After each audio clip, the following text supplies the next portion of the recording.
We're replacing WrestleMania. All in. Tony for governor. We outside.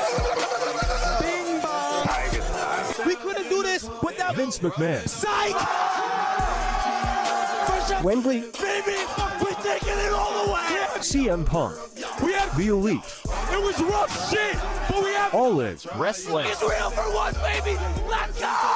WrestleMania. We're beating that shit, baby. We're beating that shit. You're next. Fake record. You're fucking next. Tell me this, Cody. Don't you regret not coming to Hey, don't you regret not coming to This place is a dump. I'm never coming back here ever again. Suck my dick. Vince McMahon. Suck my dick. Fuck. Triple H. You already know. Bing bong. Bing bong. Real talk. I'm from London, And you know what? Triple H, The fucking fence. Fuck the Fed. Bing bong. Tiger style. It's a party, it's a party, it's a party. It's a party, it's a party, it's a party. Oh, say less. It's a party, it's a party, it's a party. It's a party, it's a party, it's a party. We're replacing WrestleMania. with All in. Tony for governor. We outside. Bing bong. Tiger style. We couldn't do this without Vince McMahon. Psych. Wembley. Baby, we're taking it all the way. CM Punk. We had The Elite.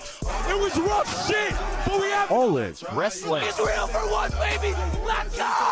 WrestleMania. We're beating that shit, baby. We're beating that shit. You're next. Fake record. You're fucking next. Tell me this, Cody. Don't you regret not coming to Hey, don't you regret not coming to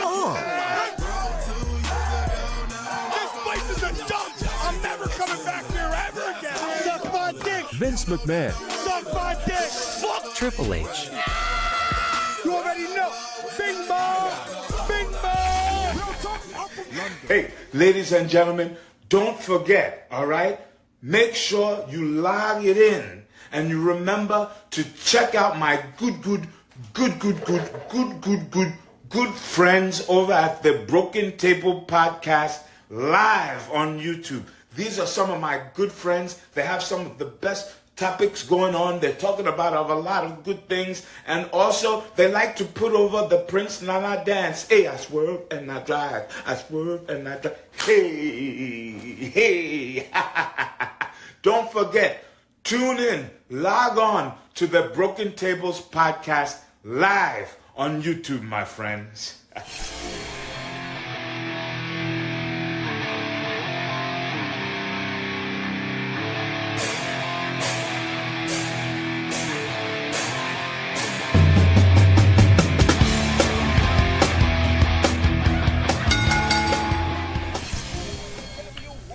What's going on, guys? Welcome to the Broken Tables Podcast. I'm your host, Jeffrey Vegas, here as always with our co-host, King Rome. How you doing tonight, sir? Go Birds!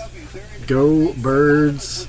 You know, I was left very conflicted at the end of that game because I wanted to be like, fuck yeah, we won that game. But seeing Jordan Love, that didn't look good at all. I was like very bittersweet, you know? Yeah, for sure. I mean, obviously, you never want to see anyone get hurt. Nah. I mean, I think that there's been some really nasty discourse around Jalen Carter that I've seen that I think is just absurd.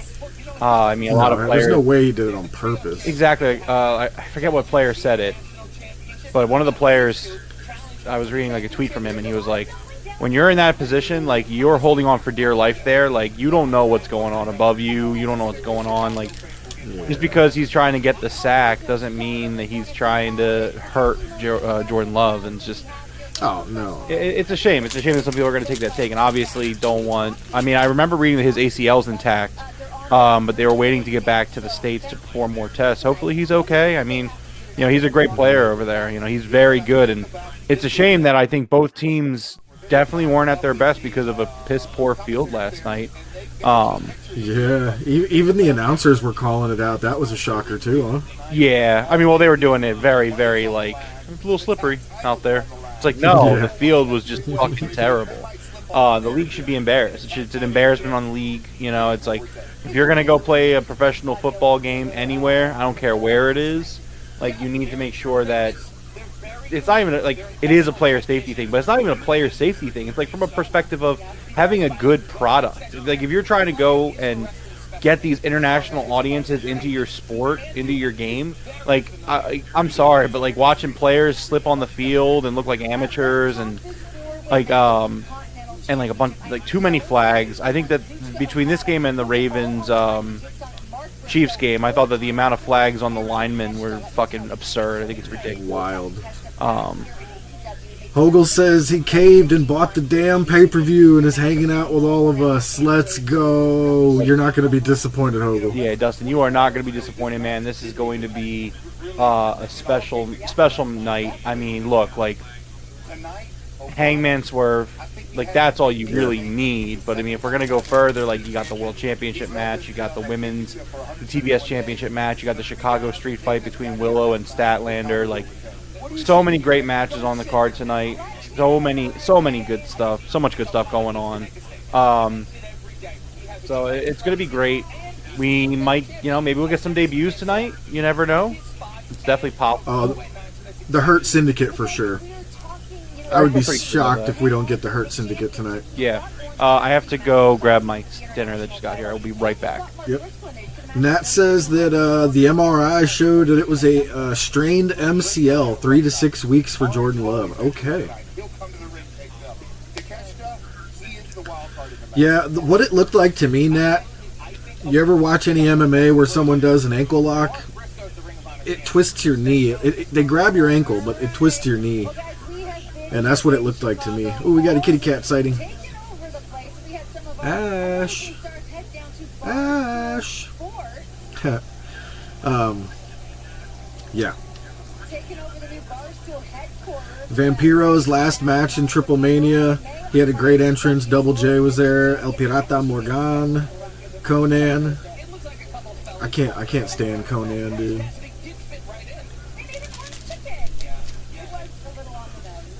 Can't stand Conan. You had a crazy day at Drill today? What happened there, Hogle? We went from Chicago to having AEW all around the world. We had our own Tony Storm. Did Angry Cop show up? A lot of people have been asking whatever happened to Tony Storm. I think she went to her own hometown. She saw a lot of people. That'd be crazy if AC showed up. I'd be laughing so hard. She went to the place she was first trained to a wrestling school. She's learned a lot about herself, and I don't know where she sits now in Poland other than this Australian show going to be. It's Tony Storm. I cannot wait because Oh, AEW Grand Slam Australia. She's advertising. Okay. cannot wait to be.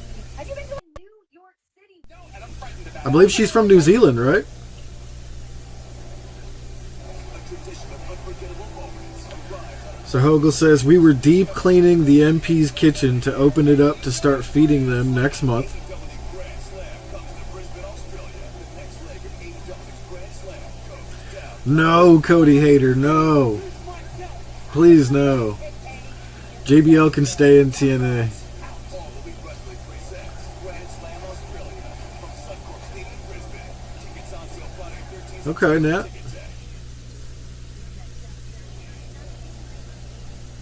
As we go from Grand Slam in Australia to Grand Slam in New Did you guys, like, find something crazy while you were deep cleaning, or was it just, that was your crazy day? Closing out the year on pay-per-view. After tonight, our next pay-per-view is Wrestle Dream. It's on October 12th, and it comes to us from the Alright, the next pay-per-view after this one. and full gear return. Wrestle Dream, Saturday, October 12th in Tacoma, Washington. end on Saturday, December 28th. Live Say, what up? We don't like you, B. What up? Somebody has to return tonight. I think for sure we're getting the Hurt Syndicate tonight. I mean, like you said, Jeff Jarrett, there's nothing like being at one of You better hear the stock bells ringing. You talking about the old Shane O'Mac? event already announced, a stadium show, Australia down under. But I'm more concerned about the Dude, if Shane McMahon shows up tonight, I might lose my mind. Just warning you now. It would be pretty wild. whether people like it or not, it would be kind of insane. You look stunning yourself, Renee. Let's talk a little ladies wrestling, shall we? All right, let's talk Mercedes Moné taking on Hikaru. Like if he's the mastermind behind Moxley right now or something. Sheeta needs to do Sheeta. I mean, she is a 3-time women's world champion. If she can somehow pull it out. Oh, you're talking about JBL? She'll be the first woman to hold not only the women's world championship, but also the TBS championship. With that said, though, I'm going to make an executive decision here to not eat with this hoodie on. so she's got a real Yeah. speed ahead of her, Sheeta, though. That's what I did with this jersey earlier. I was like, no. I'm surprised JBL's doing anything, man. That guy millionaire on the stock market. He didn't even, I think he used his money from wrestling, but he made so much money. Yeah. Yeah, he's still on a Legends deal.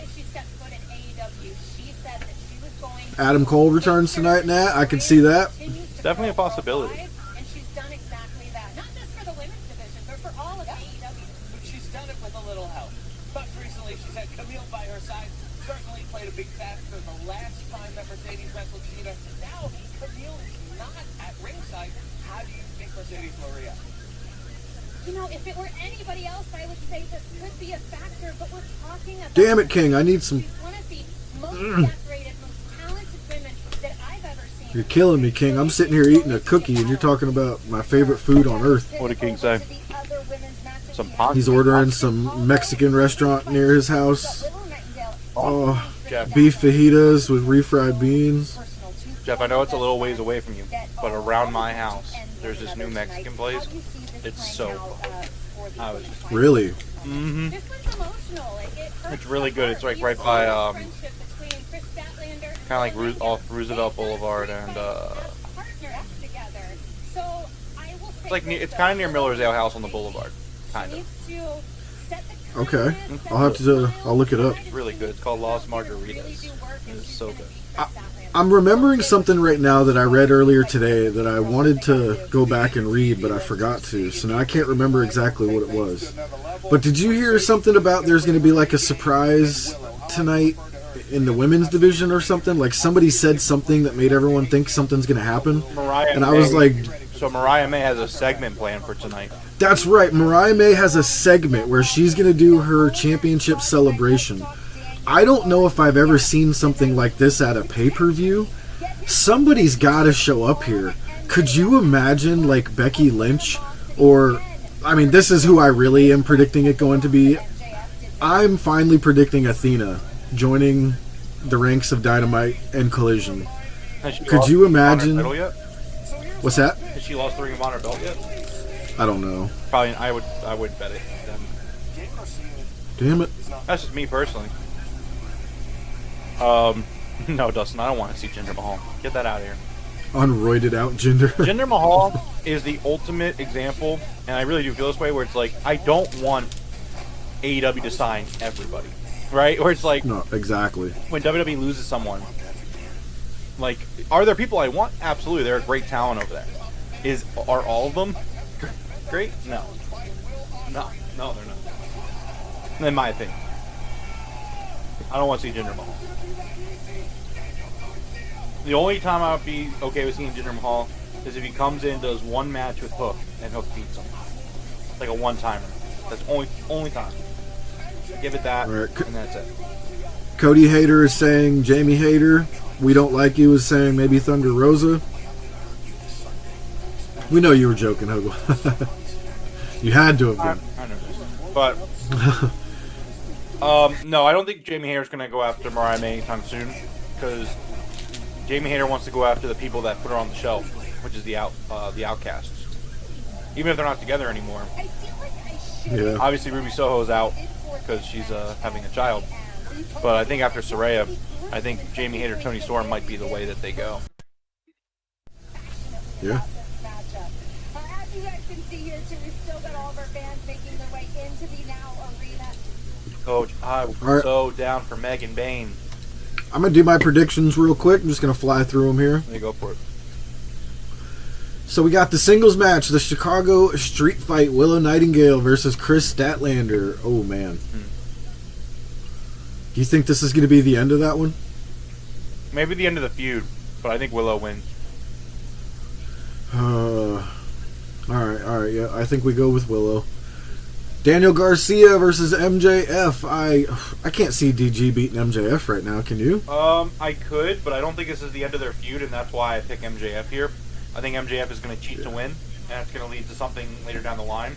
Because the problem is, with this feud, I think this feud is at a level now where you could justify some sort of gimmick match, like a death match or something.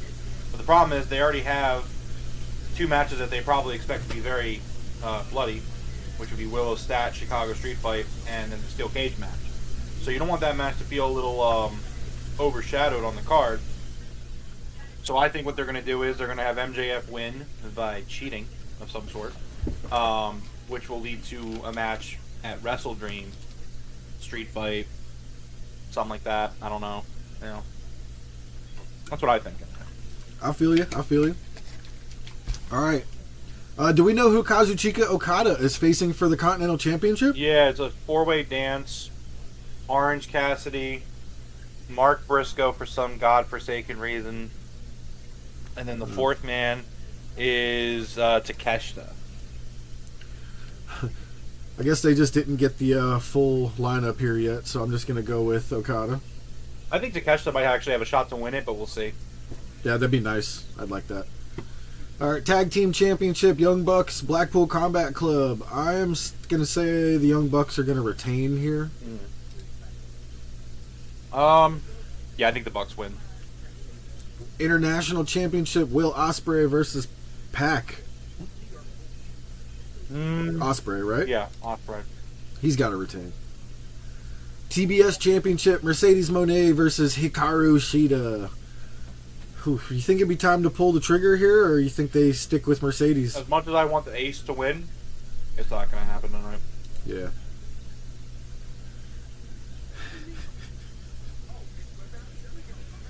Oh, you're not far then, huh, Hogel? All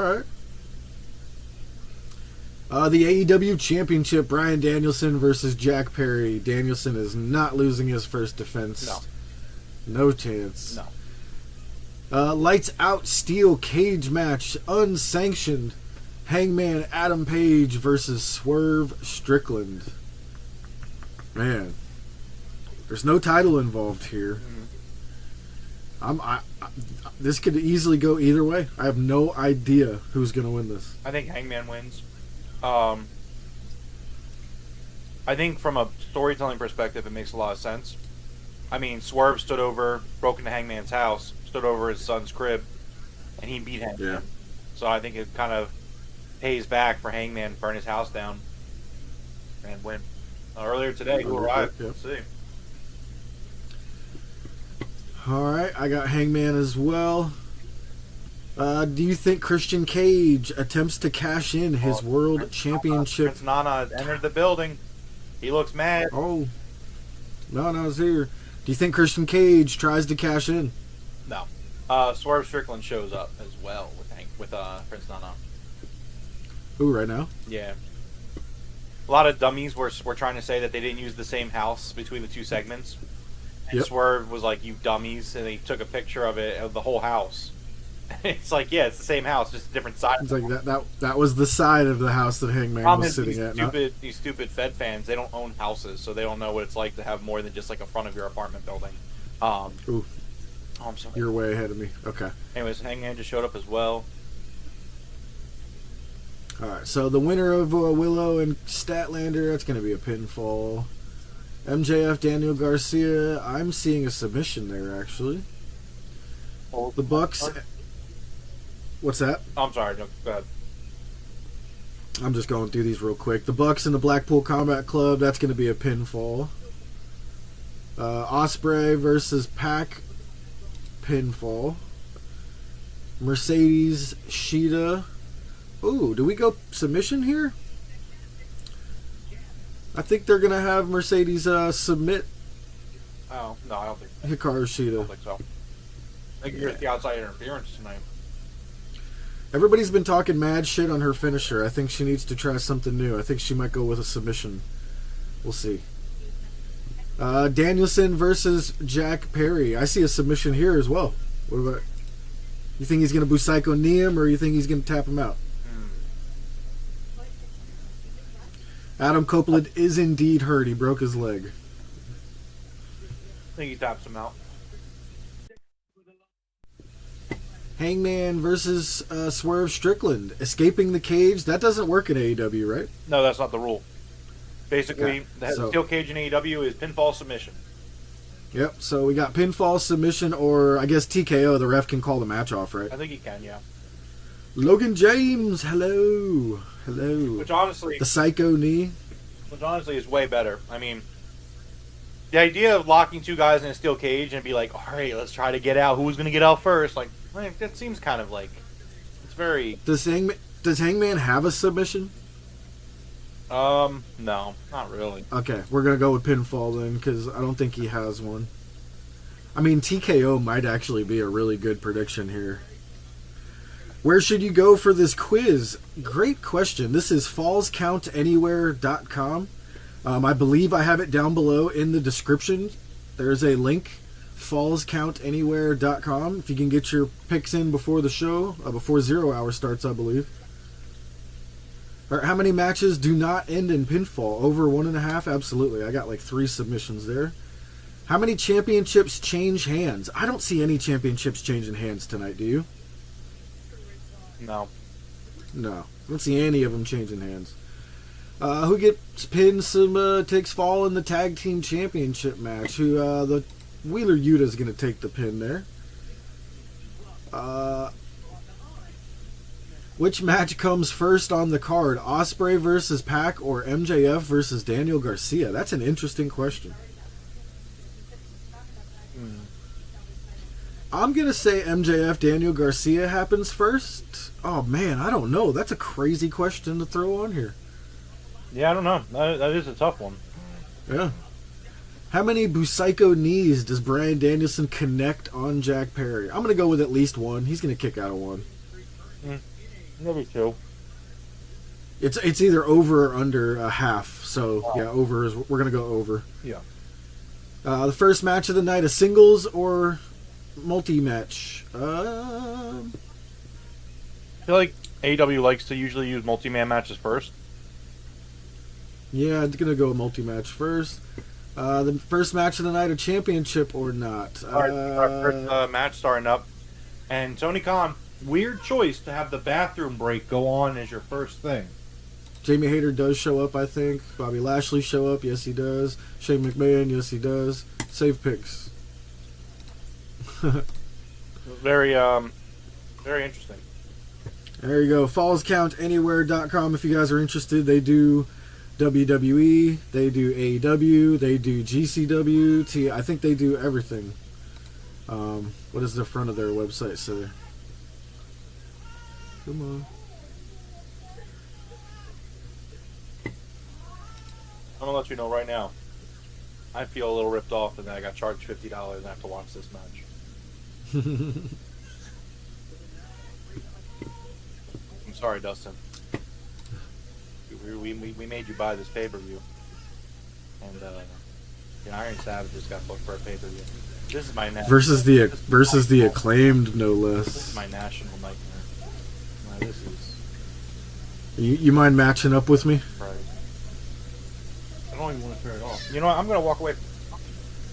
Here, pause it. At least pause it then so we can get matched up. I'm at 105.30 now.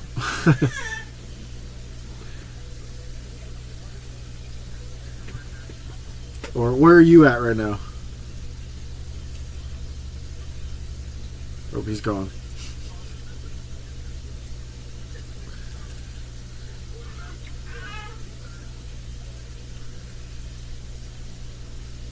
Alrighty then.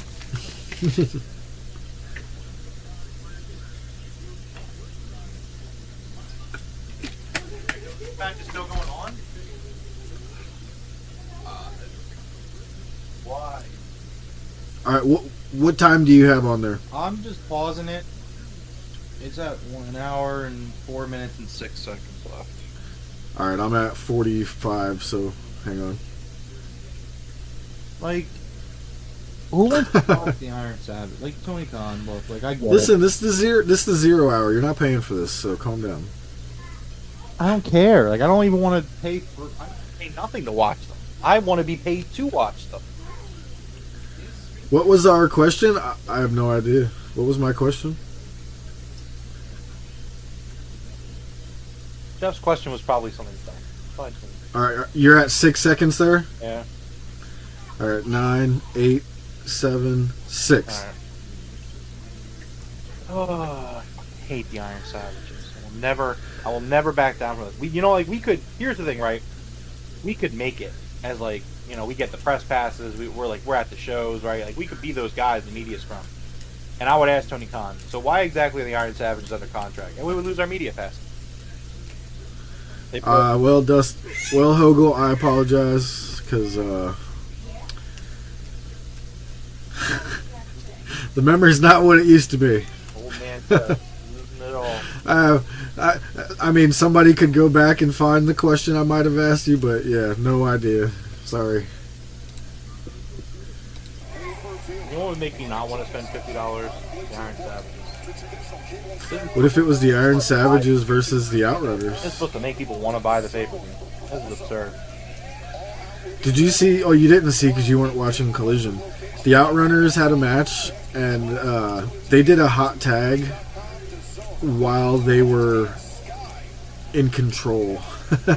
It was great. It was great. Sounds terrible.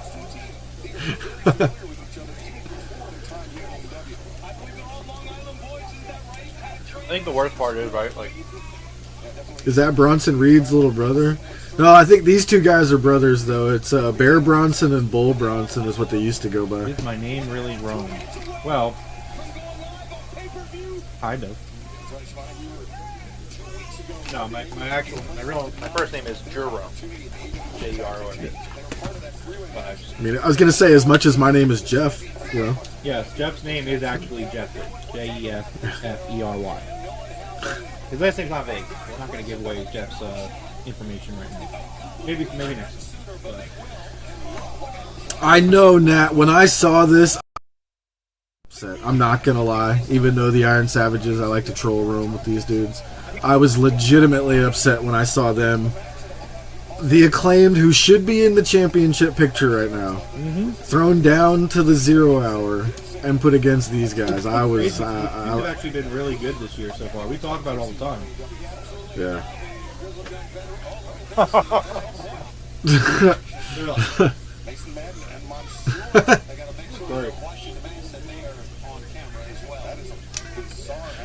Did you see how yellow that guy was on the TV? Okay, he looks pretty yellow here too. Chill with the spray tan, boys. These guys need to stay on Ring of Honor. No, I want them to go to NXT. Can we get a trade going here? Can we get the Iron Savages? That's not a terrible idea. I'd like to see them in NXT, even though I don't. The Iron Savages and the Outrunners both get shit. Yeah. NXT.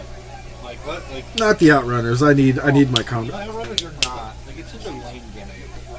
They're like my bushwhackers, man. I like it. I don't care if they get a pop. I don't care. They're terrible. They're collectively a terrible gimmick. No. Yeah.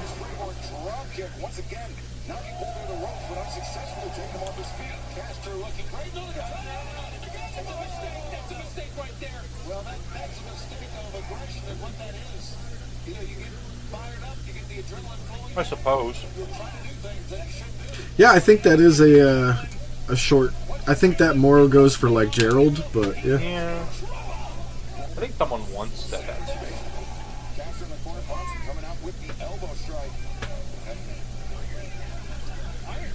What up, War Machine? He says Wendy's, McDonald's, or go a little more fancy. McDonald's Happy Meal, bro. Fancy, man. It's a pay-per-view. Nah. He's in Canada. They already had that.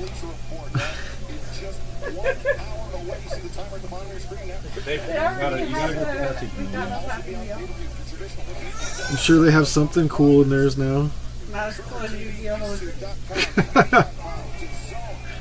Iron Savage is gonna win this shit, I'd laugh. No, Dustin, please stop. I don't care if you troll it. I'll even will it into existence. If the Iron Savages win this match, I would say that the Acclaim's run is officially done, and they need to break up. Like, the act is cooked. If you're losing the Iron Savages on a pay-per-view, it's over. That dude just did a pretty crazy moonsault. But then he's got to go show his titties to the ref. That's crazy. That dude's moonsault was sick. That dude's got to be like 6'3", 6'4". Chicken breast, mashed potatoes, and green beans. Damn, dude, you're eating better than all of us. Oh no, my food's pretty good. Jeez, I had chicken Alfredo with a little bit of Caesar salad. Oh, I should go get some more Caesar.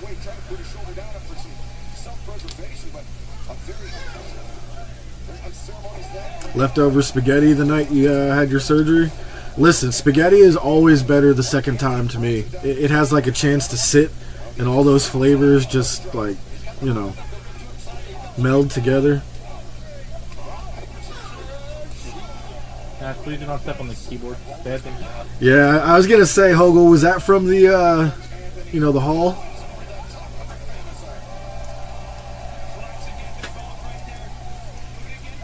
No, so tonight I went to the Northeast Sandwich Company here in the Northeast Philadelphia region. Chicken cheesesteak, which is really good.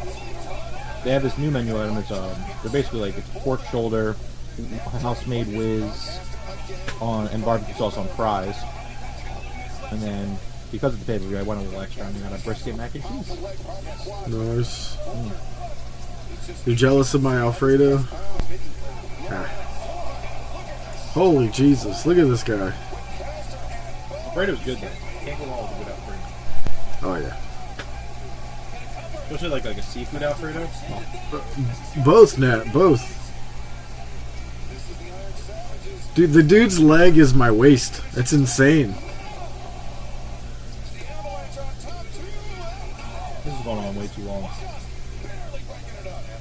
That should have been over before it even started, to be honest. There's an hour left in a pre-show. Calm down. No, I don't like the Iron Savages.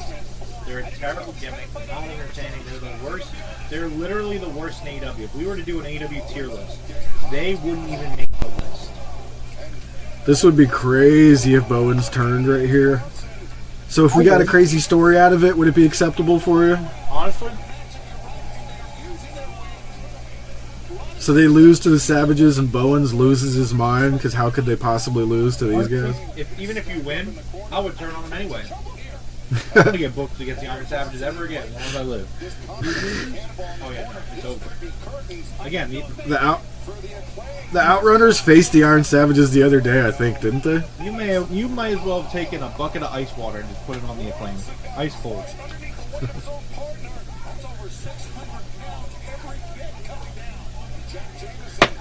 Yeah, ever since Max Caster started wearing that jacket that says the like the best wrestler in the world or whatever, I was like, oh man. I was like, when is Bowens gonna have a problem with that? Even his knee pad right there says best wrestler in the world.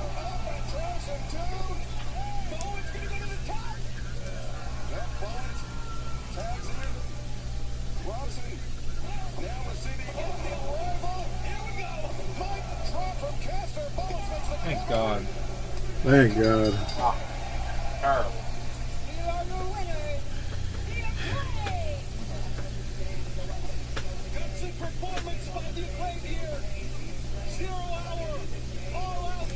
Iowa State just hit a game-winning field goal with 5 seconds left against Iowa. Damn.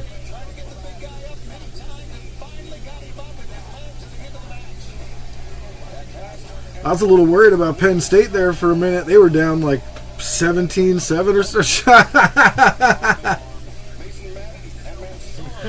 Oh, shit. That's hilarious. I'm sorry. That's a good gimmick. There's no reason why the Iron Savages should be booked more MXM. I'm sorry. There's no shot. The MXM's coming up later. They're facing House of Black. Holy shit, that was funny. Oh, they teamed with the Iron Savages. You're right, Nat. It was a team.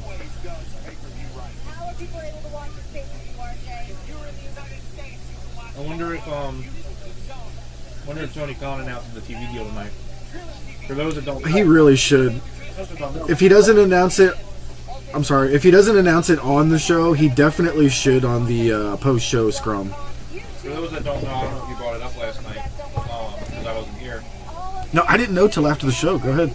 So basically, those in the know have kind of leaking some news that the deal was signed, like I think yesterday.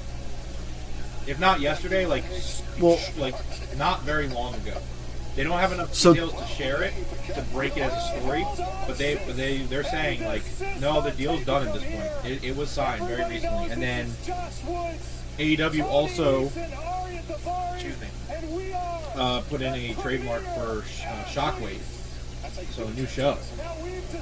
Yeah, I saw the copyright for Shockwave, but I thought you were going to talk about last night after the Collision and Rampage. Tony came out to the crowd, and he said the deal for the TV deal is not at the 1 yard line. He's like, we've already scored the touchdown, basically. So that's why a lot of people are thinking it's done as well. So Tony basically confirmed it without confirming it. He said that he's like, we're not going anywhere. And that kind of coincides with the story reporting that happened before Collision, that it was signed.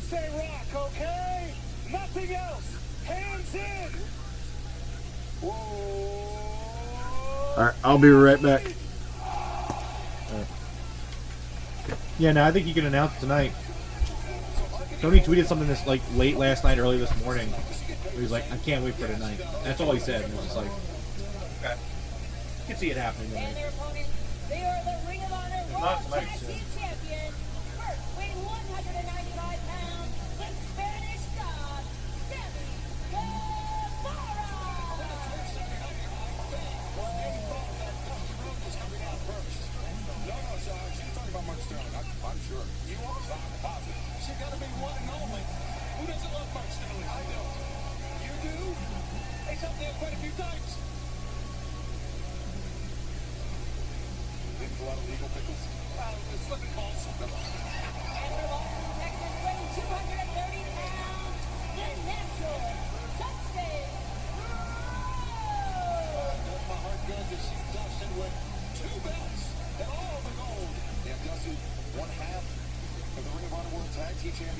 You know, honestly, I am really happy for Sammy. Tandem with Dustin. That's good.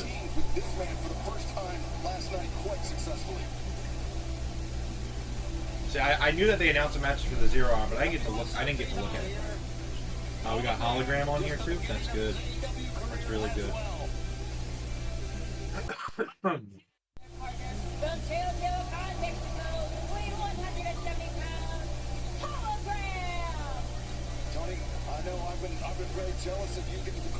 Hologram's undefeated, 7-0.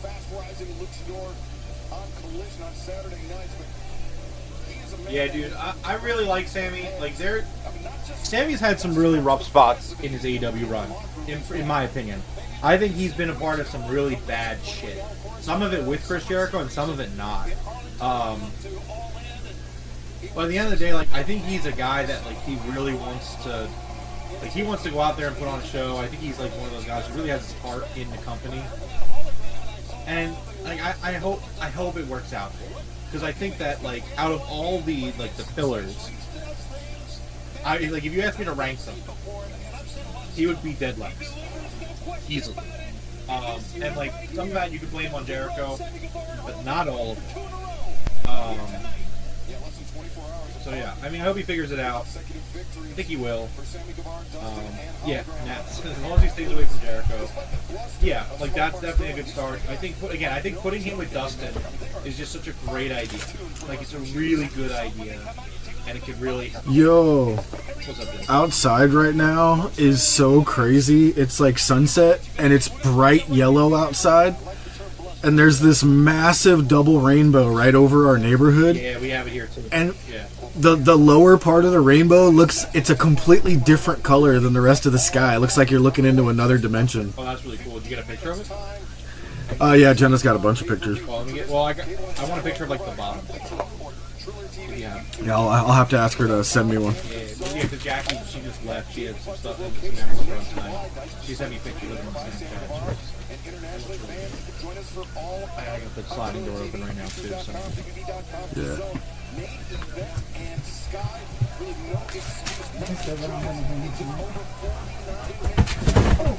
Oh, hang on.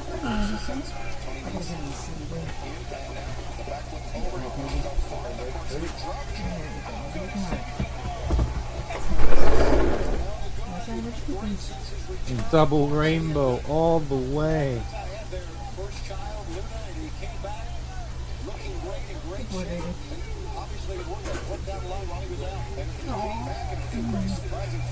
Oh yeah, all there. Send me a couple of those pictures.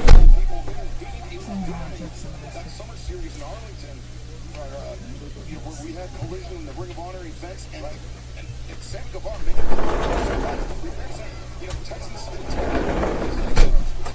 On that, that's because you're on the ad kind of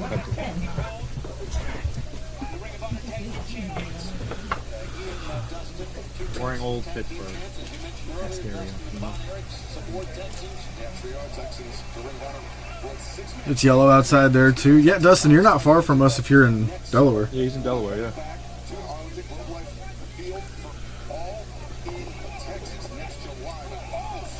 Could just go right down the old 95 there.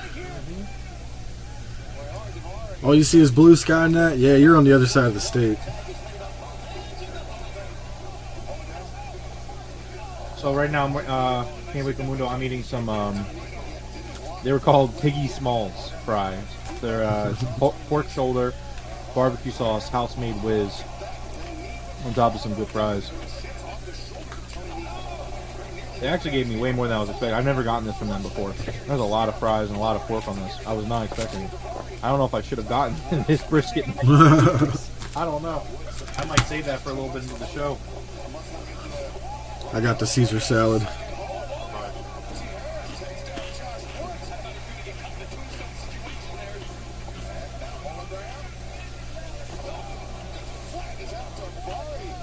Outside of Dover.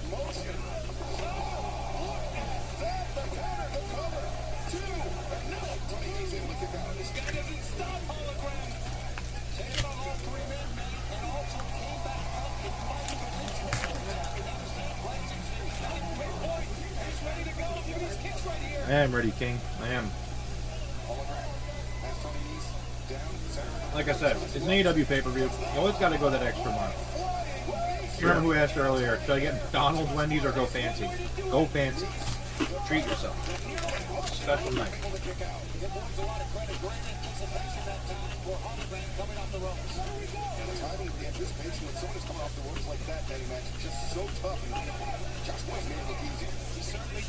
Oh, let's go, King. I should go make me a drink, actually.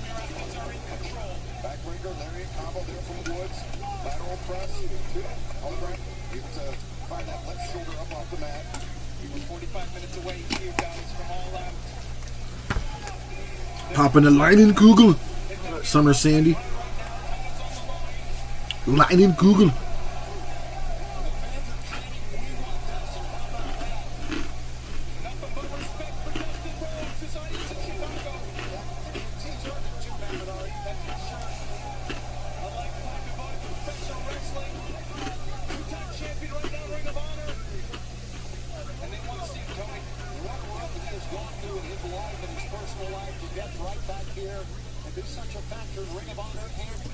Da.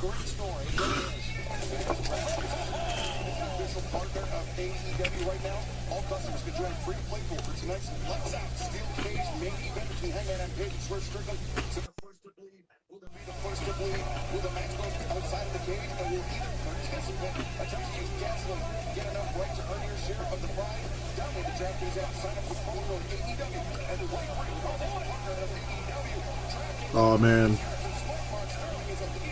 Now you're talking my language, Hogle. Steak's like my favorite food. My perfect meal is a nice, like, 12-ounce sirloin with a Caesar salad on the side. You know, Oh yeah. I once worked with this guy. He said something to me once, and it stuck with me all these years. And so, he was a funny guy. He would always make me laugh. And one time he got in an argument with another coworker or whatever. It wasn't like a heated, but it was like whatever, a little spat. Yeah. And he's like, all right. He's like, I don't want no beef. I just want some steak. And I just fucking lost it. These two guys are like bickering, and I'm in the background just fucking dying. Because steak obviously is beef. And it's just, never steak. Oh, medium rare, absolutely. Yeah. I have another friend. We went to a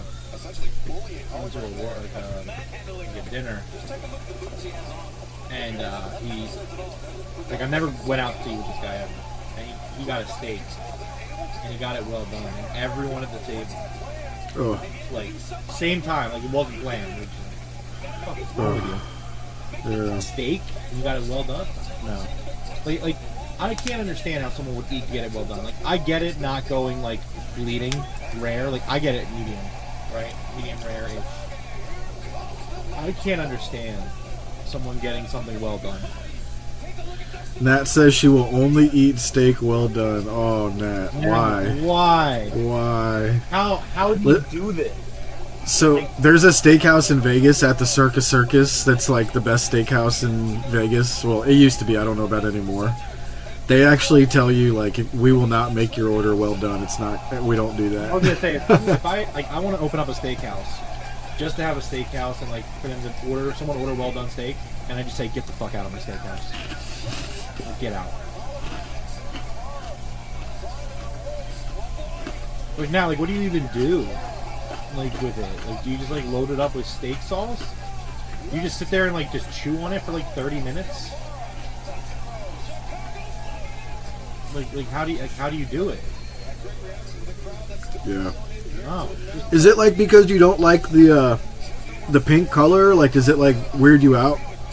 Well, yeah, which I totally get. Like again, like I usually go medium. Yeah. I like, or I just tell them like light pink.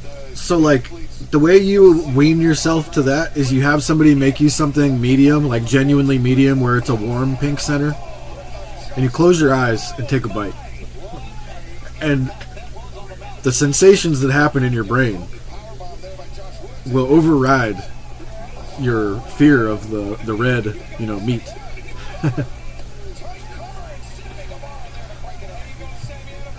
Still need to hear Nat explain how. I forgot Sammy was in this match. Well done steak. Like I can't.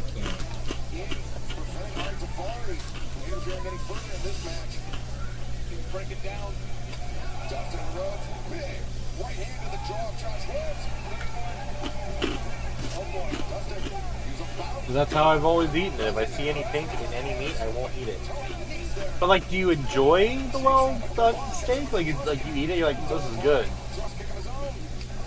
And then like, what do you do? Like again, like do you load it with steak sauce? Like what? Like I've never made a dry steak.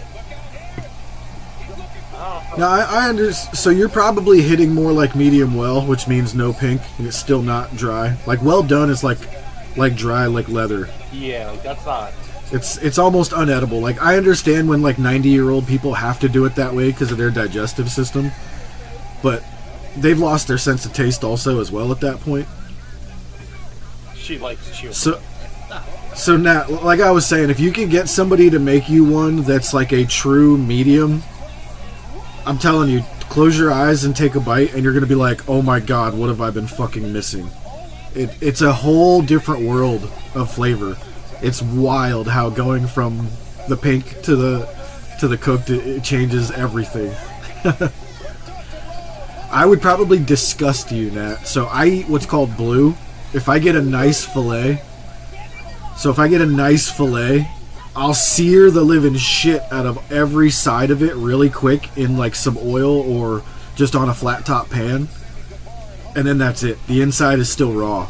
Yes, yeah. And you slice like little slices, salt, pepper, and if you like some fresh thyme. Oh. No, yeah, see, Jeff, now you've gone too far. Now we can't be on the same side. See, like, I mean, I've worked in fine restaurants, though. Like, you know what steak tartare is and stuff like that? Like, you know. It's just a different form of tartare where you don't chop it up into mush. I remember we used to serve one dish on the strip at the nightclub I worked at, where you would take the filet and they would barbecue it and then freeze it. Unedible isn't a word. Inedible, sure. And then they would freeze this brick of barbecued filet, and then we would put it on the slicer at super thin, and it would cause it to like roll up into like a fruit roll up of filet. Oh my god, it was so good. It was so good. Mustafa Ali is at All Out visiting. Where'd you see this at, Cody Hayter? He's from Chicago. They're in Chicago. Yeah, he is. Huh?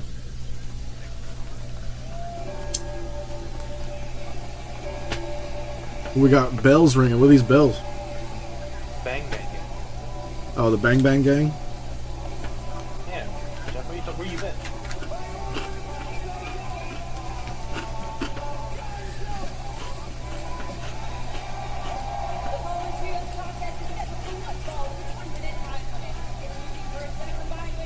You know what's funny? Someone, I forget who it was, but one of the guys who's like an executive in AEW who works at AEW, he said that like for people that don't know, this is what Juice Robinson is like. Like this is not him being like working. Like he's in backstage and he gets all excited like this when they put like a new flavor of coffee out. Like this is just how he is. That he said it's like this is not a work. Like this is Juice Robinson. I heard him and Tony Storm throw their promos back and forth at each other at the house. And I'm like, could you imagine being a fly on the wall for those two just at home throwing shit at each other? Yeah. I'd be laughing so hard. I just want to be like, can you guys just put up some security cameras and record that, please? Put it on YouTube, because I would die laughing. Oh, it's the Dark Order. Oh no!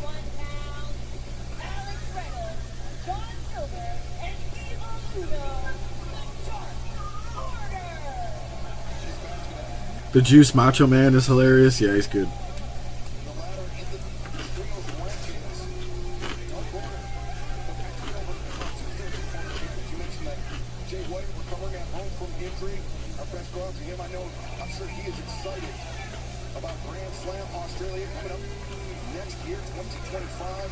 Evil Uno Foley, he does have that little,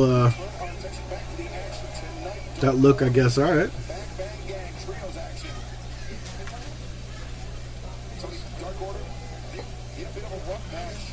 Oh, you can't see it right now here.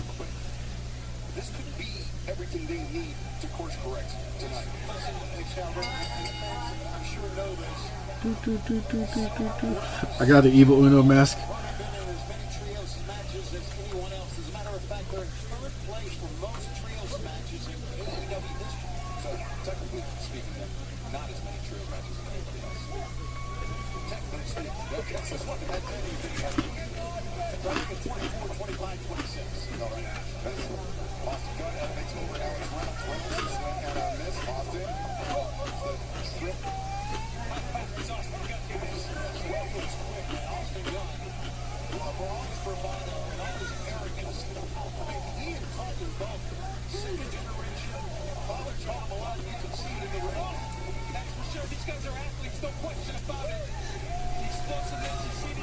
I don't know where it is, Hogel. It's hard to, like, I would have to go scrolling down my Twitter like 5 years ago. But there's a picture of me in full Evil Uno cosplay with Cody Rhodes. And I got Cody Rhodes to do the Dark Order thing. Yeah, listen, you took a picture with him too. Just because your picture no longer exists doesn't mean it didn't happen. I It still exists. Yeah, I took a picture. We were all like going up, and you were like, "Let's go do it." I was like, "Yeah, sure, let's do it." We loved Cody at the time. Then he turned into a dick. They had a thing where if you brought a book to donate a book to a kid's book drive, Cody would take a picture with you. I just wanted to do it for a good cause. That was like, Yeah. "Hey, Cody, guys." I was like, I'm just gonna donate some books for kids. Do it for the kids, you know.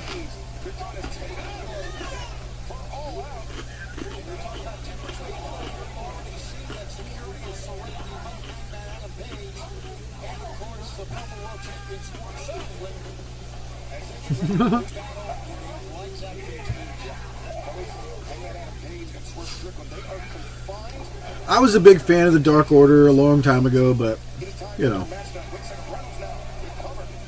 they're alright.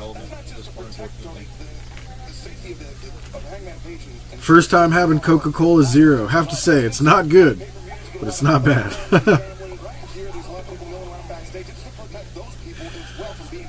It's just meh. I can't do anything that leaves an aftertaste, man. Like, any of the diet type sodas, no matter what, the Zeros, the diets, they all leave an aftertaste. So I was a little disappointed, right? Because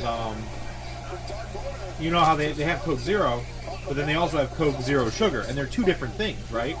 So like everyone, like I was talking to people, and they kept telling me like, "Oh, you like it tastes exactly the same, regular Coke and Coke Zero Sugar," and I didn't believe it. I was like, "There's no way."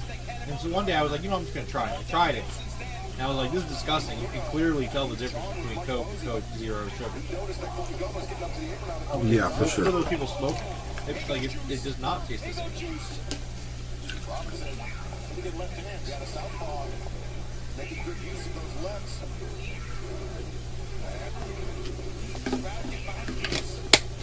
See, that's the problem, Dustin, is it kind of did, and like all of its members just stayed lingering around like Ghost in the Cemetery. You know what I mean?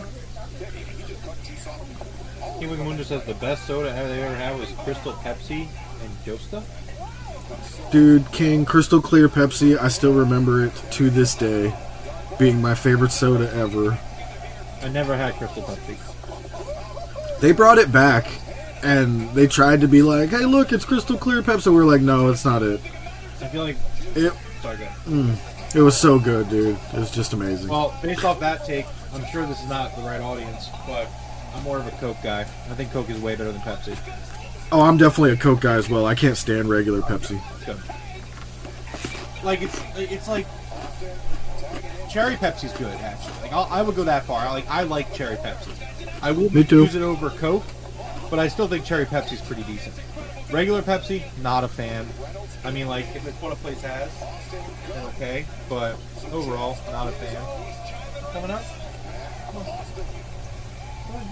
Have you had any of those weird flavors of Coke that have come out recently, like the Galaxy flavored Coke or the I actually have. Not the Dreams flavored one? They were weird. Yeah, not a fan. They had a iced Coke, which was like raspberry. Didn't like it. Wasn't great. There was the other one, the Dreams one or whatever, the Galaxy.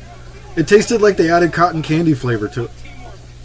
Yeah, I think that was what it was. It was cotton candy flavored Coke.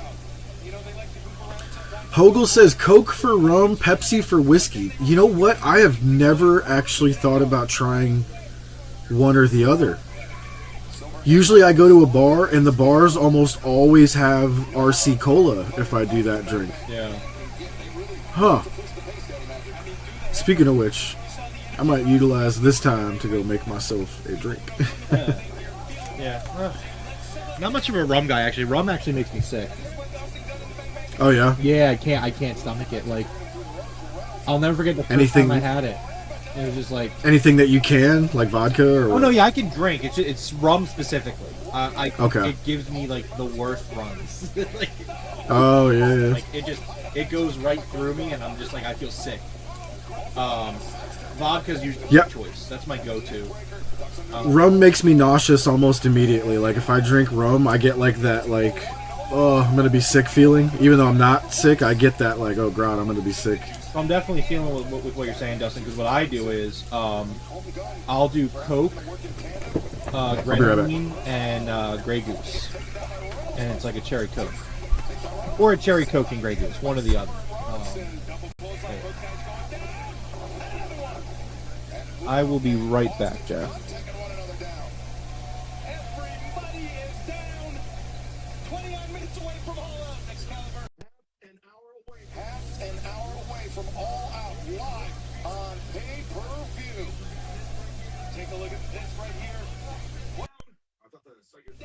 I thought the site you were talking about was the QR code at the bottom of your screen. You can join us on Please Report if you scan right now as Reynolds and talk about upping the ante. Reynolds and Colton Gunn up their partners' backs. Who's going to make a move first here? Now Silver Roll through. on the kick, the round kick to the jaw, and back elbow by Austin Gunn. Thrust kick there. Austin got rattled, but Turn that into hip toss to a neck break. and a quick draw, and now Back to back. Juice. Big right hands, trying to soften up. Gonna get a big one here. Where's the hair maker? Look for it. No. Uno. Ducked his head by Juices. Lose the cover. 2, 3. Hey, back just in time to see the Juice picking up the dub. Grey Goose is the only vodka. So I got something special here.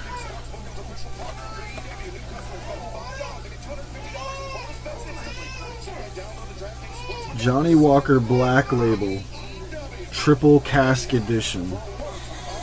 Now you see that travel exclusive up there? So you're only able to get this on the cruise ship that I was on. And what this is a master blender named Chris Clark. Has taken 5 different whiskeys, Scotch whiskeys, from Scotland. Scotch whiskey if it's from Scotland.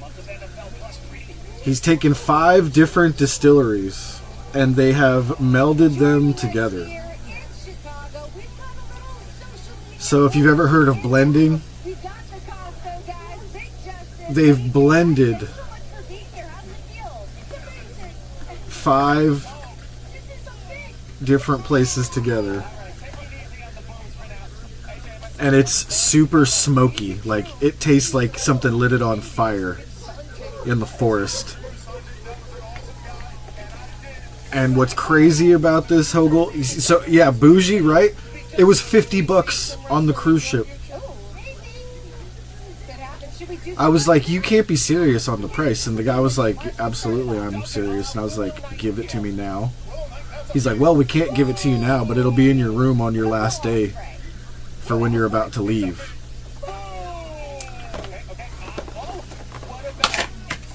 You're not. It's kind of weird when you buy the alcohol on the ship. You can't drink it on the ship. You have to exit the ship. Oh, I'm down to half a bottle. Oh no. Oh no. This will be the last time I touch this till probably say Christmas. Boom! That's Adam Cole's coming tonight, baby. Adam Cole showing up tonight, baby.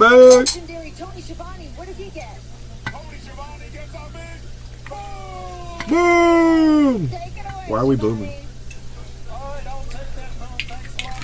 My boomer? Boom!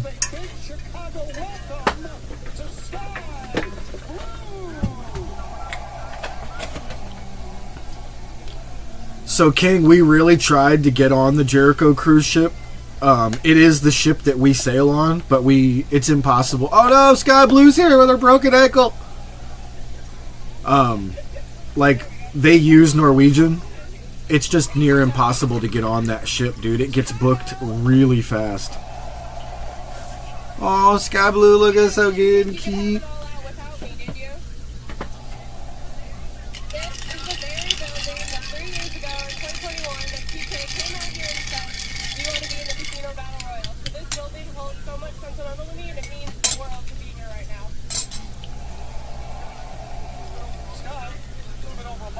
I don't know if I should. How's the recovery, and what's the timetable for your return?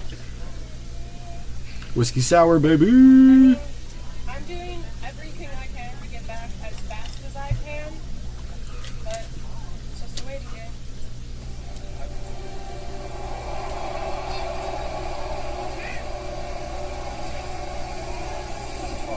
Oh, it's Mariah May. Wait, is Mariah doing her thing now? Oh my.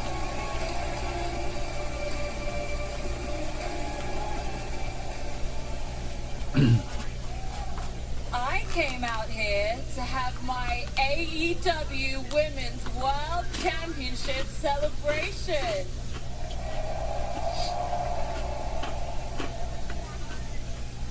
But I'm not doing it in Chicago.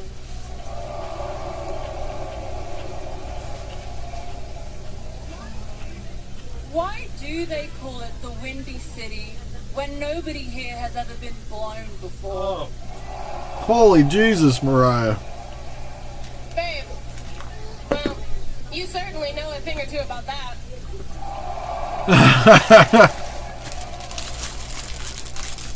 Sky. Well, it makes sense that you're from Chicago. You have a lot in common. You guys are broke, filthy, and you have to lower your standards to make it enjoyable.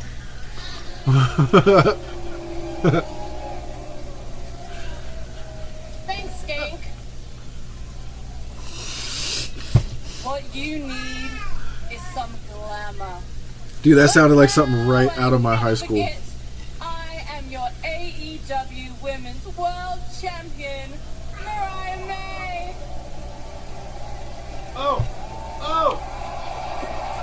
that was completely uncalled for. Mariah May kicking out the clutch. Wait a second. No, where's Julia? Julia, save her. Not championship behavior there by Mariah May. Those boots are something else. Good lord. No. Sky Blue with that broken ankle. Look out. Is that Queen? Yeah. Okay. Taking a swipe at Mariah May, coming to the aid of her friend Sky Blue.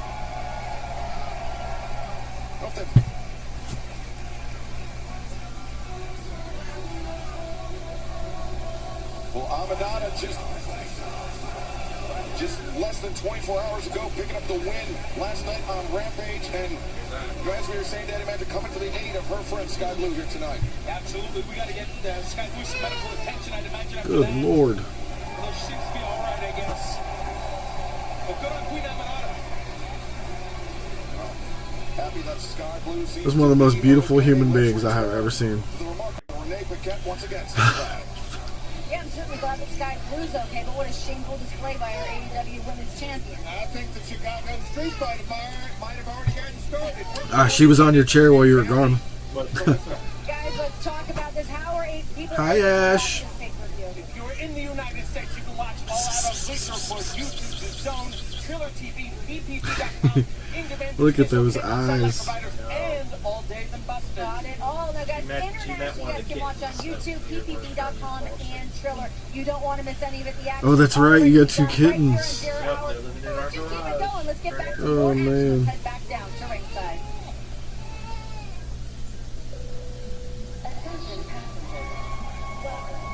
Top flight. I love that. Attention, passengers.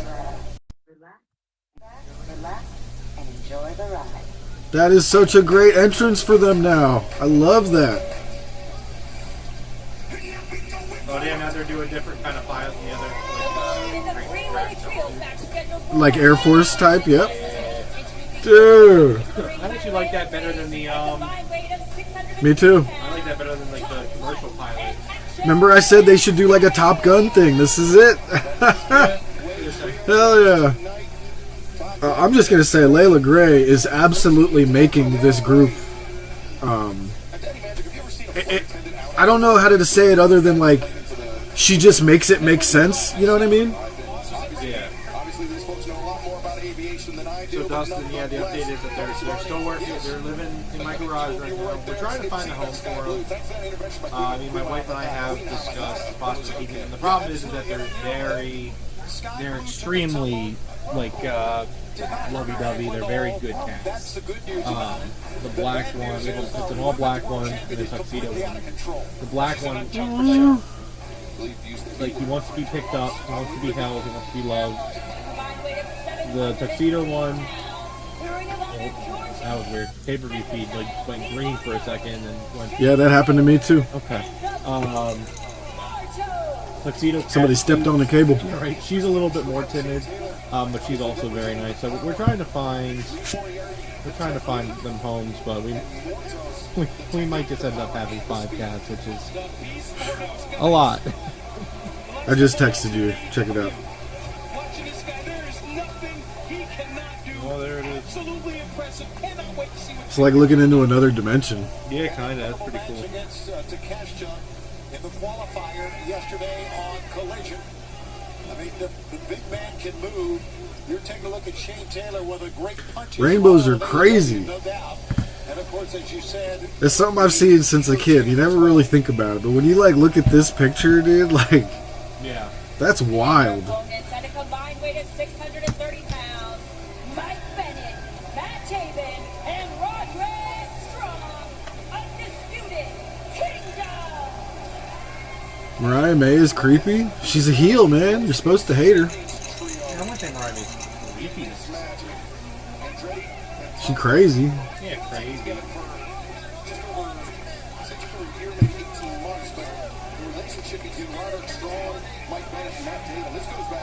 The undisputed nobodies. Yeah, I can't stand these guys.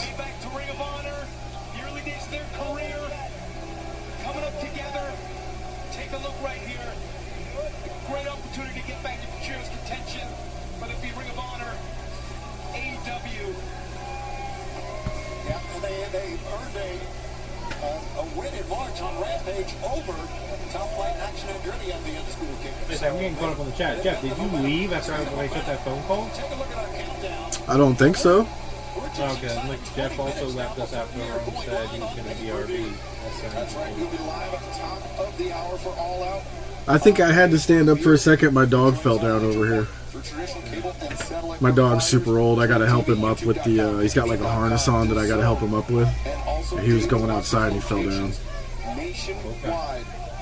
I was going to say, I'm like, damn, I have to take a phone call in 5 minutes.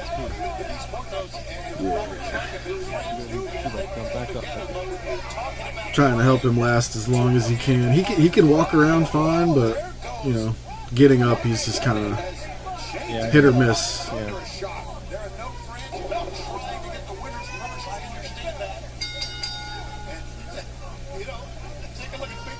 It's crazy how much that CBD oil helps. He knows what a winner's purse is all about. Sure does. This is our third in a trio of trios matches. And it's a three-way trios match. A lot of threes going on here, Tony. A lot of threes, yes, sir. Man, Shane Taylor. He's got meat business. And Andretti got to get out of this corner now. Mike Bennett's on the floor here. Whoa! What the hell was that?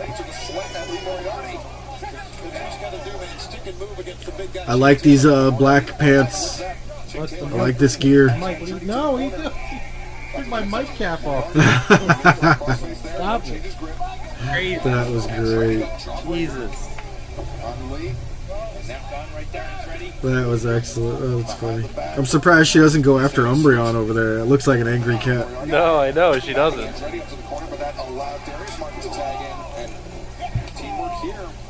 what Andretti wants to do there. And Andretti. Man, King. We were doing a show that very night. I remember watching him hop off that freaking ramp. I saw him roll his ankle, and I was like, oh no. I was like, oh no, he's hurt. He's hurt bad. I knew it immediately.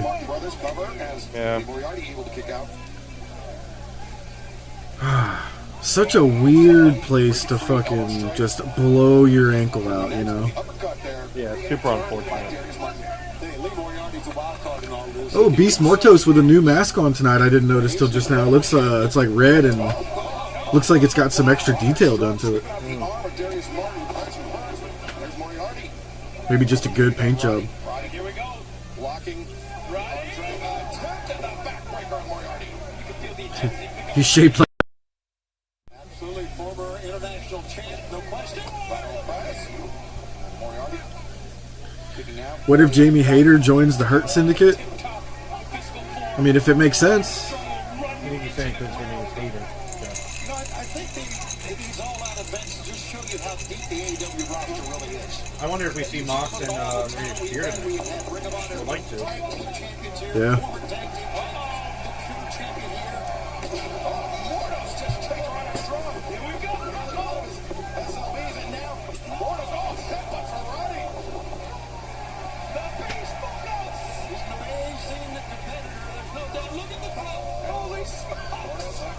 Oh, damn, that was badass. He just picked Roddy up over his head in a press and threw him into his teammates. That was nice. Boom! I freaking love this guy. Yeah, look at that mask. That looks sick. He looks like the devil. Instead of looking like an actual monster, looks like the devil.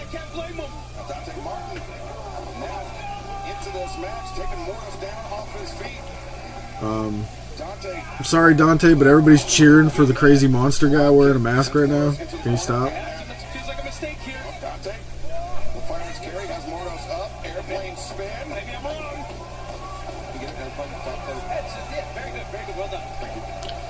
Well, actually, it's more Dante's credit. I see it. Mordos. Both men now. Yeah. Watch this move by Dante he's about to do. This is one of my favorite things he does. That's so dope.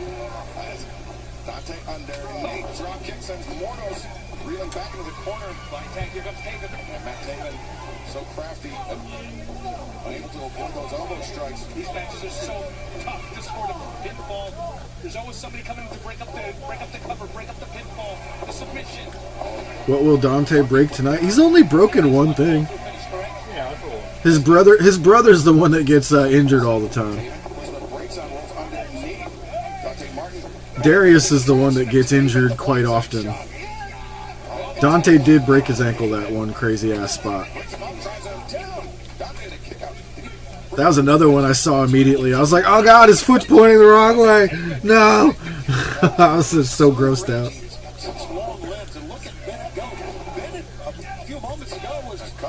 Ugh. That's like watching those old skateboarding videos where people smash stuff. I can't watch them. I like feel their pain. You know, we talked about the punching prowess of Shane Taylor, Tony, but Mike Bennett, he can slugger on his own. Yes, he is. Oh, Mike right there. He's a tough ball bastard, guys. Nothing will ever top. You talking about that spot? Oh, are you talking about the late great Sid Vicious? Yep, there it is. The late great Sid Vicious. See, the Chris Candido one, I have no idea what happened there. I don't think I've ever seen that one. The nastiest injury that I have ever seen, like, to me, even worse than the Sid Vicious one, was Joey Mercury's face on the ladder. Like, it cuts him from cheekbone all the way across his nose to cheekbone. It was like something out of an anime.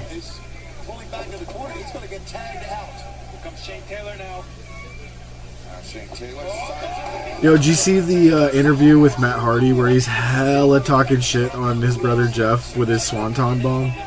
No. So he's like, we don't call it the Swanton Bomb anymore. He's like, we call it the Crouton Bomb. And they're like, why? And he's like, 'cause he's just dropping croutons right on people now.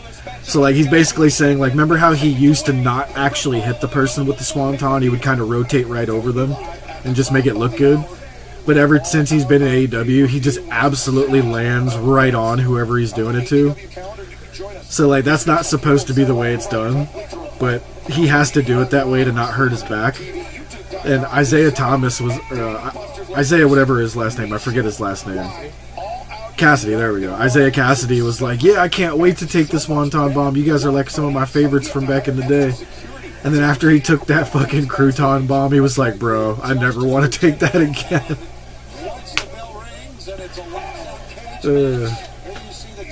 I was surprised Matt was just like openly just mad talking shit on Jeff. Yeah, which is funny because they left AEW because Yeah, they're cooked. they're so cooked. They're teaming with Joe Hendry the other night, and it was like, I believe in Matt Hardy. And I was like, this is so horrible. I think one of the most. Oh, let's go, Darius. Darius is crazy. I think one of the most upsetting things when like great wrestlers just, they hit a point where like it's time for them to take a step back, and they just don't. They don't want. I know. Like Jericho refusing to go away right now. Jericho's like, I can still do a moonsault, therefore I must be great. It's like, that doesn't. No. Like, I get it, he doesn't have much time left, but it's like, listen, we can't have 5 years straight of Jericho. We need a break. I need, like, just like they were just cooked. And it's just like, yo, that was sick. Why don't you do that shit with your brother? that is his brother, bro. They're all brothers, you know? Action Andretti's a brother now? They're Alright, friends. that's fine. They're all good friends. I'm just saying, that move was sick. The way Darius fucking drop kicked, or whatever he did, and then that suplex, that was badass. Right, King? That Jericho Vortex, man. It's like a black hole. Nothing can destroy it. Oh, Beef Mortos, what are you doing?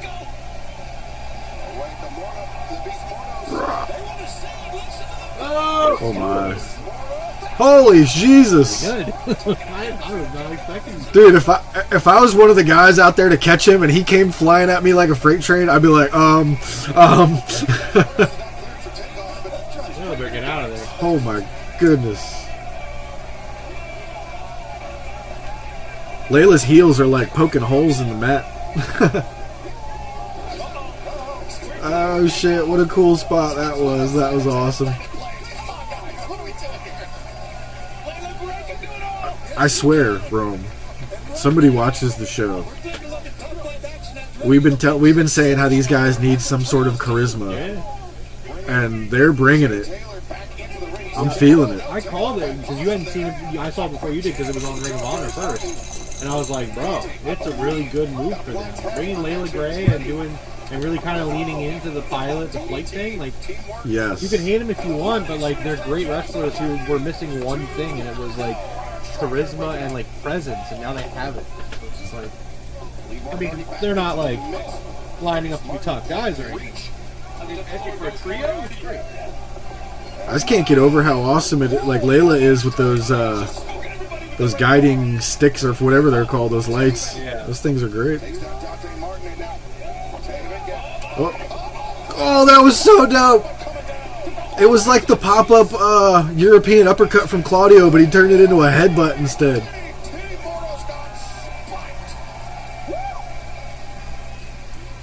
This match is fire. Yeah, it's definitely the best match on the pre-show. Oh, 100%.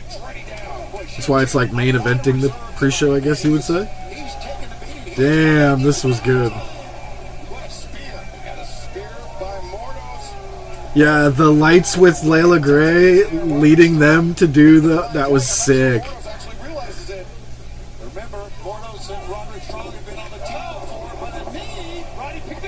What just happened? That was dope. So Beast Mortos hit his finisher, and Roddy hit a jumping knee on Mortos at the same time, knocking him out of the way, and Roddy picked up the pin on Action Andretti. That was a really creative finish. I liked that a lot. I don't like this stuff. But this running around the ring keep thing is hilarious. It is pretty good. Are they going to pick him up and run around? Oh, please start running. They're not running right now, but they're holding him up. Come on. We hear what you say about us.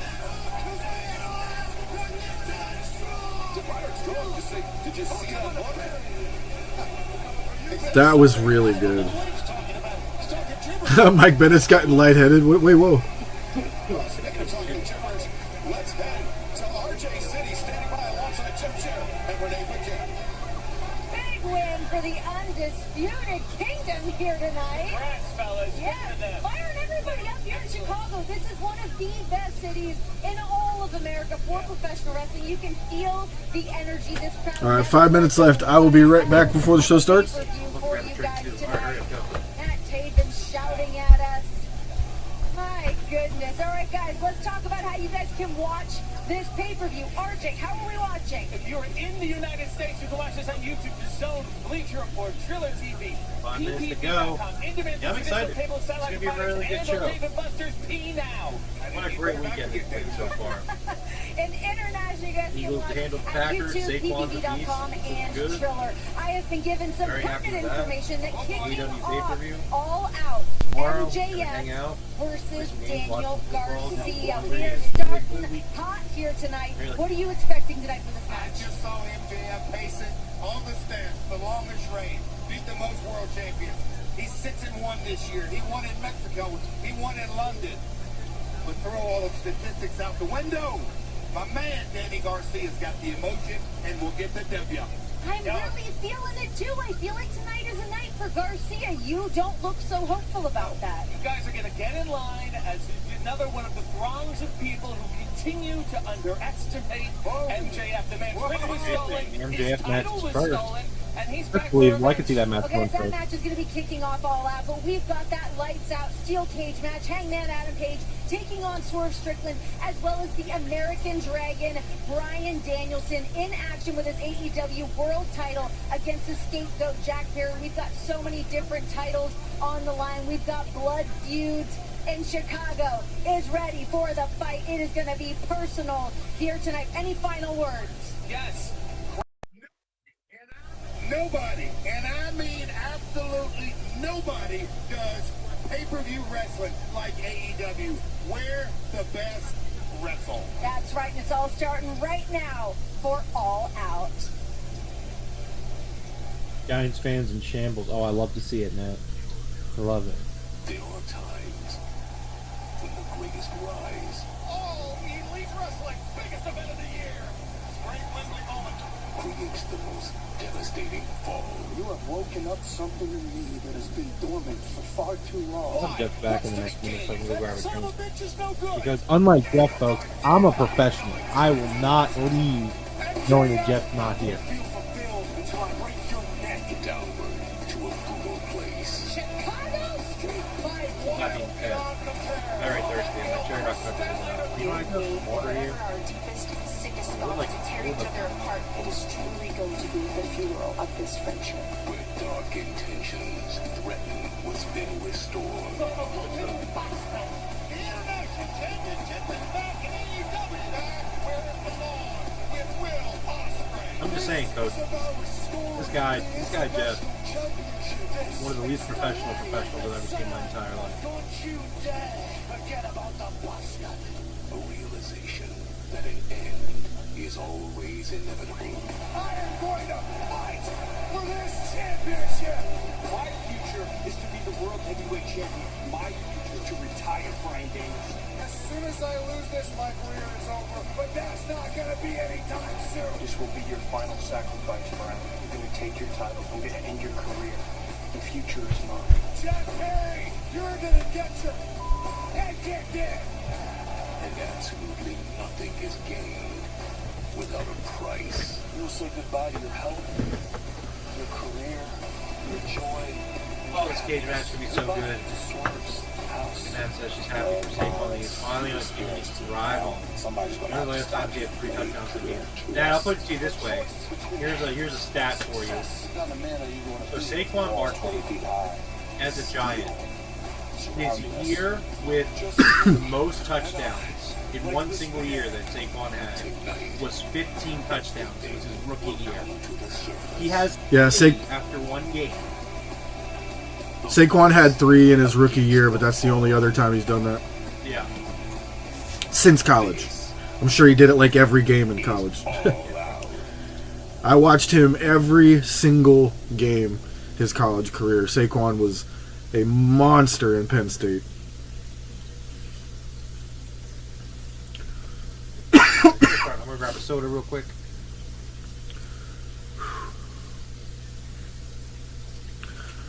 Super Kick Party!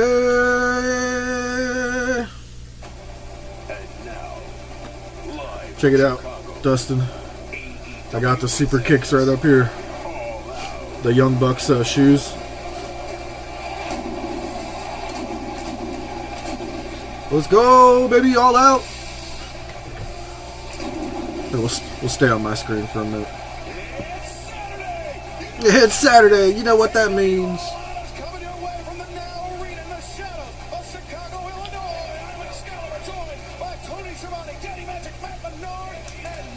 That place is packed.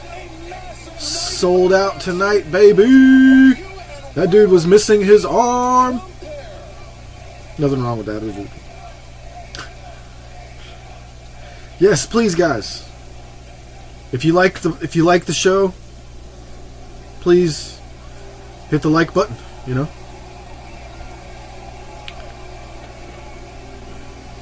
MJF Garcia going first. Oh, he kicked him right in his balls. Oh, God.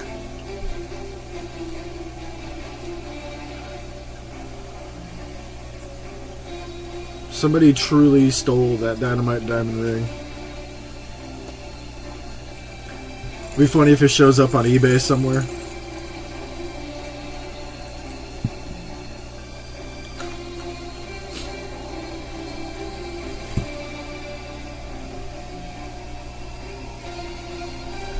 Dun, dun, dun, dun, dun, dun. MJF is a vampire. Dun, dun, dun, dun, dun, dun, dun, dun.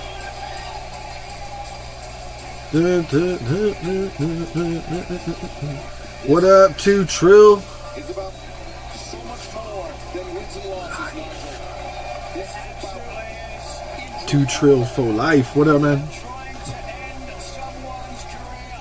And sat beside me, Daddy Magic. You watched that package as intently as I have ever seen it. You have a lot of money. It's an autographed MJF. One of 3,000 right here. I'm so glad I didn't have to meet the guy.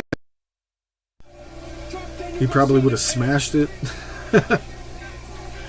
It's Daniel Garcia who stole it. I really, really hope that that's what they do with the storyline. Where, like, they finally got a new one. Because it was stolen, like, it was actually stolen in real life. Or he lost it. One of the two. You know, never know. But, thank me later. Wow. Look at that flag. Oh shit, Garcia attacking out of nowhere. And the flag just dropped onto the front row. Did you see that? Yeah. That's crazy.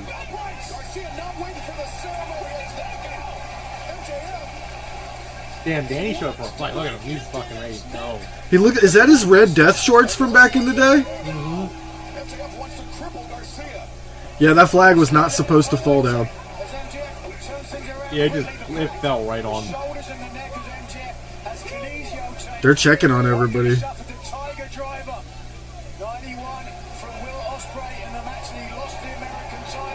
Everybody looks good, except for Danny. That was just 2 short weeks ago. And Tony, this may seem like a strange thing to say, but Daniel Garcia was lucky. That second row pile driver only kept Garcia out of action for 9 weeks. So if you guys remember, Daniel Garcia used to wear the shorts when he was Red Death. What's that, Nat? That's what they did with the storyline? What, that Garcia took it? I don't think they... Do you... I know that Garcia Yeah. stole it. I don't think they showed the ring. Okay, like, I didn't catch DG saying he took it, but yeah, I haven't seen the ring. I'm pretty sure we haven't seen it. Garcia said he took it. Okay. That'd be nice if he pulls it out tonight.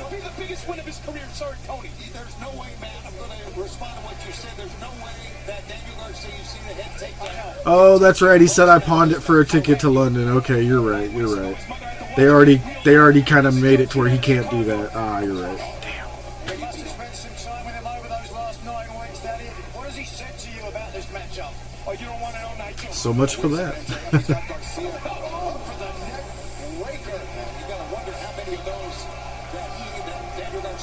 When do they usually do the Dynamite Diamond match? At Double or Nothing? No, I forget exactly when they usually do it. Okay. Is it the Grand Slam, maybe? No, you might be right.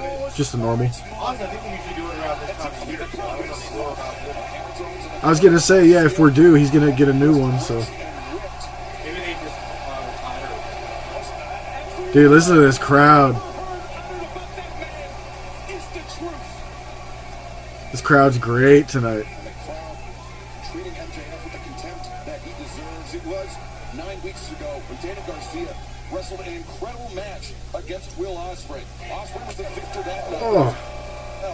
When MJF really rubbed the salt in the wound, attacked Garcia.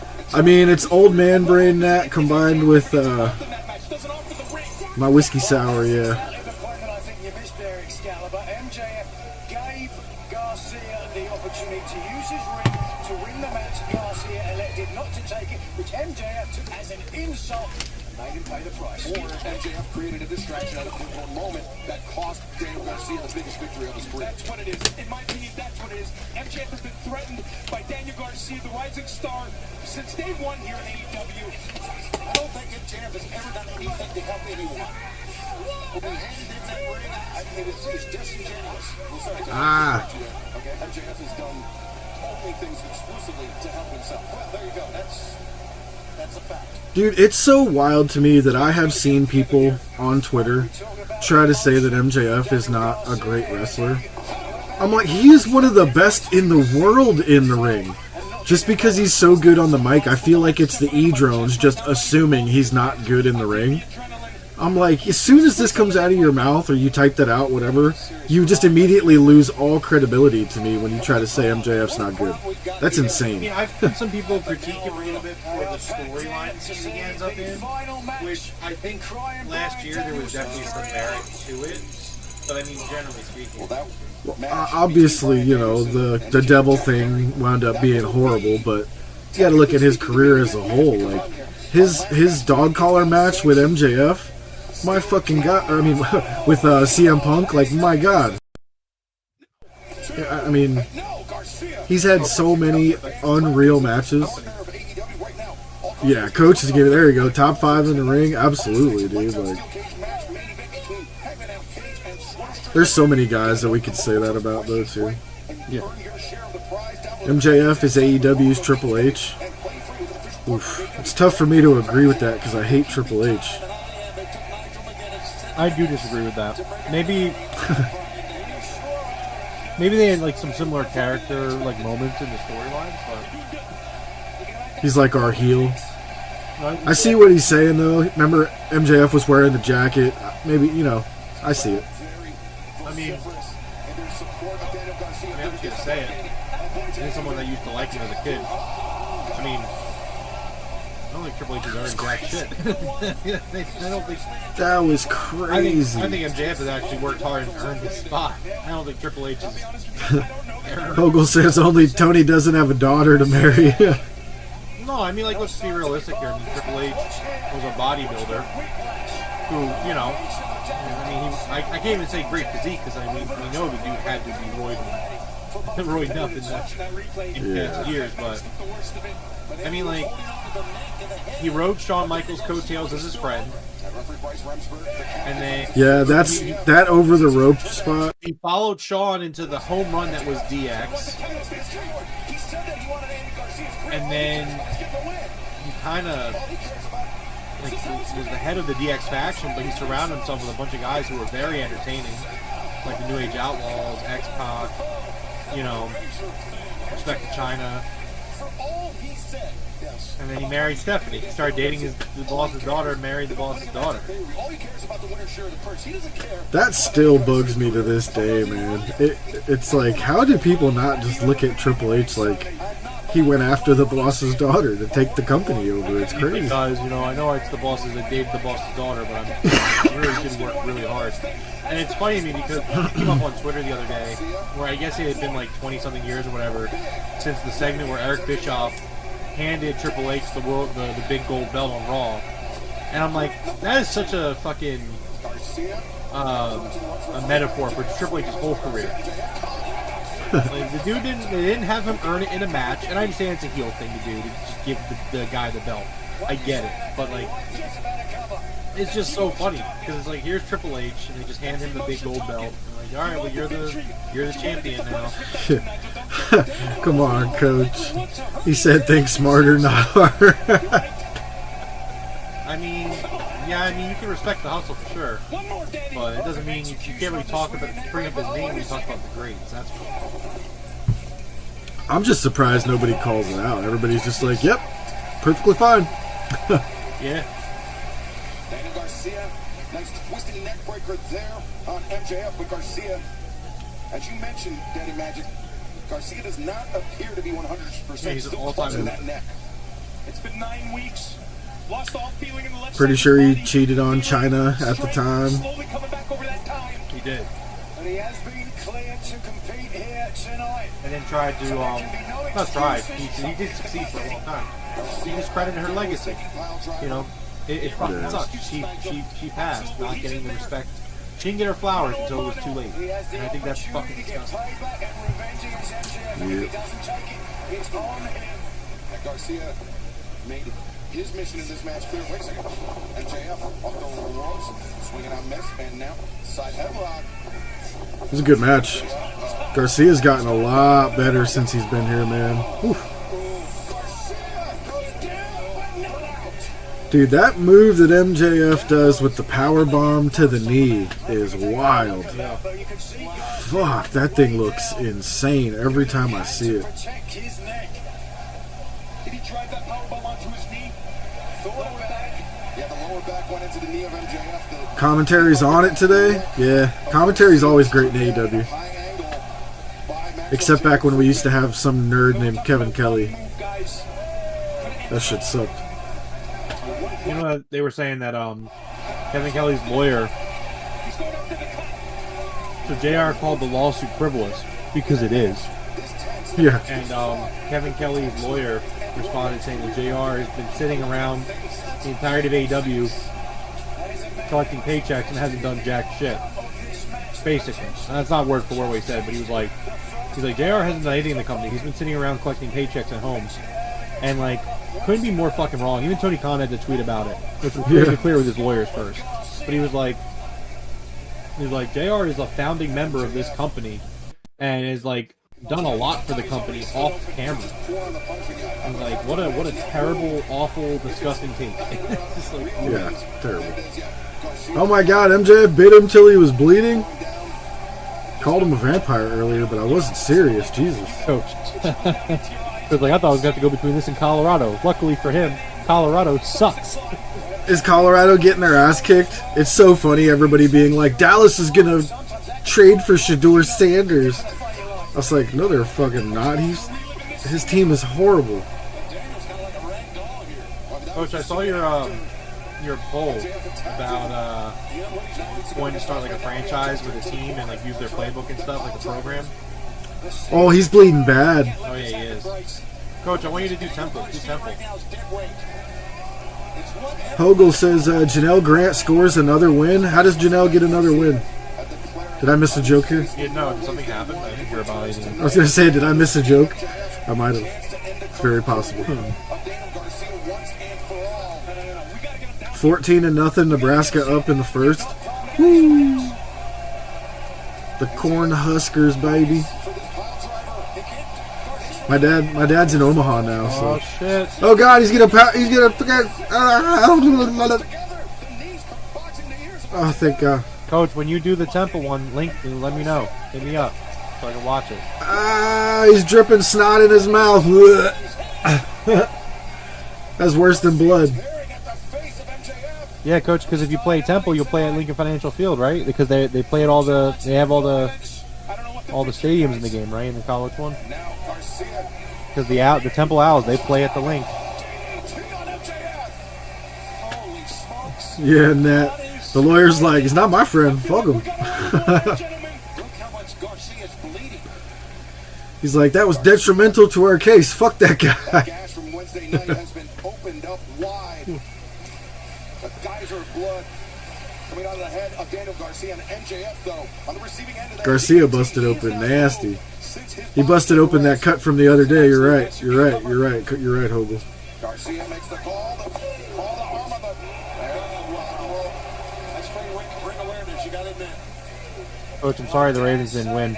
I'll let you know. I mean, I'm very upset that they did not beat the Chiefs. When you know you're hurt, you try and get as close to the ropes as you possibly can. My opponent had Saquon Barkley on his team. Oh, the whole time I was trying to celebrate last night, I was like, I'm getting crushed.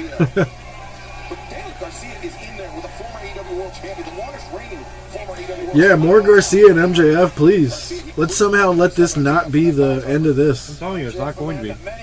No. MJF's going to cheat. He's going to win. Absolutely. We will get more of this. I don't think that's up for any debate. You can write that down as well, Tony. We're about 14 minutes in now. Someone said that MJF's the greatest AEW champion of all time. I mean, are you calling him a liar? Yes. Thank you again, everybody, for joining us. I caught him right in the face. And now, MJF. Oh, Panama Sunrise from MJF.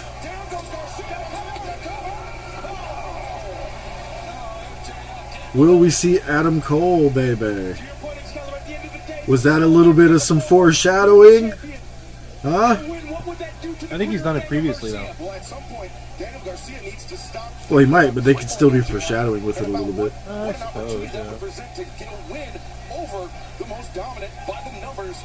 AEW World Champion of all time. That's what I've personally been agonizing over this entire time since this match has been announced. Kevin Kelly's gonna fucking make himself go broke when AEW makes him pay their legal bills.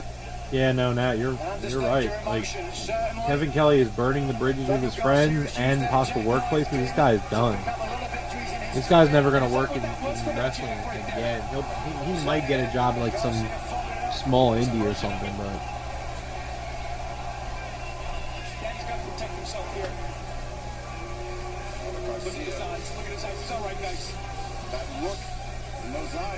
That's how he came by that moniker, Red Death. Once he gets into that mental state, look at this. It is all over for his opponent. And Garcia, come on now. Come on, Danny. Pull it up, guys. Garcia hulking up a little bit. Oh, it's all over his face.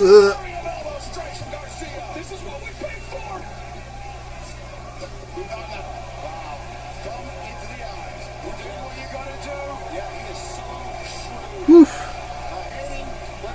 It almost got me. Bump to the eyes. We'll stop anybody.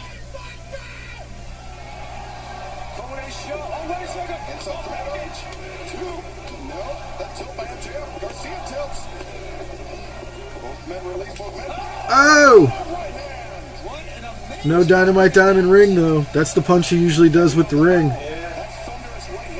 This match is creepy. You've been saying that all night, Cody. What is he talking about? Creepy? It's Halloween time. Everything's getting all creepy around here. It's spooky. It's spooky. This is so spooky. Oh, shit. Might have to put some pumpkins and I mean, yeah, Jeff, it is September. skulls down on the bottom. It's about that time, Jeff. Yeah. King of Waco Mundo. Go Birds! Go Birds! Jeff, did you guys not finish the show last night? I stopped. I didn't do Rampage. I stopped at Collision. Okay, because I went the Eagles scored, and I went to go on and join the Discord call. I was like, oh, they're not online anymore. I was like, it's only 10:40. Oh yeah, I was like, I'm sorry guys, I'm not doing Rampage. I'm watching the rest of this Eagles game. Oh, Garcia taking MJF down. Crowd very happy here with the applause. It's a good old slobber knocker, huh, Coach? Not gonna lie, King, I was so happy today. It was nice and cool out. Eagles are back. I got to put on the hoodie. I'm a big hoodie guy, so like when it's time to bust out the hoodies, I'm ready to go. So I got that Nick Foles jersey, man. What you know about this black on green outline? Oh. It's nice. It's very nice. I got a Nick Foles jersey, but it's a Super Bowl 52 patch Foles jersey. So crazy story about this jersey. So I bought this back when Nick Foles was on the team originally, right? And when he got traded away, it like disappeared. I don't know if it was in a car somewhere. I have no idea where it went. The year that we won the Super Bowl, remember when we traded? He traded back to us to become the backup. He was a free agent. He was a free agent, but he came back, right? Yeah. So he comes back, and literally the day that they announced that he was back, I found the jersey.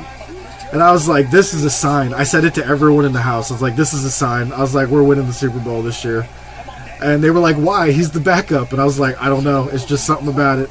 And sure enough, dude, he comes out and he freaking takes us to the Super Bowl. It was great. So I had bought the Nick Foles jersey the day after they won the Super Bowl, right? Because I wanted the one with the patch. So I ordered it, and it arrived. Obviously, like NFL Shop backed up.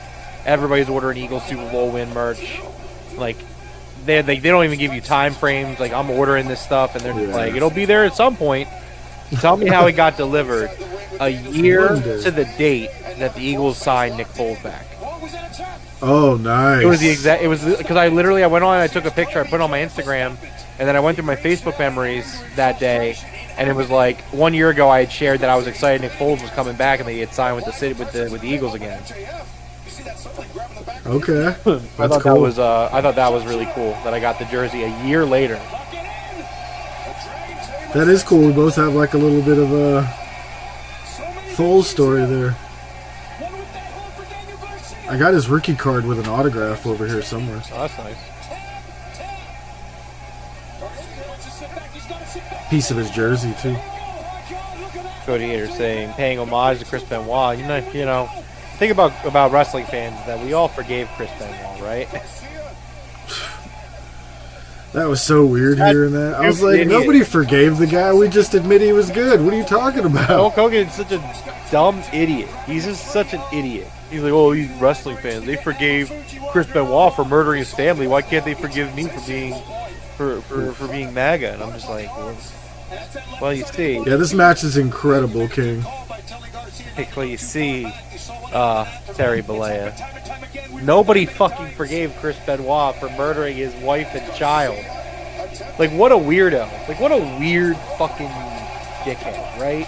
Like, just to hear the way he said it, he's like, wrestling fans will forgive me. They forgive Chris for that. And we're like, no, we didn't. What are you talking about? Hey, guess what, Hogan? I don't forgive you for being racist either, you dumb. No, we didn't. I don't forgive either of them. Because, like, I don't forgive either of them at all. Oh, man, he's got him locked up like a freaking pretzel, man. How do you even tap out with your foot? Damn.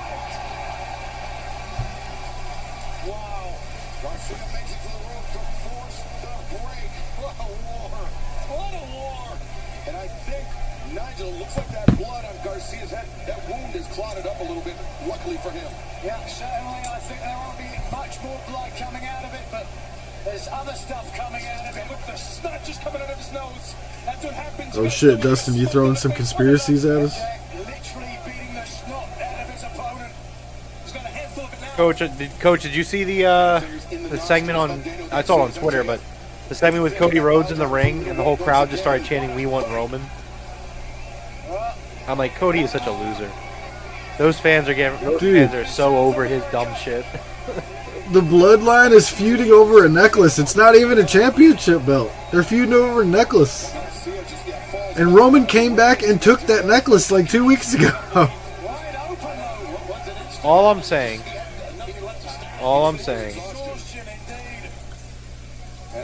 This fucking match is fire. Danny Garcia has come so far. My God. I will happily acknowledge the tribal chief.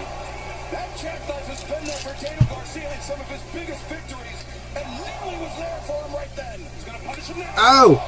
Ow! Ow! Look at the sweat flying off of MJF from those chops. It was crazy. Now the French entry cinched in. The guillotine, the forearm across the throat. Get him down, wrap it up. Look at MJF is out. He's barely moving. The arm drops. Oh, that's sick. Garcia's like, no, don't let his fucking arm drop.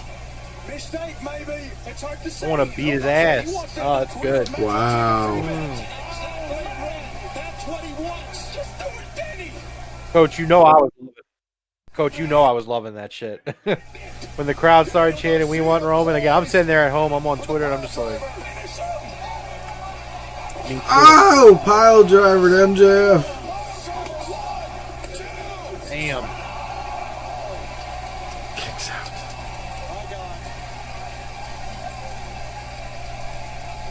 Jesus, what a match! This is crazy. The opener for the pay-per-view. I'd hate to go. I'd hate to follow this. That is a nasty, nasty pile driver. This needs to be a multi-match coming up next because I would hate to follow this as a singles match. Oof.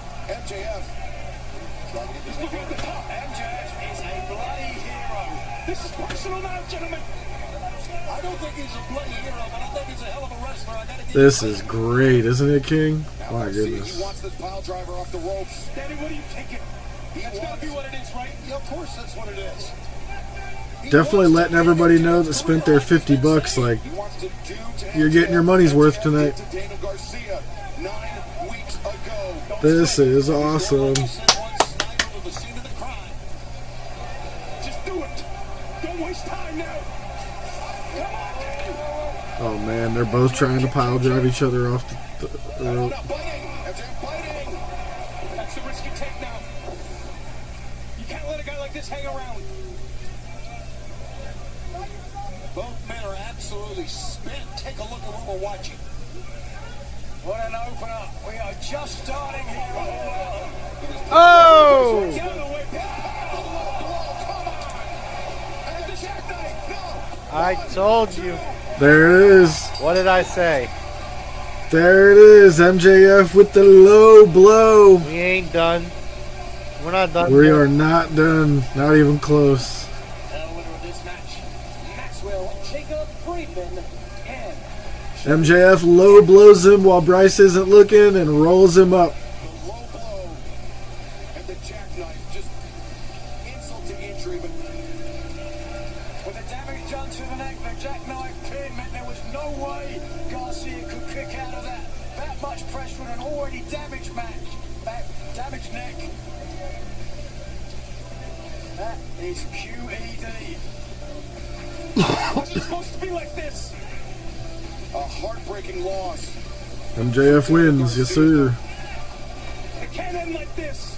Garcia may have Yeah, part 2 has to happen, 100%. too consumed with his own. Danny's gonna try to beat him up right here. It's a great call. You're right, both Did you get your picks in, Cody Hater?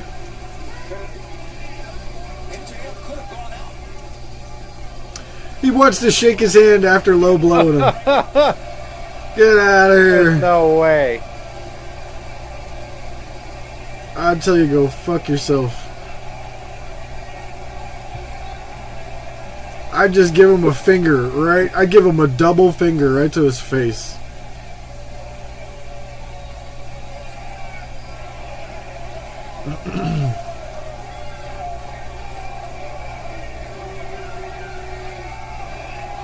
What?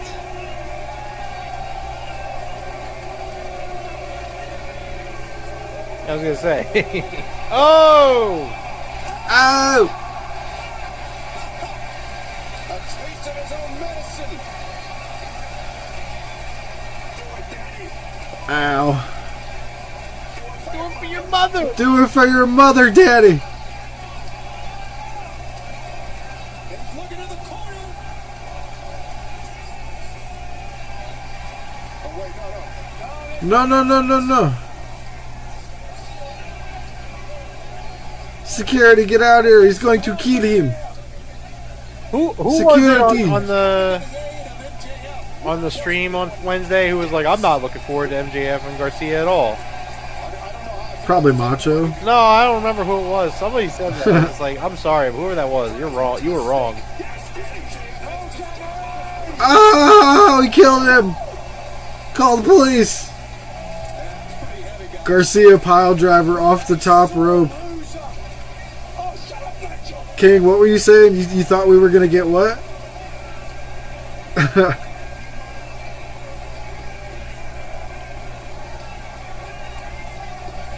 He just fucking shoots.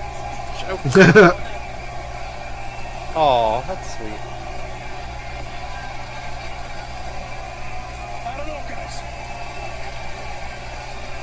What's he doing now?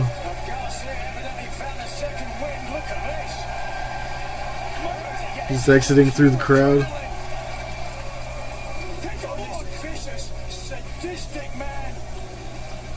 And now the ringside physicians attending to MJF inside the ring, and I'm conflicted because for as much One of MJF's favorite things to do, be stretchered out. no professional wrestler deserves to have their career jeopardized quite like that, but while MJF Are they going to stretcher him? That'd be great. Oh, Put the neck brace.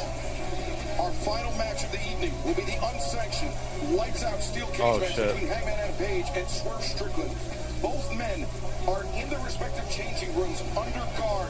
That is not only to keep them separated from one another, but to keep all the innocent bystanders backstage. Fuck, man, this match. There's a lot of friends and a lot of These four geeks aren't going to stop Hangman. tonight.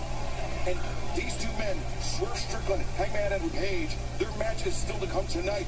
They will only be released from their changing room when it's time for them to enter. They will only be released from their training rooms when it's time. Next, a match for the AEW Like animals. They're caged like animals. and Nicholas Jackson, the Young Bucks, will take on the Blackpool Combat Club's Wheeler Yuta and Claudio Castagnoli. Is that next, they said? Next up, the Bucks and Blackpool Combat Club. Yep. Alright, tag team match can handle it. 4-on-3. And I'll know it for sure. In full effect here. The history between these men. Anarchy in the arena. Blood and guts. This is far from over between the Elite and the Blackpool Combat Club.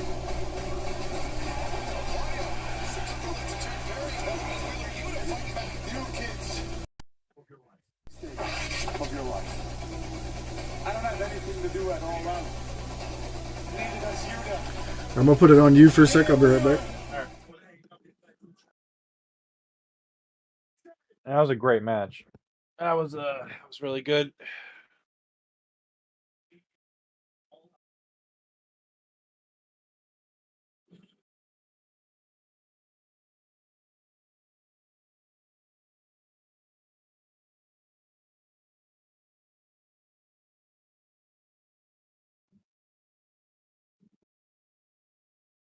I think this match is gonna be really good, but this match does feel admittedly a little thrown together, but it's gonna be good. So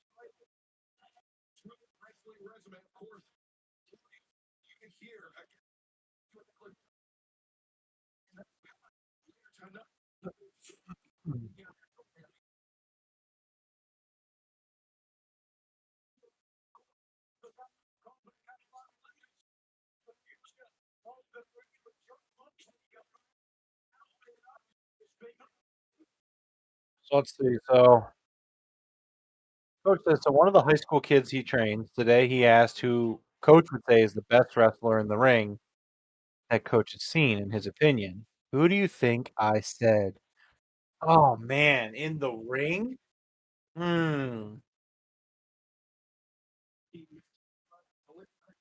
Yeah, like what are we talking about? Are we talking like ever? Or I mean today? I mean, to be fair, I think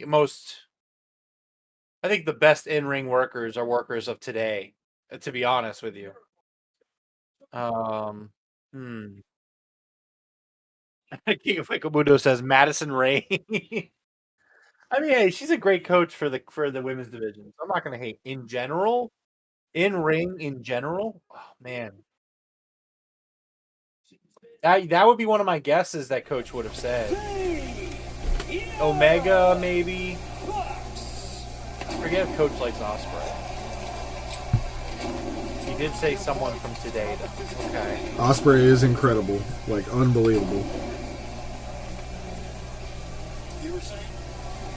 I mean, I would say, me personally, I would say Bryan Danielson.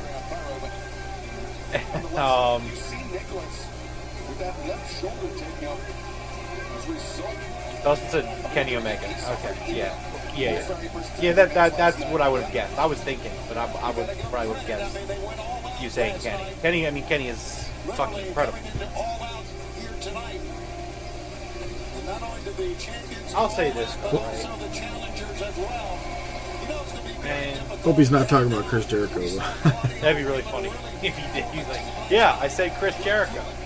I can imagine, like, I can't even imagine Coach saying that. As funny as it is, the image of Coach, like, who's the best of all time today? Chris Jericho. Ospreay will never be Omega. I mean, that's fair, but I still think Ospreay is incredible. Yeah, he's unreal.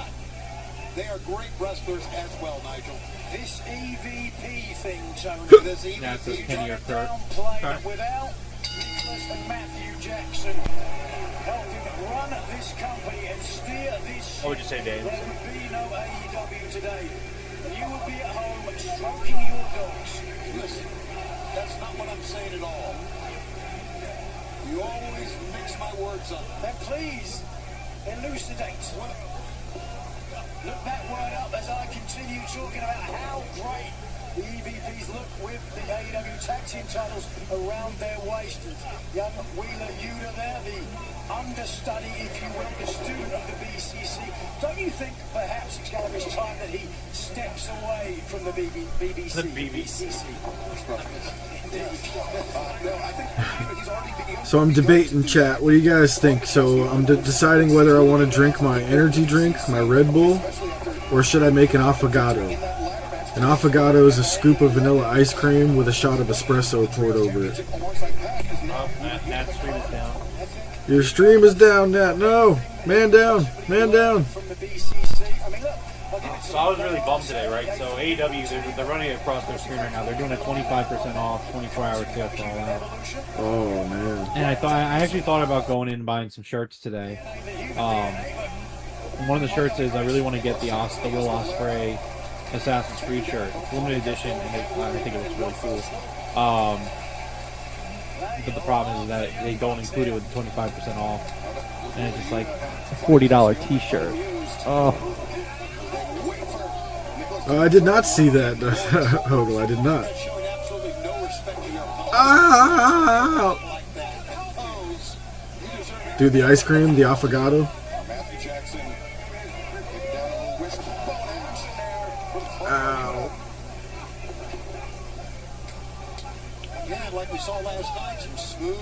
Yeah, energy drinks are bad. I almost energy drinks are bad. In the Discord, so I was at Target getting some stuff on there, and somebody put like the Logan Paul's drink Prime or whatever it's called, and with one of the blue cans, and someone had put it with like a bunch of the bleach that they had, and it was like it looked like identical. Oh god. Bleach. And I almost took a picture of it like, hey, here's everything, here's a bunch of shit on this shelf that you should definitely not drink. It'll definitely. That's crazy. Oh no, Nat, that's terrible. Oh, why'd he just kick the rail?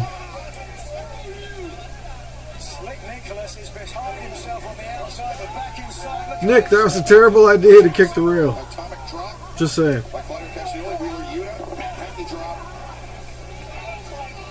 Hogo, you ever had that before? I was at an Italian restaurant not long ago, and my brother-in-law ordered that as his dessert. And I was like, that looks really good. I'm not really a coffee person, But what happens is the espresso, when you pour it over the vanilla ice cream, it changes the flavor of the espresso into a caramel flavor. It's wild how it changes it. You almost had it. Instead of the second A, it's an O. Affogato with a T. They just pick up the pace as Nicholas to the top. A-F-O-G-A-T. Might be two T's. T-T-O. Affogato. He was trying to fight his way off. He's just watching what happened from the top. Let me see if I can. Reflex offense for the Young Bucks. The AEW Tag Team Champions firmly in their wheelhouse. A-F-F-O-G-A-T-O. One T. So it's wild, Dustin. Like, the flavor of the coffee transforms into caramel, and it tastes like caramel syrup. It's wild. There's still a nice little coffee punch to it, but if you're not completely opposed to coffee, it's really good. Stream is back up. Let's go. There you go.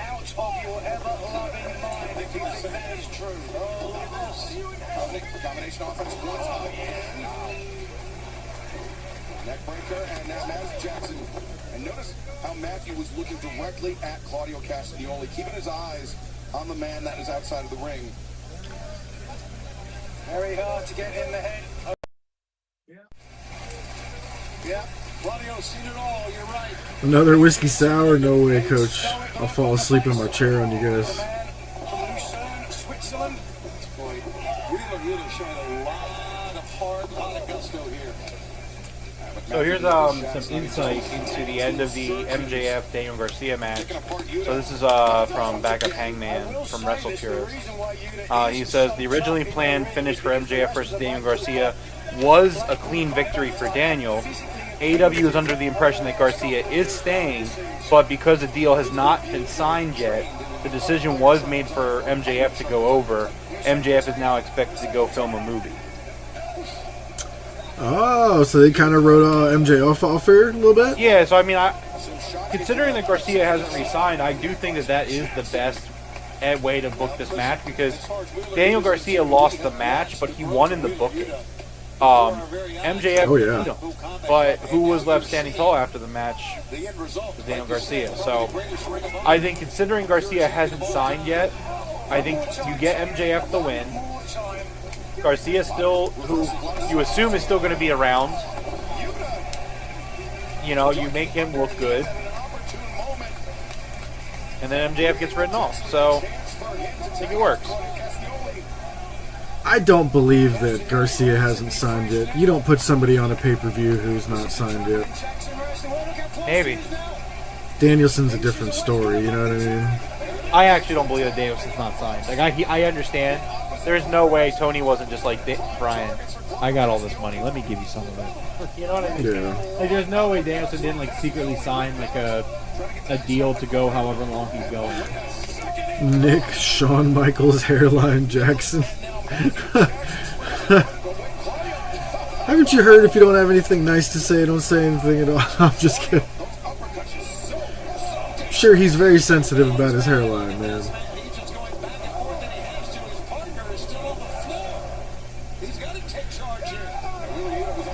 I tell you, what a sad story that is, though. Shawn Michaels, take a look at that guy. That might be one of the most aged like milk human beings I've ever seen.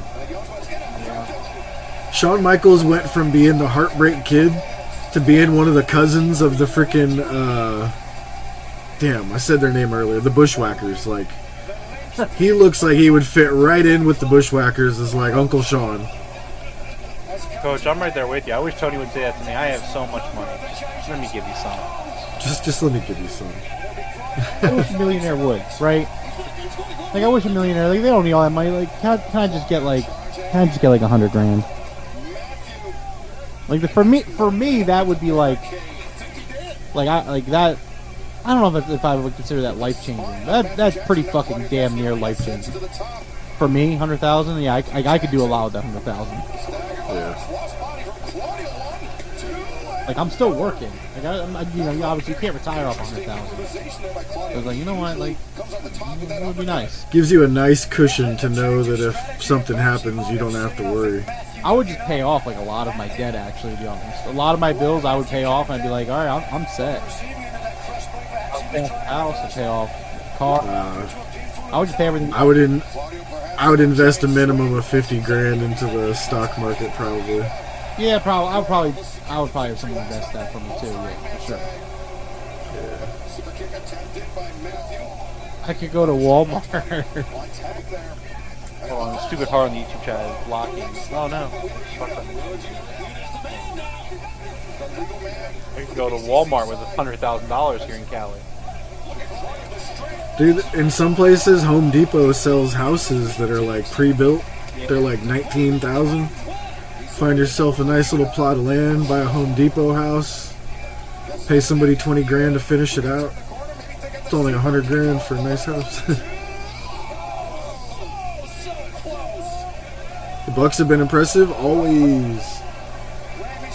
They always perform well in the pay-per-views. 100,000. I'd settle for 30. I mean, yeah. Don't get me wrong. That I would take 10. Shit, I would take 1 right now. We need to get sponsored by Body Armor. $1,000 a year, Body Armor. That's my price.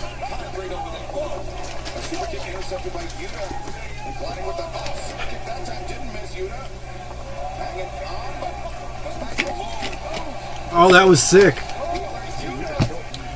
The way that Yuta just made him kick his brother was awesome. I would lose 50K? No way, Nat. Trust me, Nat. When it comes to the stock market and when it comes to crypto, I'm okay. I promise you.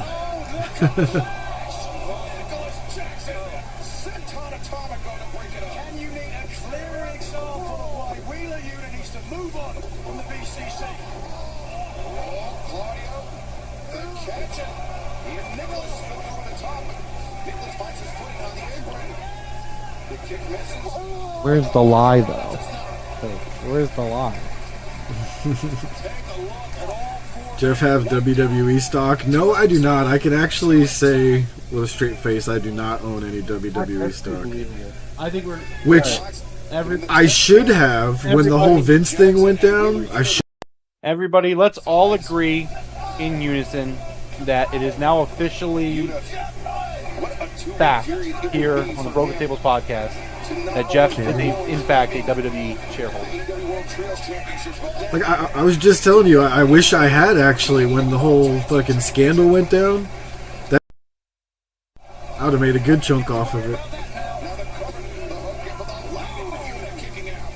So if anybody wants to know an easy way to make money in the stock market, find a company that got shit on and they dropped like $2 or $3. Wait till the drop is done and then buy some of that.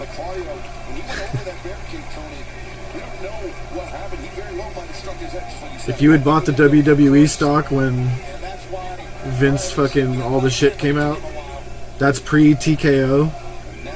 Your stocks would have turned into TKO stocks, which now are, I mean, they are what they are. I don't know if you would have made a good chunk or not, but I'm sure it's not bad. You don't like those European uppercuts, Hogle? Sometimes they look nasty. I haven't always been a fan of them, but sometimes they look nasty. Like that one. That one was nasty. Oh, that's nasty.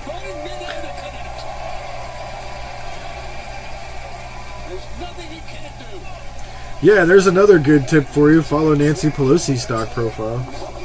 That is a surefire. It's a good one.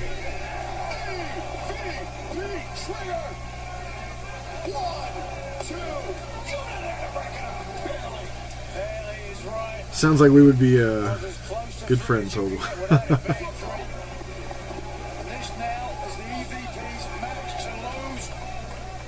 Titles are firmly in their grasp. Don't let them slip away now, boys.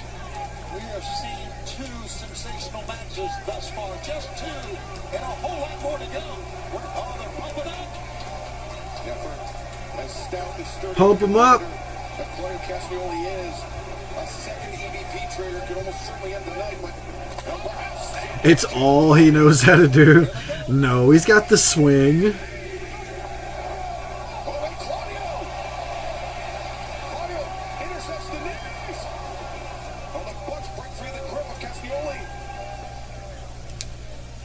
And now, they get double suplex, but now Claudio's going to get double suplex.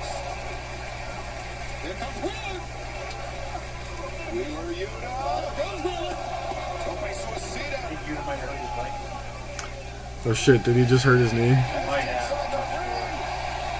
Don't to go to track ball. Jackson in the grip for Claudio Castagnoli and the giant swing. Let's see if Wheeler can get up on the apron and connect with a drop kick. He cannot so far. Yeah, that's true, Nat. Just about any of them.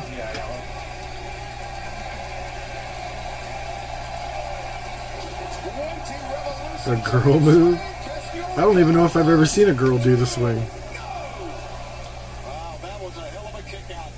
Last night, Tony, it was the drop kick from Wheeler Yuta, right? At the end of the giant swing, the punctuation mark that made the difference. But he couldn't get up on the apron that time. Excalibur to do the same thing. 100% Nat. 100%. I've been saying that for years, Nat.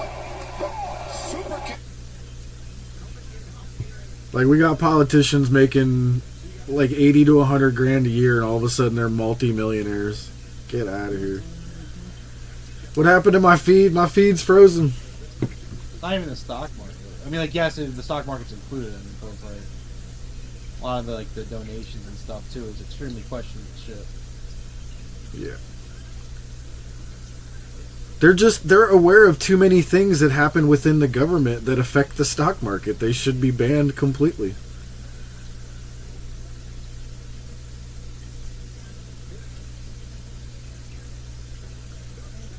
Like when the Trade Commission starts investigating someone, they don't announce that to the world, but every politician knows about it, you know. Something went wrong, reload your player. That was a hell of a finish. What happened? I missed it. Well, it sucks for you, Jeff. I'm back, but I missed it. I'm seeing Matt hold his belt. Nicholas and Matthew Jackson. They'll die.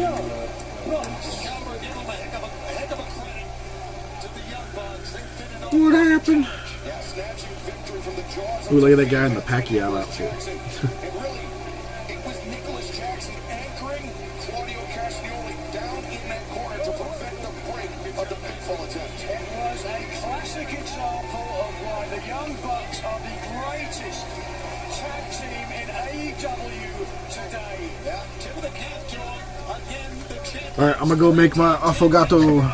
Once again, like they did. Disappointment for the BCC side as Matthew and Nicholas Jackson will leave Chicago as still the AEW World Tag Team Champions.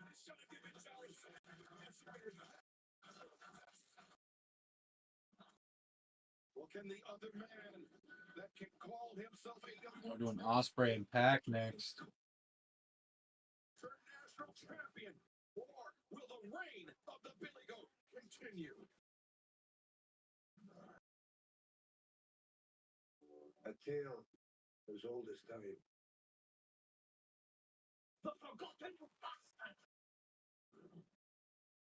Tell me, who's the number one contender? Earning a shot at the International Championship. Not Will Ospreay. He swans into Tony Khan's office and sanctions himself an international title match for Rivalry Stadium. Constantly overnight, manipulated, and treated like a fool. Nothing back. I will get back on his national championship. Back where it belongs with Will Ospreay. This is about the story, the international championship. This is the light in the sun. Let this be a warning.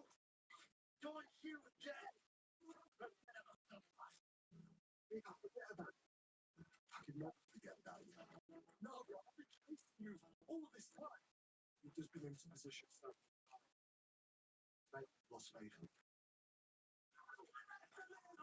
Yeah, Cody, it is gonna be really good.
Yeah, I really don't want to spend $40 on a T-shirt.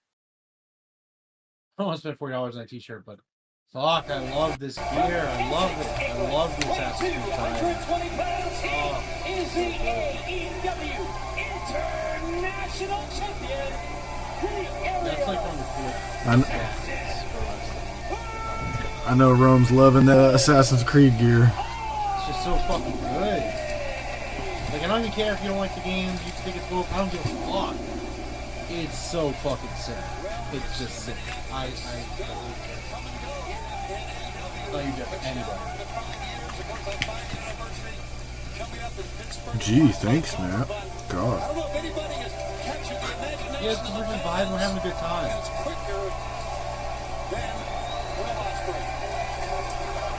I think it certainly was very point, but even when you think beyond the 5 years of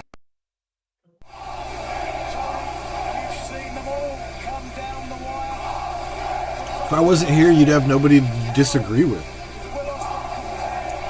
Sounds like a peaceful existence. Remember the first time you saw Argentina look up the team? I remember that. I remember when I saw you compete. I said, that man doesn't get on his feet. Well, the Aerial Assassin certainly does. Pac, once known as the man that gravity forgot. We're Osprey. Before this gets really cooked off, I'm going to do the rest of the beverage. Gravity with this match. This is a very interesting matchup. These two men have met one-on-one one time before. Oh man, I've been wanting this match for a long time. This is going to be incredible. Let's go. And this match, for me personally, is very interesting because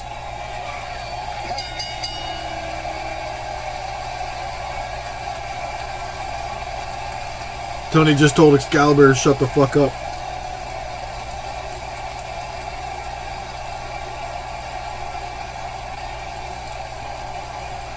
Tony's like, Excalibur, excuse me, but shut up.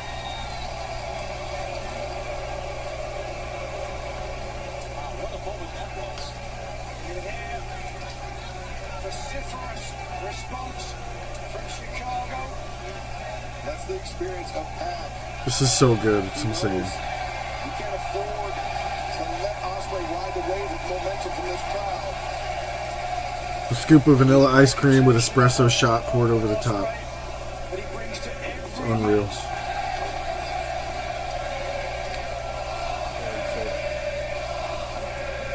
Ooh, which one? Yeah. I love the black cherries. Yeah, it's so good. Hanks is so good. They have 2 new things that I bought them. I haven't tried them yet, but one seems like it's called Mexicola, and I think it's like kind of supposed to be like a Mexican Coke kind of thing. Okay. And I think they have like a pink lemonade or something. Mixed pink. In Ireland, but also I picked them up. I just haven't then tried North them. America, ultimately in Japan, and then returning to the big stage in America. That's what Pac did, and he did it before Ospreay, and because he did it, he allowed Ospreay to do that as well. There's certainly something to that. Large shoes to fill for this young man from Essex, Will Ospreay, but you can make an argument that he has done This match deserves 11 stars already? him being Will Ospreay, who went to Japan. Jesus. From the land of the Riding Suns history. You know, Will Ospreay, in one of his interviews, brought up that exact point you were talking about, Excalibur, about Pat paving the way for him. And talked about the time in Japan and the time that Pat was there. They both, of course, were on the independent British scene as well. Wait a second now, Pat. Ascending to the What are you doing, Pac? We're like 3 minutes into the match. Jesus!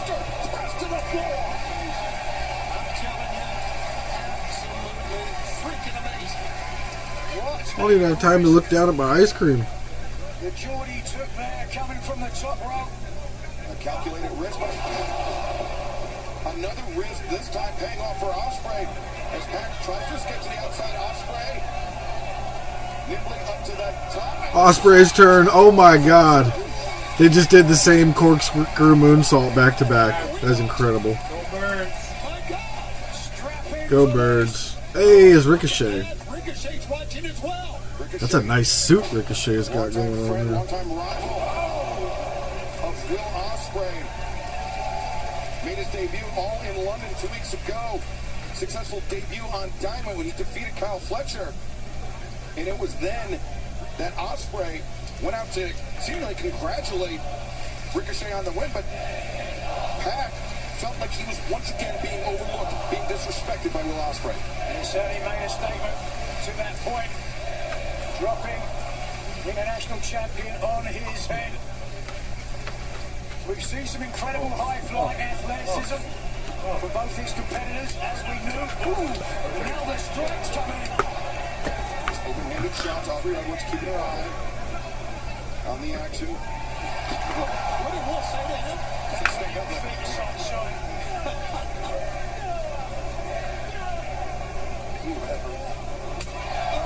Ow. Pitch shot by Ospreay. And really earlier I should have said Pac flew so Ospreay could have scored, but we'll pretend I said that. To the back of the heavily taped neck of Will Ospreay. In a striking exchange, who do you give the advantage to? That is tough, I think. Yeah, this is incredible. He's a cantankerous, surly fellow. And now he is just driving his boot into the jaw. A tightly wound spring. What do you guys think of this match so far? Clearly still damaged from Wembley Stadium and all in, which could cut down on these. Oh. Jesus. Yeah, well, the big question for me, after Will Ospreay seemingly retired the Tiger Driver 91 because of the damage that it did to Bryan Danielson, which in my opinion wasn't really warranted, because if that's the case, if you're going to take a move away because it hurts Bryan Danielson, you're going to have to take away an elbow drop as well. But that being as it may, does he now have that back in his arsenal? Will he use it again? Yes. Yes, he will. You believe so, Tony? Even after Ospreay, he was so conflicted. Yeah. I think it was MJF really pushed Ospreay into using it. I don't know that Pac, for as stroppy of a bastard as he is, I don't know that he's quite at the. Actually, I know for a fact he's not quite at the same depths as MJF. Well, no one is, and I get what you're saying about the match against MJF, but I really feel it's back in his arsenal again. He, of course, being Will Ospreay, who finds himself in the grips of Pac on the top rope. The pause. Oh my god, that brainbuster is nasty.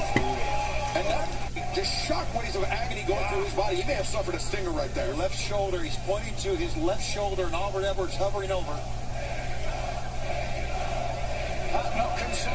No, makes the call, makes the cover. Ospreay kicking out. Yeah. Take a look here. Legs. Pac crumbled underneath himself for added momentum to the back of the neck of his opponent. And now just a simple headlock, but with a damaged neck, that is agony. Yeah, no telling how much damage Ospreay came into this match, but damage to the neck he came into this match with, but it's most certainly been exacerbated by Pac in pursuit of his second reign as international champion. Now Pac content with just grinding him on the mat after that big explosion on the top. And Angelo, we say simple because this is, I mean, one of the first rules you learn in wrestling school is side headlock, but I mean, really, it puts a lot of torque, a lot of pressure on an opponent's neck. It's a very effective hold when used. Not sure that Pac's going to pick up a victory with it, but he certainly can soften up Ospreay. I once beat Brian Danielson with a side headlock. With the Dynamite Diamond Ring first. No. Pac escapes to the outside. Ospreay. How about that? I thought Ospreay would take flight. He rolled out with him. Surprising. Ospreay moves up to the barricade. Lures in Pac, and now Ospreay. What agility. Oh! Flying forearm. That was cool.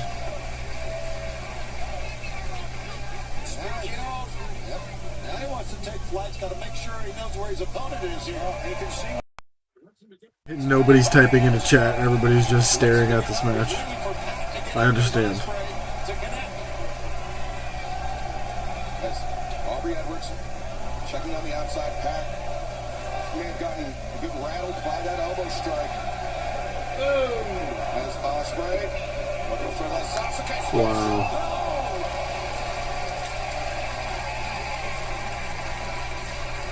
Pac was beside himself there.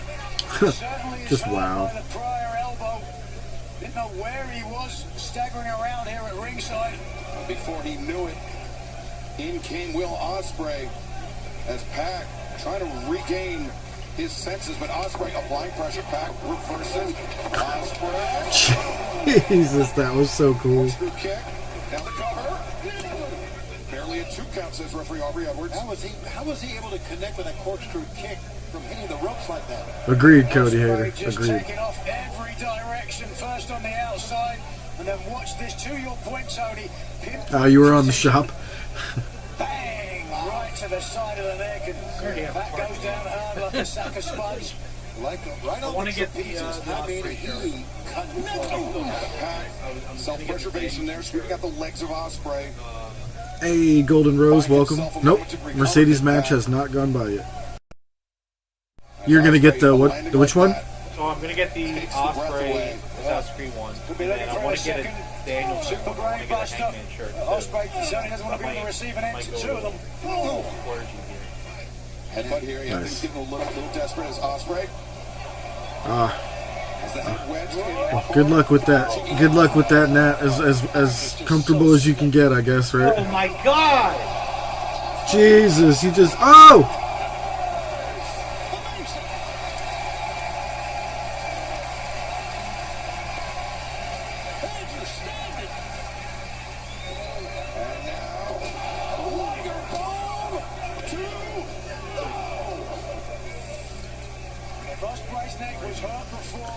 Nebraska up 28-0. Holy shit! The strength of Ospreay was impressive, but the body control of Pac, for as great of a high flyer as Will Ospreay is, I think Pac may have him beat in that department. Ospreay took that DDT, then he took the Liger bomb. Let's see what he's got left, man. He's still on the mat. Pac could be taking Black Arrow. Kind of close. And to that point, Tony, Ospreay, He's doing the Orange Cassidy like roll away thing. to at least. He's relatively safe, that close to the ropes, at least from the Black Arrow. But Pac's got plenty of other stuff in his arsenal. Pac vaulting off the back of Ospreay. Ospreay. Oh, Spanish fly! Pac able to withstand the attack. The athletes that we have here in AEW, absolutely amazing. What are you pointing at, Will? What they do, what they The corner? put their bodies through. So have a great match. World class. Lying in weight, Ospreay, and back inside, looking for the Oscar. Oscar, Pac using his power to prevent it. And now Tombstone, no. Ospreay reverses. Tombstone, Oh. Pac flagged it out. Oh, he's going for the hit blade. Hidden blade, but He knew it was coming. he saw Pac. He had his eyes turned. Right away. This is incredible. And now deadlift. But Ospreay, the back elbow. Oh, it's on the side that you lay on, and now you gotta try to lay on the other side. Oh, it's the worst. Ospreay lands on his feet. That sucks. Ospreay's hurting. Oscar, the cover. And Pac able to kick out. That momentary hesitation may have cost Will Ospreay the victory. That's the thing, Nigel. With a neck injury or a shoulder injury, whatever Ospreay's dealing with, anytime you take those backwards falling type maneuvers on your shoulders, it's like a lightning bolt going through your spine. You really got to be adaptable. Variability is the key to success when it comes to championships. That's how I feel with my back when my back is out. No matter what, I have to sit down, and it hurts my back to sit down.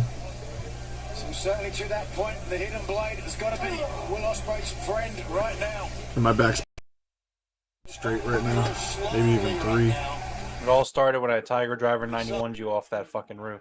I remember their first match in 2019. Sorry, it happens. I mean, I'm sure that like everyone understands, but like I don't think anyone would blame me for doing it. It had to be done. AEW is the best. I mean, they're showing it tonight. This has been an amazing pay-per-view already. Yeah. MJF and Daniel Garcia put on an absolute banger of a match. Post-match angle with Garcia was great as well.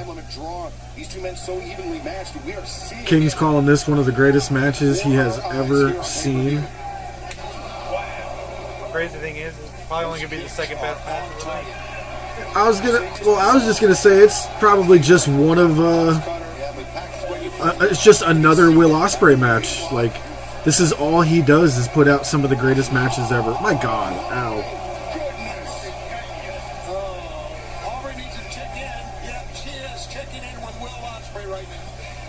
How's he alive? That would have broken every bone in my spine. There would have been like a Mortal Kombat X-ray image, and it would have been like and just cracked all the way down. Every vertebrae just exploded. Oh! International champion is back.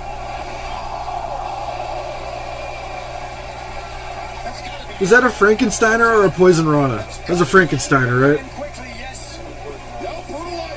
Oh, into the Brutalizer! Oh!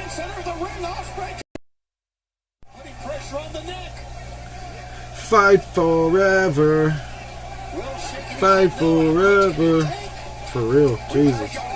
They may go out. Sometimes when you're in so much pain, you almost black out. It was that Brutalizer against Kenny Omega 5 years ago, this very building. That Pac picked up the victory. Oh, and Ospreay. That fell on the bottom rope. Desperation. And Pac looks pretty pissed off right now. A lot of people might not remember, but let's jog the memory. Pac is another guy that the WWE fumbled on. How do you release that guy? You knew how good he was. I don't understand how you release that guy. It's crazy.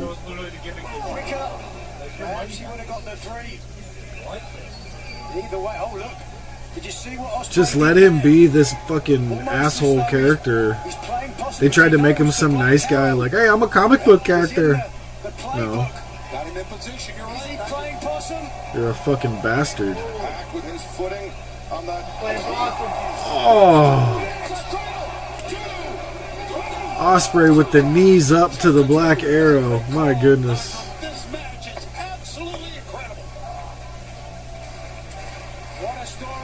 They refused to pay him, and he said, "Fuck this." Yeah, I mean, how do you do that though?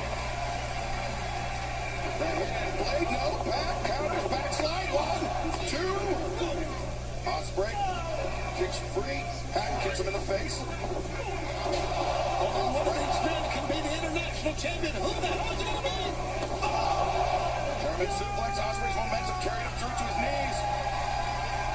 Patton can taste it again. Oh, wait. Ospreay.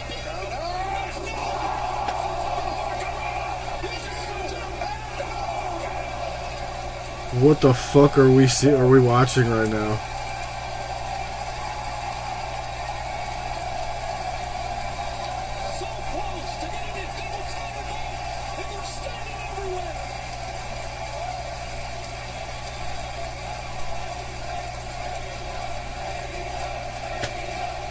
AEW, AEW, AEW, AEW. In just 5 years, those 3 letters, AEW, have become synonymous. Holy shit, this is insane. And we are witnessing it before our eyes. Oh god, that was a poison rod.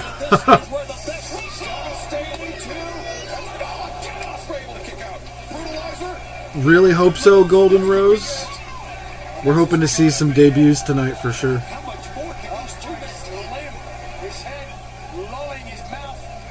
This is 6 stars. Easy. Aubrey Edwards may need to. Right, absolutely. They are winning him back. Ospreay. Yeah, you gotta rob somebody. You have $50 and have this pay per view. Come on, now. I don't know. Do what you gotta do. Like hold up a gas station or something. It's back. Yes. All right, good. Jesus. You've been a felon, you know. It's okay. Winning felonies now isn't getting the deal as it used to be. You got guys running. Boom! Poison Rana for Pac. And a hidden blade. Fuck. Oh, God.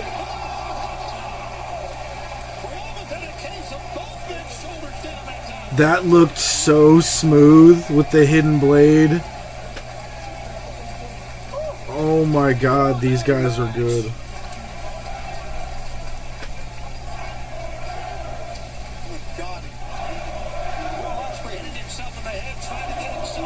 Here's 2 more of the top 5 in the world we were talking about earlier. That was crazy. 12 stars. Here he goes. Thinking Fucked him up. Disrupting the balance of Will Ospreay. Oh no, thinking avalanche. Yep. Look back for his landing. Really, Rose? Okay. Avalanche. Poison Rana, perhaps. Do it, Nat. Yeah, no, Oh! please don't die. Tactics, he's got him.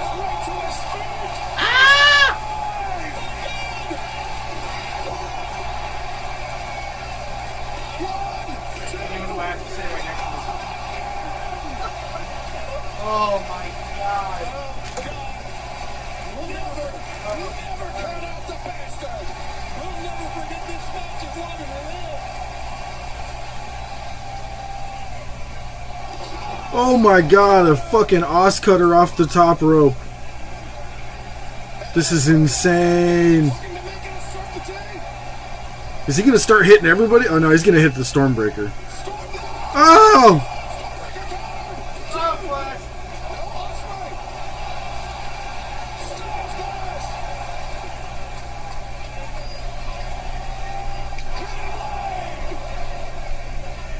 Ospreay.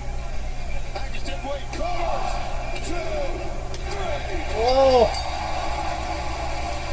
Here is your winner. And still AEW International Champion. 7 stars.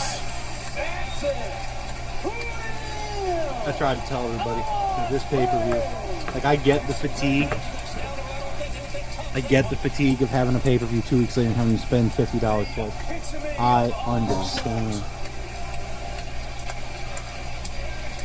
Thank you very much, Rose. Thank you. Thank you, Rose. Drop an elbow on that like button if you don't mind. Thank you very much. What a fucking match.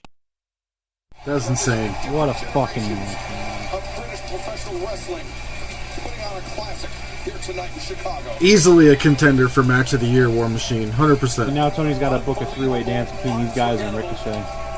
Now somebody's got to follow this shit. Bro, you got to do the Okada match after this. Looking to end things here. One last attempt from Pac to pick up the victory. 20 stars. My thing is, right, like, who the fuck wins Wrestler of the Year? When it was in his grasp, he took the opportunity and dead weight. Swerve could win it. Ospreay could win it. Like, no, but I'm saying, like, they're, like, yeah, it's like Swerve, Ospreay, Danielson. You know who's not winning it? It's fucking Cody. Cody ain't winning that shit.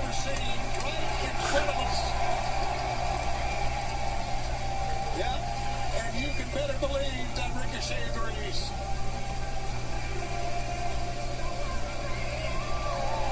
And Pac, though he leaves without the International Championship, A three-way between Pac, Ospreay, and Ricochet. I don't know if I could handle that, War Machine. last possible moment with a man who could be considered the best in the world. That might turn into like the greatest match in the history of all time. And nothing else will ever be able to live up to it. Okay, Willow and Statlander in a street fight. Okay. This is a good match to put on next. Make this street fight brutal. That'll bring the crowd back in.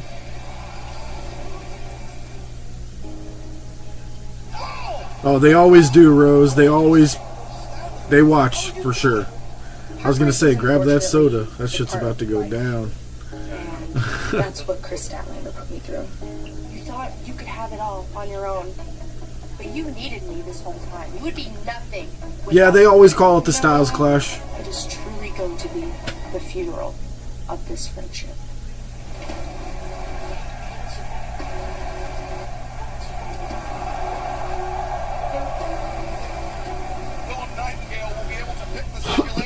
For the match at All Out.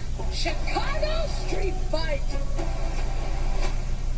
You could have picked anything that you wanted, and you went with a street fight. You still care a little bit inside, don't you?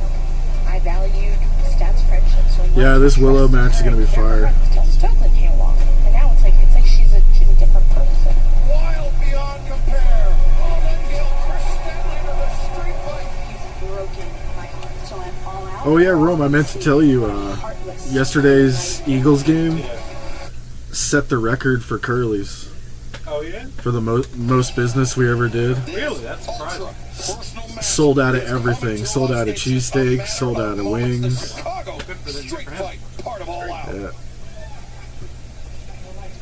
Oh, we starting backstage? It's Saturday night! Stokely Hathaway. Chris Statlander, Stokely Hathaway marching into battle. This is going to be bitter. Man, watch out. Statlander, focus on her face. Ladies and gentlemen, get out of your seats and get on your feet because every night is Saturday night. The following contest is set for one fall. There are no countouts and no disqualifications because this is a Chicago Street Fight. Being accompanied by Stokely. Okay, so she's bringing Stokely out here to help. He's got a chair. Who's gonna come with Willow? Wait, does that chair say "Rest in Peace, New Jack"?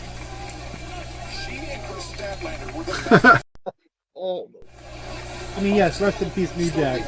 But I fucking love Stokely Hathaway, so. Poison into the ear of Statlander. She's taking it clearly. She blames Stokely Hathaway on the end of their friendship.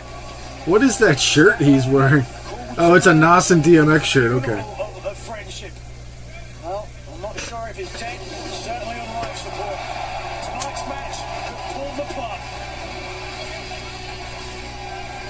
smile anyway.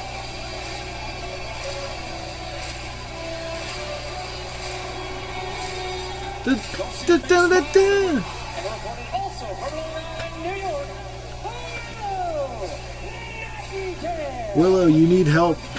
She has help out here already. A pained expression on the face of Willow Nightingale because she knows, as you said, Nigel, that this could be the final nail in the coffin. There could be no coming back. For Chris Yeah, Nat. Stoke looks like such a fucking dork. I was thinking the same thing there, War Machine.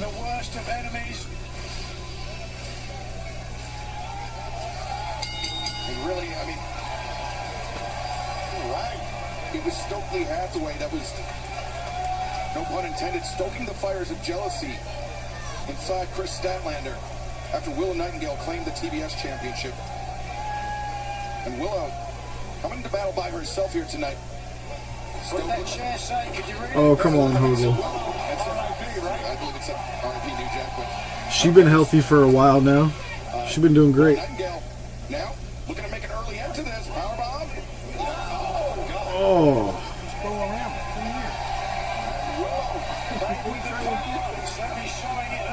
Well, you know what she's going for here.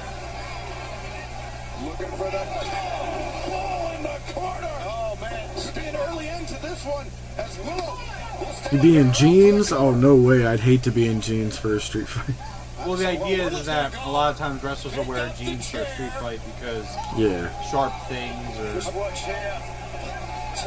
jeans are like tough and rigid and have a little bit of defense. Just put me in a regular pair of Dickie shorts for. Yep. Yeah, and they'll cut your legs with the fucking thumbtacks. And they go Oh, if we're talking like a wrestling street fight, okay. Yeah, that's what we're. Yes, Jeff. Oh, the chair. I mean, Ow. you're talking about a real street fight, but still. Yeah. That's what I was talking about. Oh! Oh! The Spanish announce table has been obliterated. We have our first broken table of the night.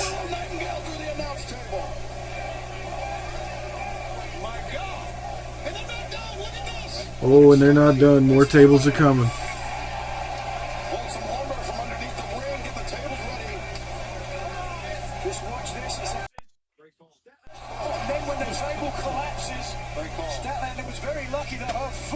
What up, MC Jin?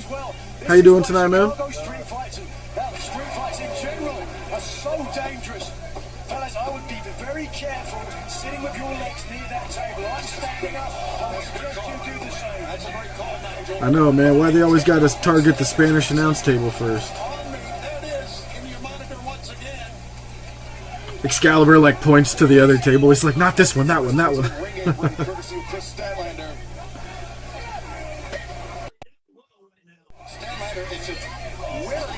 Oh God! EC Dub. Somebody's going through the table. Come on, let's get our second table of the night already. I'll take it. Why take that off? That's there for your protection. Oh! I think Stat hurt her back, man. Oh God. Willow was supposed to get out of the way, and she almost did, and then fucking Stat got her in the back of the head. I thought she got out of the way. Oh, it looked like she got hit in the back of the head. Hold on. It's possible. Let's see this replay. Oh God, she did. Holy shit. She got fucking obliterated. That looked like a Street Fighter finisher. Oh my God! Ow! Jesus! I fucking told people. I was like, this match is gonna fucking slap. Oh my God! Wow! What a night it has been so far. Good Lord. That guy sitting there is like, holy fuck, what just happened?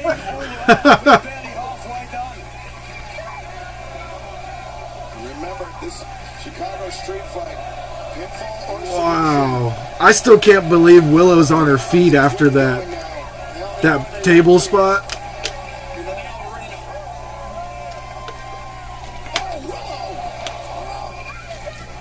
Harkening back to what Chris Statlander did to Willow at the base of the round when Statlander ended their friendship. Good God. It's a long story between these two competitors. Statlander, the former TBS champion. Am I the only one that's taking the one to see whether to take a piece of Stokely as well? I don't think so. Look at Statlander just Stokely, get the stuff. explosion in Where's he go? What's he got? Get the stuff. It's gonna be a trash can full of weapons, maybe. Dear Lord. Yeah, there it is.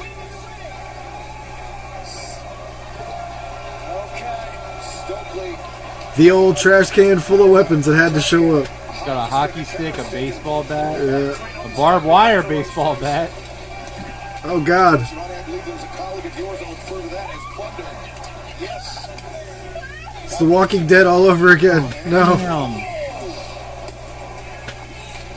Yeah, they have absolutely followed up that Pac versus Osprey match well. Oh, she missed it, but that still had to hurt.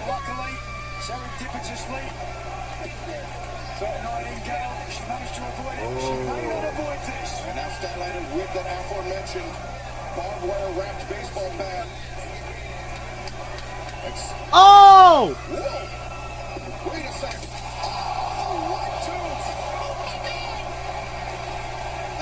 I have not seen light tubes outside of indie wrestling before. Besides ECW back in the day, of course. Yeah, Willow didn't even know what she had in her hand. She just grabbed one of the weapons, and it was three light tubes. That wasn't one of the weapons that Stoke brought out. Willow had that herself. Oh my God, yes, that's bleeding.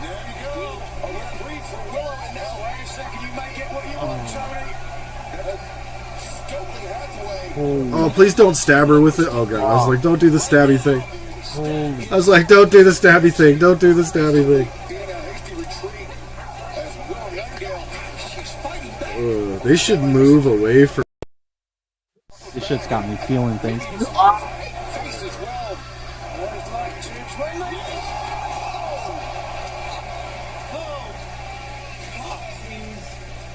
Just sheer desperation by Chris Statlander. The spear driving her and Willow Nightingale off the stage through the tables, those production tables at ringside. Wow. We have seen tonight. The things we have Is that our fourth broken table?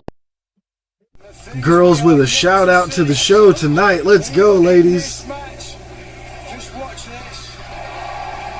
Driving down and in through the tables. Different angle, same reaction. Wow.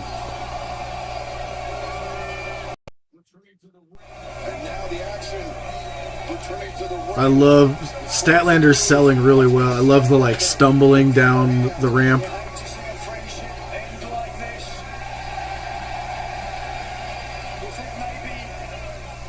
if Nightingale apologised, Statlander would let it go. Or maybe if Stokely Hathaway had not tried to influence the feelings of Chris Statlander. By the way, the same Stokely Hathaway who has run away. I might add. What have you? Well, yeah. Oh. Statlander got the elbow up. Willow. Dude, these girls might get 5 stars. Look at her body slam. Statlander. That was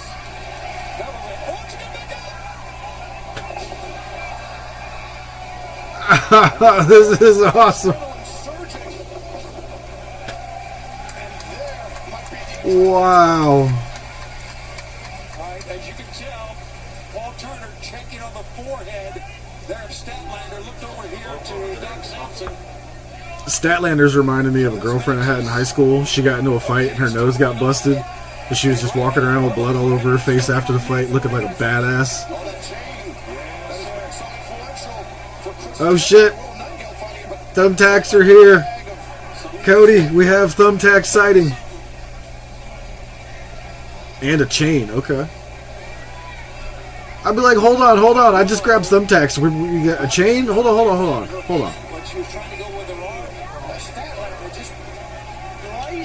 Oh, just slapped a taste out of her mouth.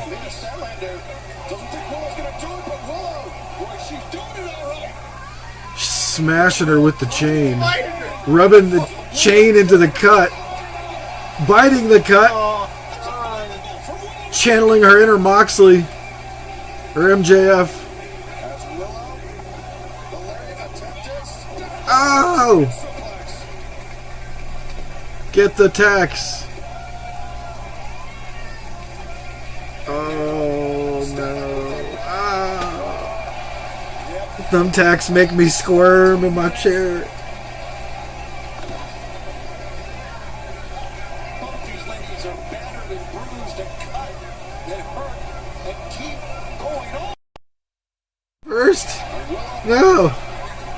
Saw the impending disaster, was able to escape, and now hammering Statlander. We'll try DVD maybe on it. Oh no! What?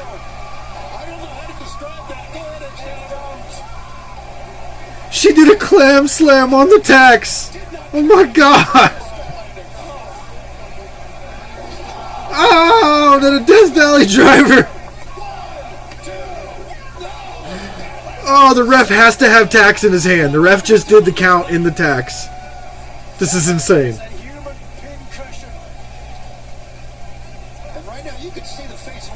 Oh, there's just tax sticking out of Statlander's cheeks. Having second thoughts? Is that what you're saying? I don't know. It looked for a moment that she was. This doesn't look like second thoughts to me. No, now it doesn't. Statlander on the shoulders of Willow Nightingale as Willow maybe thinking Avalanche Death Valley driver. But we'll never know as Statlander able to. Oh my god. Statlander's a hard hitter, isn't she? Certainly is, but Still see those pins stuck in that Statlander's flesh. yeah, this is going to be an uncomfortable plane ride home for Chris Statlander tomorrow.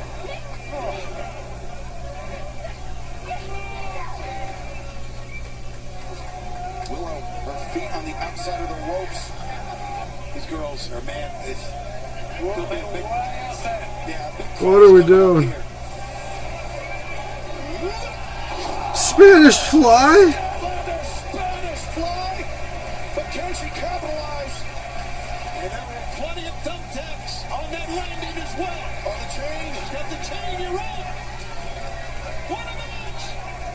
Hogel's over here jealous of some tax. Oh, chain! The spinning. Oh! Nightingale is still in this one. Jesus. This is a match of survival. And Willow rolls to the outside, but she's not going to find much relief out there with Chris Statlander.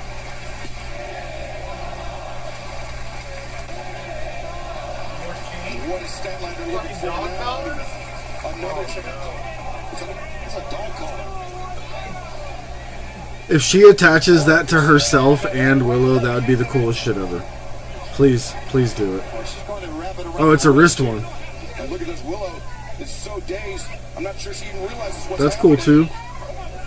As Statlander. Yeah, Willow needs a Yeah, War Machine, I was sleeping on this match.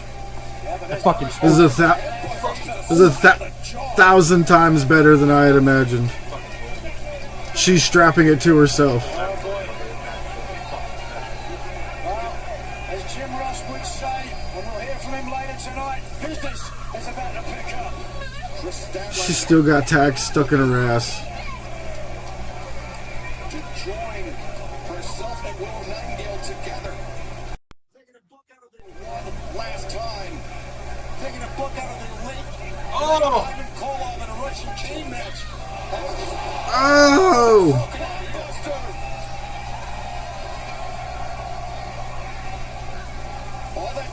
So this Chicago street fight just turned into a chain strap match. This is incredible. This has been a war of attrition. Oh.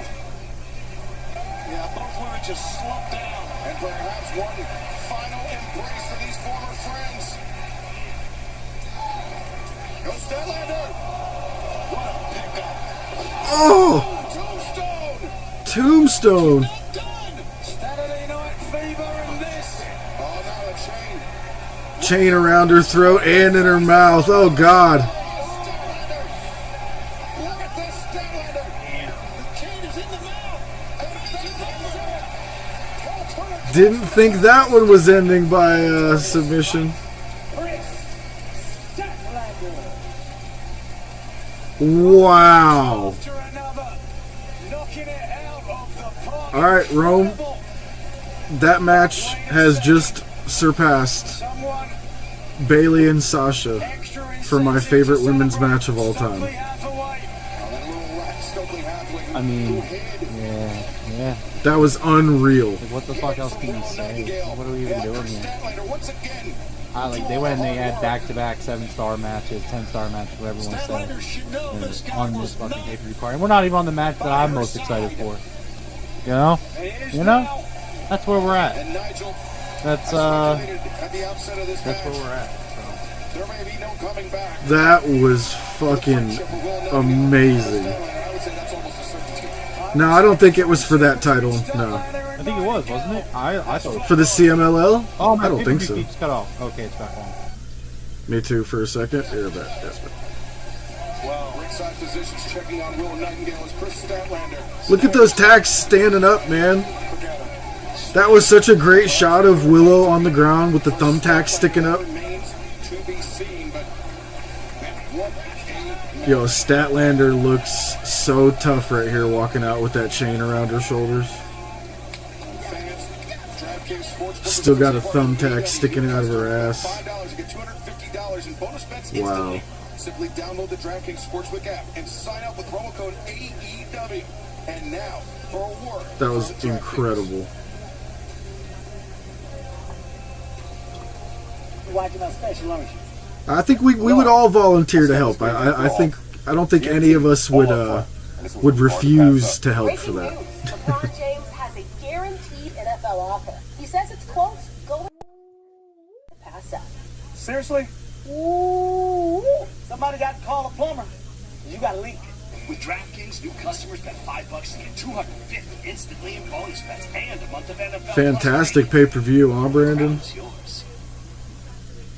Everything's been a home run so far. Congratulations on successfully retaining your international championship. How are you holding up following that insane match with Pac?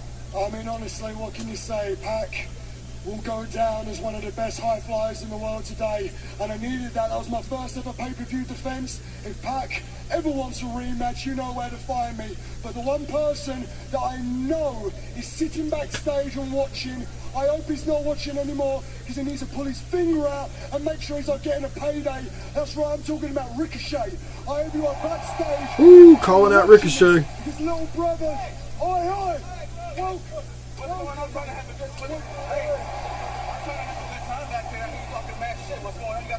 Yeah, mate, I'm sick of you sitting back there. You just got here. Why not stop collecting a paycheck and start racking up some wins, brother? Don't you worry, I'm here for a long time. Don't you worry, I got a while. Don't you worry, I'm gonna see you soon. I hope you do, mate. Why don't you go to Tony Khan, get some wins under your belt, then you can come talk to the chat. I got them lined up, bro.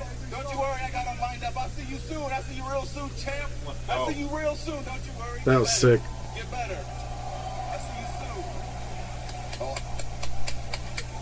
Ricochet and Ospreay, that friendship seems to have cooled significantly between those two men. Yo, there's my boy Macho. I knew you'd like that match.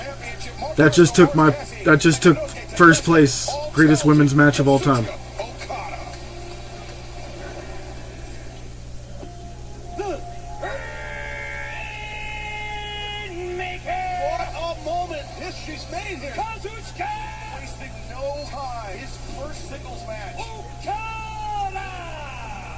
defeating Eddie Kingston to win the That was not on my bingo list tonight, Room.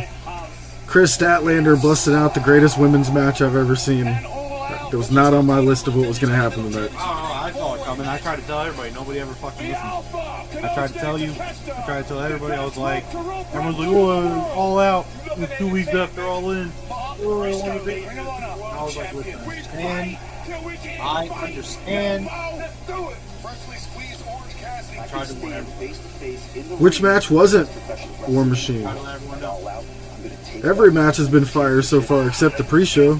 Nobody wanted to listen.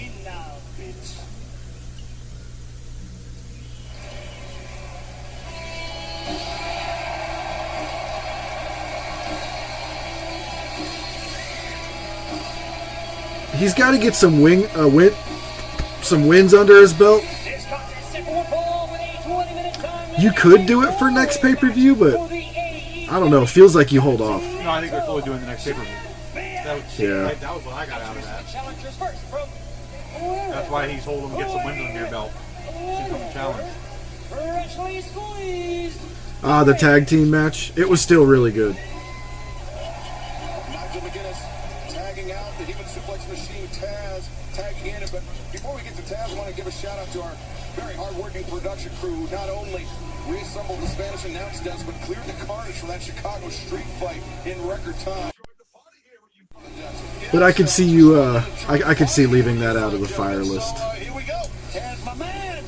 Yeah, I thought the tag match was good. Definitely the weakest match on the card. Considering I forgot about it. Yeah.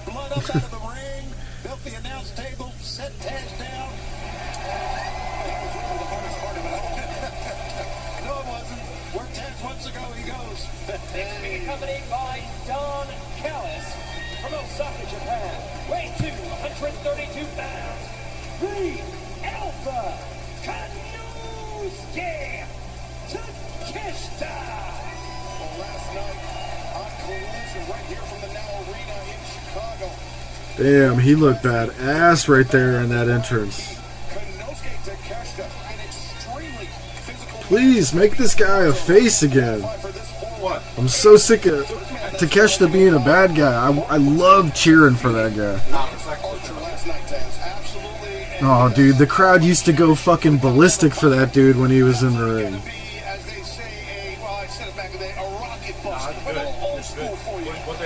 I'm not saying his character is bad. I want to cheer for him again. He's so good. I think he's way better suited to be a villain. No, 100% disagree with that. That's fine. Just when he was a good guy, the crowd was just electric for every match. Let's get back on common ground here. Wouldn't this match be a lot cooler if Lance Archer was in this match instead of Mark Briscoe? Sure would. There we go. I just don't understand why he gets so much love, man. It's just overrated. It's like Nat always says, Nat's point is always the best way to put Mark Briscoe in. Is that he's the R-Truth of AEW. He's like, look, he's entertaining, he's funny, he's fun to have around, you keep him on the roster, but like, enough. Hogel, I was talking about Konosuke Takeshita. I mean, I'm always... The guy that... Sorry. On Callis. I'm always rooting for my guy OC, man. Good. Yeah. I don't think he's winning, but... Weight 236 pounds. Give me that... Kazuchika! Give me that big OC versus Kazuchika moment, right? Yeah. The Rainmaker! Did you see what Okada did on Instagram? It was hilarious. No. So, he basically... So, I wasn't here last night, but so they got all of these contenders for this match via number one, like the contenders match qualified. And before, it was just, it was Okada on the match card. It's Okada versus like three silhouettes. You know how they do it. And AEW was like, who are going to be the three people Okada faces? And Okada took the picture and put the name bitch under each one. Okada versus bitch, and bitch. And then when they all qualified, he redid it, and it was like, see, bitches. Oh shit. The wrestlers that we have seen already tonight and what we've got ahead of us. What a roster that we have here at AEW. Oh, the roster doesn't stop. It just keeps on going with the talent that is in this company. It's endless. And that's the truth.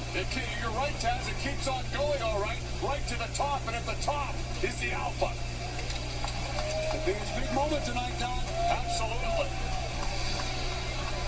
I'll be honest with you, I don't care for Orange Cassidy, and I'm not a fan of Briscoe.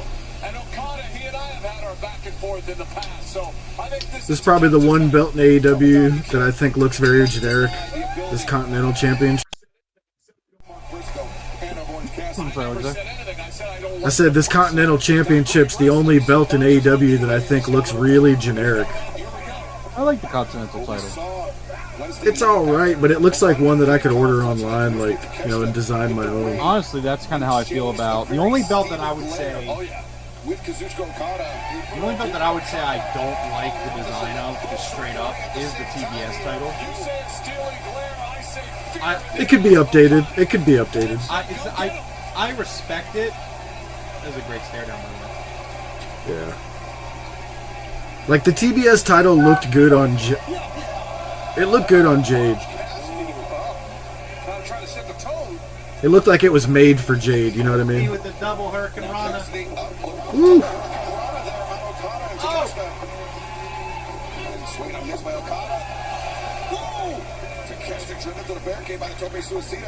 It would be a much more entertaining match with Lance Archer instead of Mark Briscoe. Yeah, Mark Briscoe's literally just stay outside the ring.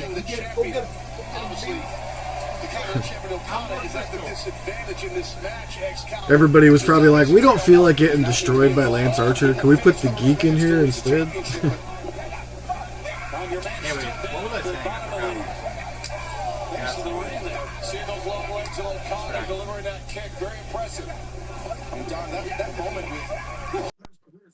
We're talking about the belts. Oh yeah, the TBS title, like for me, like I get it because like the synergy, the corporate synergy. Yeah. That's like the one belt that I think I'm like, I just wish it was something. Yeah. It just needs an update. The TNT's updated so many times, and that one's still the same. TNT also makes sense just because of Dynamite. Like obviously, it's a double entendre. You know what I mean? It's provocative. It gets the people go. Like, Nat really loves that TNT belt that Jack Perry made. No, yeah, TNT belt looks great. But also, like, TNT makes a lot of sense because, like, yes, it is one of the channels that they're on with Warner Brothers, but, like, it's also, like, TNT, Explosion, Dynamite, like, it all kind of makes sense. Whereas TBS is just like, I get it. And I don't hate that it's called the TBS title, but it's just a kind of a generic-looking belt with the TBS in blue letters, and I'm just like, it just looks kind of hokey. But, I mean, like, it is what it is. Like, I don't mind the prestige of the championship as much as just, like, the design. I just can't get it's been the same one for 4 or 5 years now.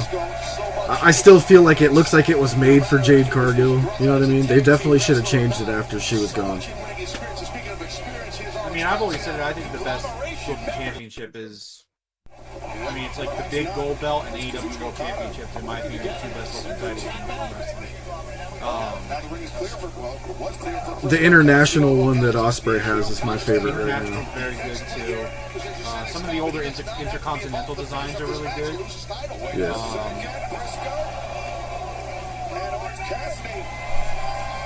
Dustin, did you see Jack Perry make that belt? He literally melted down the bronze and he that belt. Like off of an episode of Forged in Fire.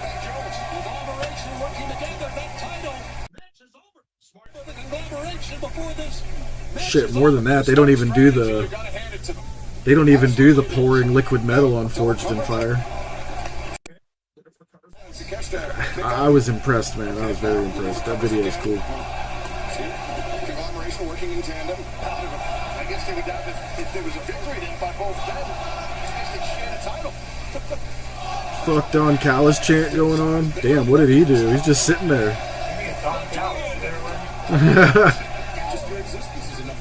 The International looks prestigious, absolutely.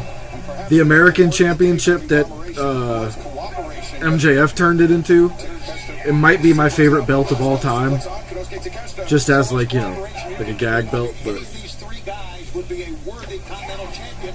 There's no doubt about it. We've only had two Continental Champions in AEW. Eddie Kingston and, of course, the man you're watching, Kazuchika Okada. Vertical suplex bringing Cassidy over the top, and Briscoe lining way into the midsection. Man, Briscoe has looked great in this match. Yeah, you're right. He's nailing those jumping vertical suplexes, but it looks like now, all to catch his own. All four of these men just passed them around, and now Orange Cassidy, he's at a strength disadvantage with Konosuke Takeshita. his forehead offended people. Making that evident. Oh, big, big body shot. Yeah, really good body shot. Oh, it was gorgeous. I'm trying to buy a replica of it. Apparently they're ready to see another. They may continue, yeah. Textbook by Okada. I just have so many different things I'm trying to buy. What are you trying to buy? On the bot. That American Championship MJF had. Oh, yeah. Here we go again. No, maybe not. Castiga's not working out well for him. Okada's a big man. It's tough to get him over. Mark Briscoe is perched and ready. Watch out. I thought that's what they were doing with it, Hogle. I really did. I thought it was going to turn into our U.S. Championship. Textbook is well done. Yeah, Briscoe really is an incredible talent. Okay, there you go. Move to the midsection. Konosuke Takeshita. Another vertical suplex. This is wild. I used to do the suplex all day. I'm happy about it. This is Cassidy's moment. Good. Go ahead. Coming up on 10 o'clock.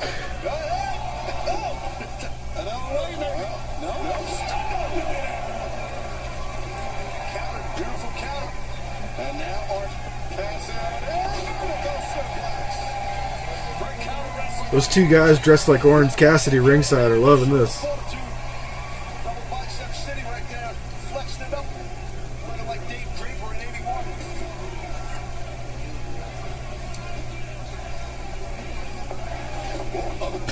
Excuse me, Takeshita wound up. When they start doing the side plates, yeah. Orange Cassidy able to avoid it. Ooh, damn.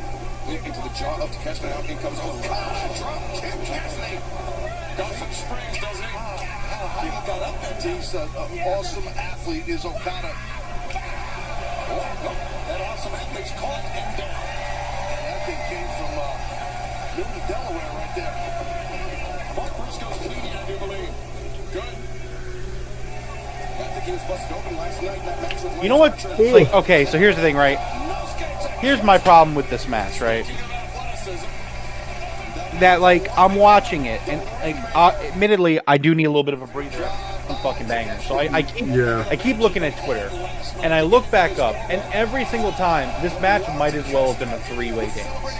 Because every time I look up, it's Cassidy, Takeshita, and Okada doing something cool, and then Mark Briscoe just comes in at the end and does something, whatever, right? And it's like, I hate being right about this type of stuff. It's like, man, this match would have been so much better if Lance Archer was in it than Mark Briscoe. Like, I'm sorry. It's just, it's what. Oh, Briscoe busted open. Yeah. I don't want to be that guy, but it's just like.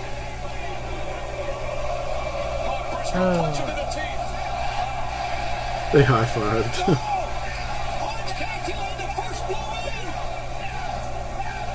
I would favor Mark Briscoe in this situation. Cassidy ducks it there in eighth. Now OC. 4-5 uncontested elbow strikes. The conglomeration collides to that in Chicago. And now the champ's back in. Okada to Takeshita release German suplexes. Oh my God, yeah, in stereo. Release German suplexes will definitely shut you down. And here they go, face to face again.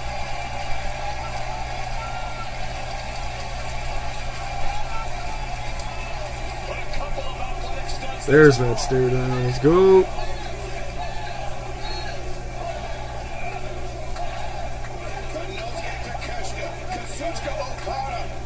Who's going to buckle first, Excalibur? Exchanging elbow strikes in the center of an AEW ring. Now the boxing elbows there by Takeshita. Okada drops to a knee. Drop kick connects. An amazing drop kick. It's unreal. A Rainmaker attempt.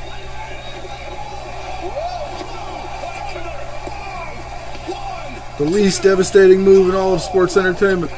The Blue Thunder Bomb. Okada kicks out. I'm shocked. I hope one day a match ends in a Blue Thunder Bomb. And you know, for a guy who in this industry at a young age, got a lot of experience, Excalibur. He started in this industry at a young age. Yakinosuke Takeshita, beginning his career in his teenage years. Likewise, Kazuchika Okada did as well as Takeshita looking for the knee strike. Okada counters, hammers down on the kneecap. Okada charges in, boom, takes down the Rainmaker. Got him, good down. Yeah, got all of it. Orange Cassidy looking for the diving DDT.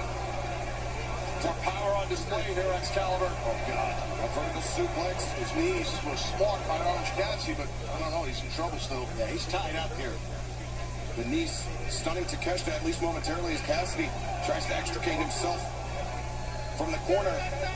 Oh! Powerful right hand from the Alpha.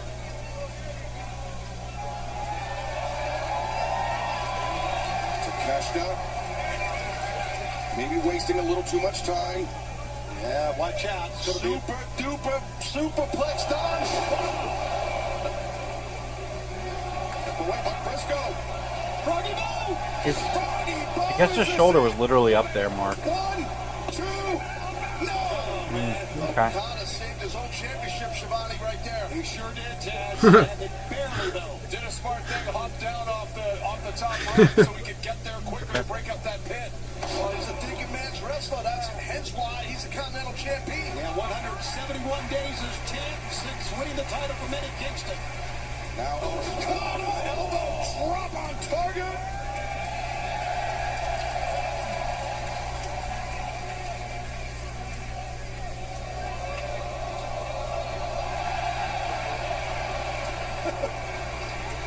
Chuckle every time. That's just hospital. To the midsection. Rainmaker, no, Briscoe counters, put to the midsection. Change perhaps, no. Okada finds his feet. Ripcord lariat there by Mark Briscoe. And look at this. Takeshita pick up. I like that. Takeshita boom. Takes down the champion. I like that. Takeshita picked his spot. He waited and now the champion. Get him, Orange. Get him. Orange punch to Okada. Get that geek Mark Briscoe out of there. Takeshita. Smart. Yep. Sending Cassidy into Briscoe. Swing and a miss. Cassidy coming around. Looking for DDT, but no. Takeshita. Counter. Stun Dog Millionaire. No. Takeshita hung on. What a counter. Oh, God. This is bad. If he beats Orange Cassidy, he'll win the title. Takeshita. Drives down Cassidy. It's not done yet. Oh, that's got to feel crazy. The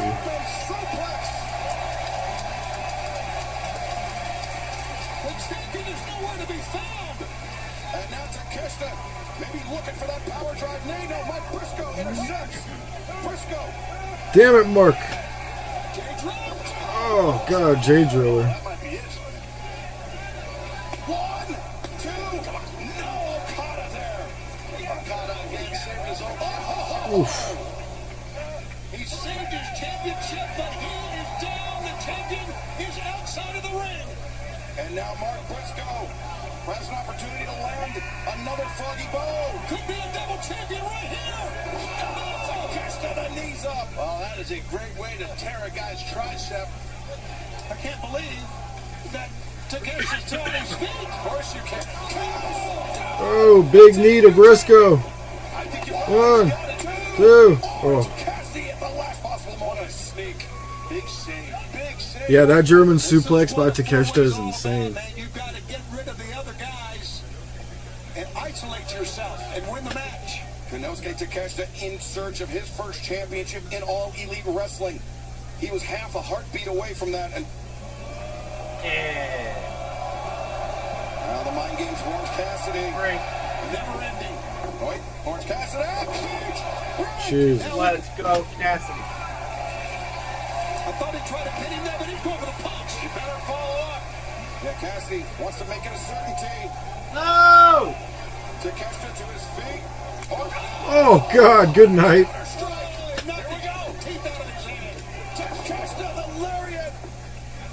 You can see the sense of urgency Takeshita has amped it up. And you smell the goal. Konosuke Takeshita is looking for raging fire, but no, Okada counters. Okada dumps Takeshita to the outside. Mark Briscoe. There's Briscoe taking the Rainmaker. Oh my God. Takeshita. But now Orange Cassidy into the ring. The Cazadora. The roll through. The ankles crossed. 2. His head almost hit. Orange missed it. Orange Cassidy taking the Rainmaker. 1, 2, 3. Wow.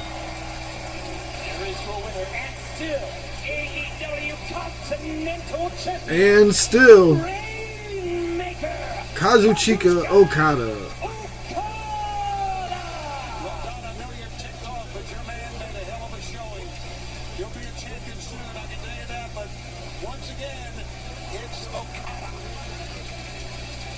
Kazuchika Okada, the Rainmaker, overcoming the disadvantage in this four-way match. Big-time disadvantage to remain the AEW Continental Champion. You go see, just went for that orange punch one too many times, and the Rainmaker just boom. And I'll tell you, shot, you can see the impact.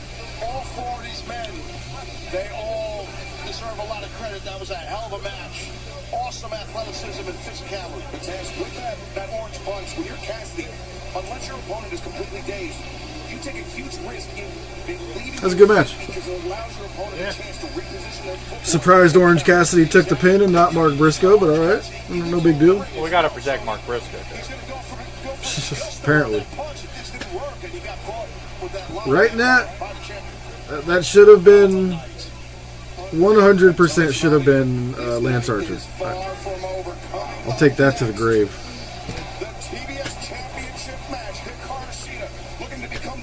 You'd be proud of me, Rome. I was fucking angry last night that Mark Briscoe won that match. I just think the match would have been so much better to have Lance Archer. It would have. Like, we should be booking matches to just be the best matches they can be, not just like, hey, Mark Briscoe, we really like you, man. You're really cool. You know, you've 100%. been dealing with some really rough shit outside the ring, which he absolutely has. And I don't want to be a bad guy. I hate to be this guy because it's like the Briscoes are one of the greatest tag teams of all time. What happened to Jay is fucking terrible, and like, you know, rest in peace. And like, I want Mark to, you know, be happy, you know, as happy as one can be after losing your brother. But it's like, man, it's like it would be like if like a fan of a sports team. No, that's too. That wouldn't be a good idea because Mark Briscoe is an actual trained wrestler who knows what he's doing. But it's just like he's just not, for the amount that he's used and the position that he's placed, he's not there. That's not what he is. Listen, he's Marty Jannetty. That's all I'll say. No, he's Marty Jannetty if Marty Jannetty was booked in the fucking singles title matches and he was a world champion and pay-per-views and every week he's on TV getting great TV time. It's like, man. Here we go, Shida versus Mercedes Moné.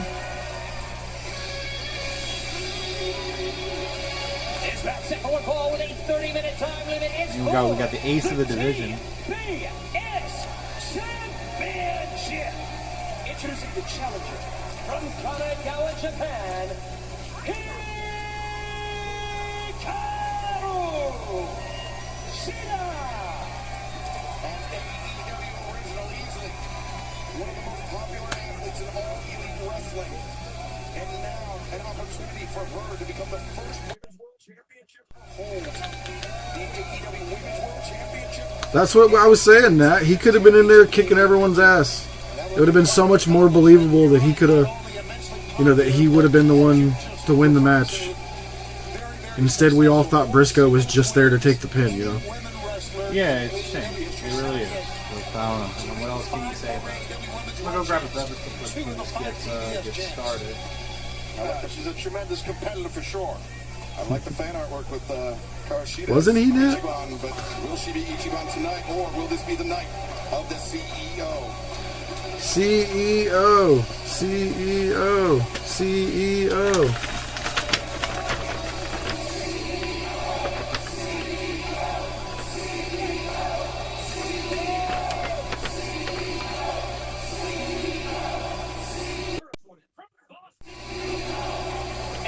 Her opponent from Boston, Massachusetts.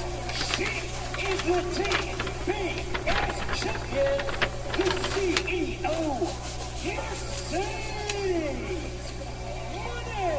I feel bad. I feel bad for CEO. I feel bad for Mercedes that Camille is banned from ringside. That's not right. Yeah, Taz, I was going to mention that when we were watching that video package, and Christopher Daniels reminded everybody that Camille, the brick house, banned from ringside is mentioned. Sure, your pen down is disgust. I am very disgusted. It's not right. They are a unit.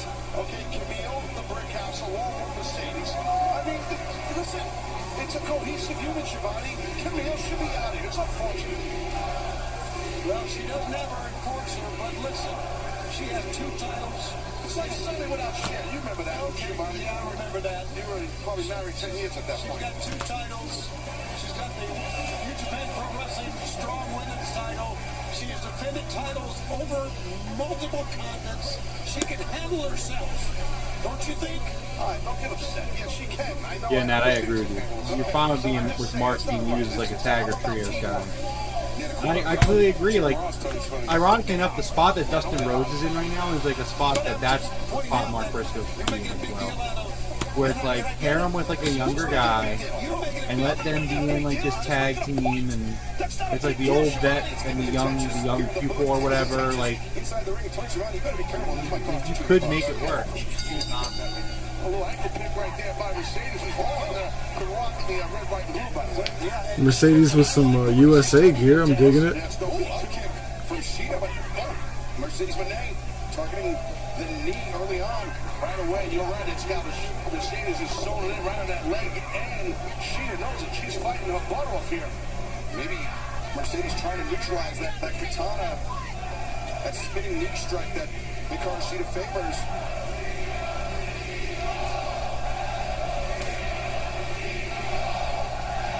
I think momentum is a big part of this, Taz. I know you would agree, and no one's got more momentum in the women's division than Mercedes does right now. It'd be tough to argue. This is a nice misdirection that by Sheeta. What a great drop kick also. That changed direction. Hikaru Shida looking to pick up the pace. Another drop kick. As Mercedes rises to her feet only to receive a 3rd drop kick. And now Sheeta looking for 4. 4 big shots, Sheeta. Now the cover, the leg hook. Yeah. It's tough to do that. 4 drop kicks in a row. I mean, that's tough. That takes a lot out of you. Nevertheless, your opponent who you just drilled 4 times in a row. And while we have a moment to breathe, fans, DraftKings, an official partner of AEW right now, all customers can join a free-to-play pool for tonight's unsanctioned lights-out steel cage match between Hangman Adam Page and Swerve Strickland. Simply answer questions like who will bleed first, will the match go outside the cage, or will either participant attempt to use gasoline, get enough right to earn your share of the prize. Download the DraftKings app now. Sign up with promo code AEW and play free with an official partner of AEW. DraftKings. The crown is yours. Look right here. Sheeta, complete control. And you see Mercedes trying to get out of it. Sheeta can make history tonight. She's a 3-time AEW Women's World Champ. Tonight she can add a TBS title and become a face of the network. Gotta break the hold here, though.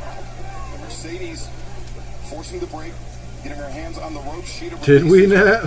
still maintains the advantage. It's trying to get to the inside of the knee.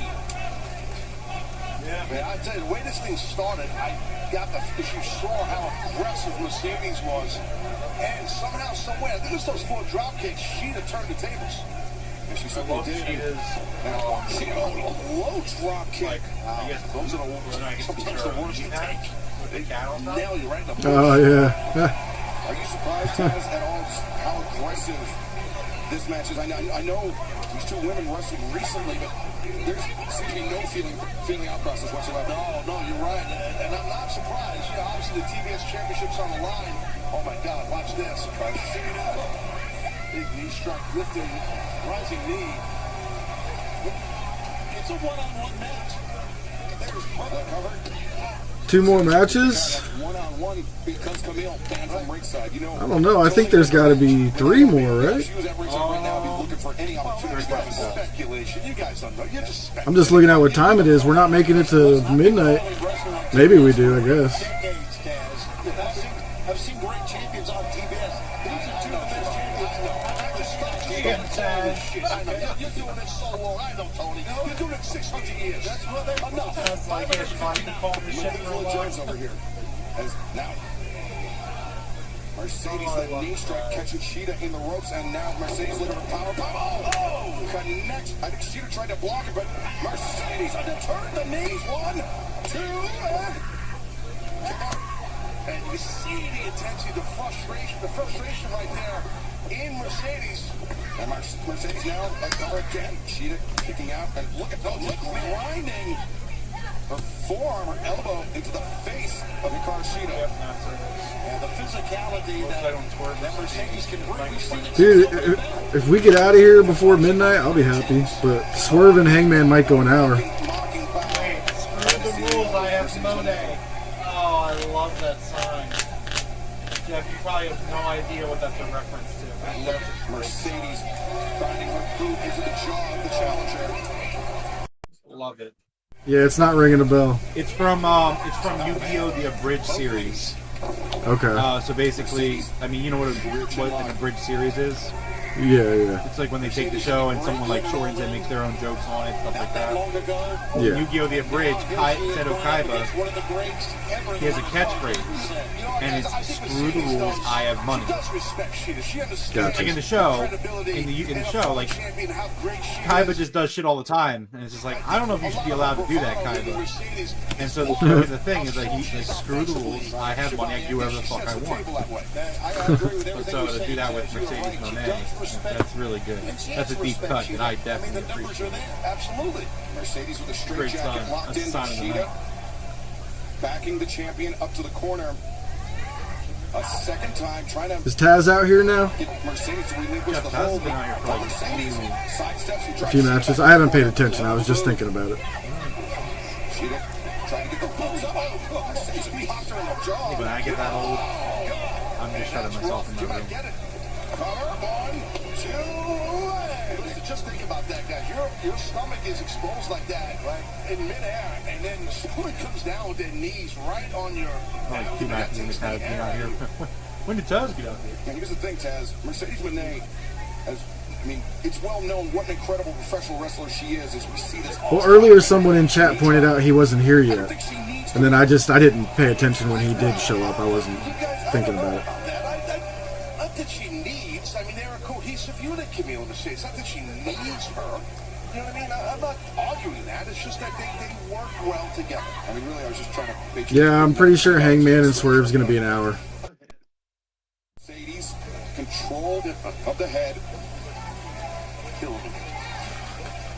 Listen, Mercedes, for all the gusto that she has, all the glamour coming down, and I know when we talk about Mariah May, we talk about glamour, but for her, so she's a student of the game, Mercedes, yes, no doubt. But here comes former champ right here. Comes Sheeta. She's got something in mind. She kind of peeled her right off there. And just a whip. She got Hikaru Shida got her head on the base of the neck of Mercedes Moné. Mercedes counters. I'm not sure it was a kick or a knee strike, whatever. It staggered Sheeta momentarily, but Sheeta, oh wow! What Mercedes out of the air with that work on Lana. This match has actually been really good. Sheeta's first big offensive move. She caught Mercedes on the run, which was really impressive. Meaning Sheeta. You got great footwork by the 3-time former AEW Women's World Champion, but look at this, just rapid-fire elbow strikes from the CEO. Listen, no matter if you like Mercedes or not, you cannot dispute how incredible and tough she is between these ropes. She knows how Mercedes changed her posture there. Hikaru Shida raised her hands up, and then Mercedes countered with the body shot. Yeah, exactly. It's experience. What's going to happen here? And Mercedes going face first in that middle turnbuckle. Oh, man.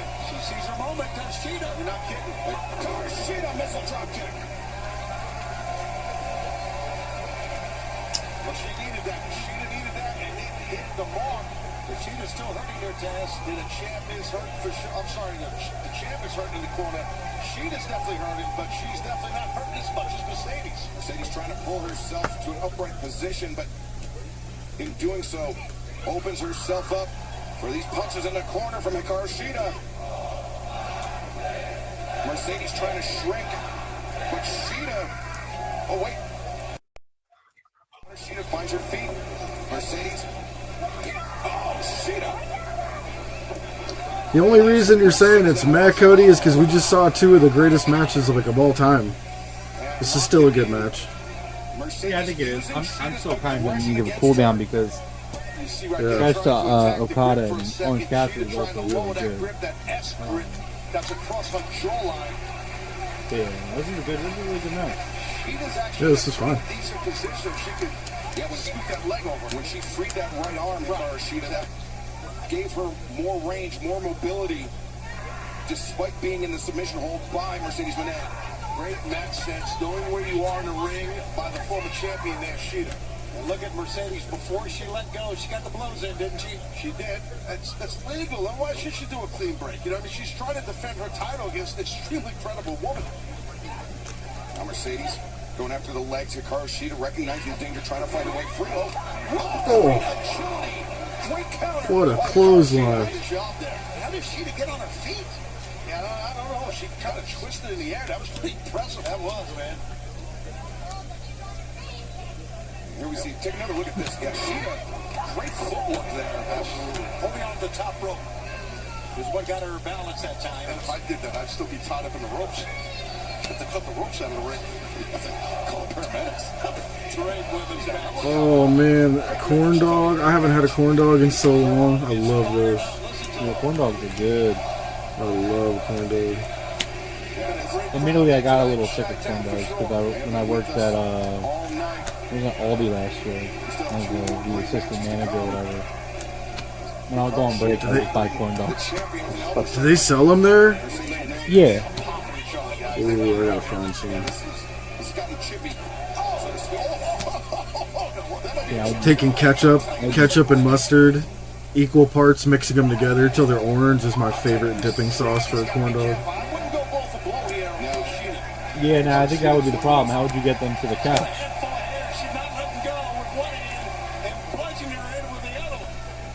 One of the most dangerous strikers, regardless of size, regardless of division. That knee has just folded Mercedes Moné in half.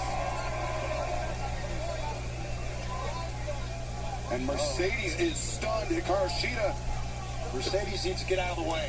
But can she? Well, she's up to her feet. Mercedes charges in. Hikaru Shida launches off that top. One blower from Mercedes, and now sunset flip powerbomb into the corner. See, Cody, I think you're right for the most part, but I don't think Camille interferes here. I think Bob and Renegade show up. Those knees were nasty. And now Shida able to kick out. Yeah, and notice Shivani how Mercedes put her right shin across the left bicep to pin complete. No, it didn't work. You're right. It's a good call, Taz. It goes back to what you were saying earlier. She's very, very well-schooled champion. She knows what she's doing. It's tremendous. Both these ladies are phenomenal. We're watching an excellent matchup between them for the TBS champion. And you notice Mercedes right there looking up the ramp, perhaps wishing she had Camille at ringside. Yeah, it's tough. I feel for the CEO. I think the women's division is the best it's ever been, and we saw a great and incredible Chicago Street fight earlier, and now this title match. I don't know what Mercedes is trying to accomplish. She's showing no respect, right? Disrespect. Oh, kick to the ribs. That is rough. Well, she's a tough girl from Beantown. That's what Mercedes is. That's Boston, Shivani. That's Boston, Shivani. Control the challenger. Maybe looking for three amigos here. Yep, you're right. Here's the first. The second. And Mercedes, can she complete the trifecta? Yes, she can. Homage to Eddie. Yes, sir. The man. Nobody like him. Now what? Now, what does the TBS champ have in mind here? Well, I'm not saying it's going to be. Taking a moment to fix her hair, and now But, to the so top. obviously we talked to Mustafa Ali with this backstage like visiting. Yeah. He did do a little bit of a segment, not segment, but he was actually outside of the building doing meeting with fans. Oh, that's cool. Because he's doing his like vote for Mustafa Ali thing he's been doing. Yeah. And he said like campaign style. AEW all out at AEW Chicago. And it's him just like outside reading things and stuff. And she's done the deal. 2-0. I'd go with Mustafa Ali. First time ever I've seen Kushida with 3 Falcon arrows.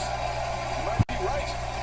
Damn, dude. This has been one of the few pay-per-views where, like, when I was like, it's gonna suck to follow this match, everybody's been good right after, you know what I mean? Like, oh, for sure. Anyone like that's the other thing about Stat and Willow that's just so fucking incredible. Because like usually you go out after a 7-star match, it's like you're going out to die. But it's like they were like, no, the fuck we're not. Because I have a great fucking match. And now, oh! the knee on the point of the jaw, the champion too. And now Mercedes kicking out. I think Mercedes' hair's falling off. She keeps checking on it. She thought she had Mercedes there. She was striking her left knee that time. You're right. And she's doing everything she can to pull herself up. What a match. Not surprised these two women are tearing it up here. Absolutely. The knee-high kitty cat socks are pretty nice. Yeah, that's what I'm saying. Yeah, you were mentioning that earlier, yeah. She did because of that knee. Good call. I think do it again. Wants to call. Oh, God. The crowd's not dead. Holy smokes. One more. Oh, no. Say, turn your volume up.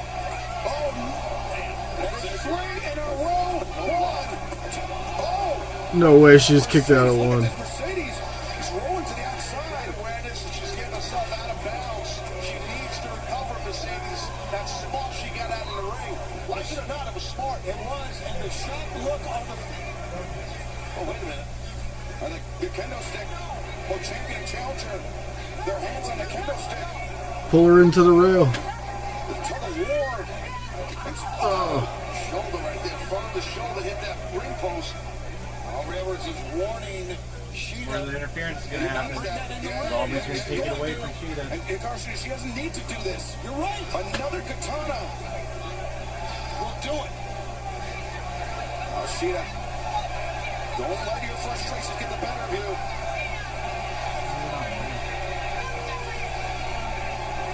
The cherry blossoms on that, that's cool.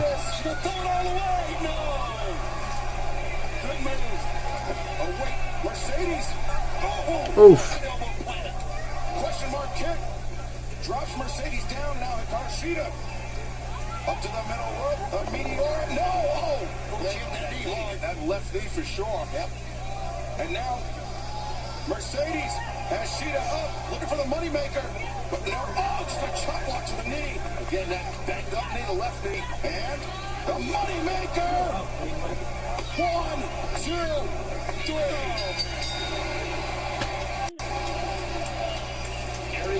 Decent match. Everybody wanted Sheeta. Champion, the CEO, Mercedes.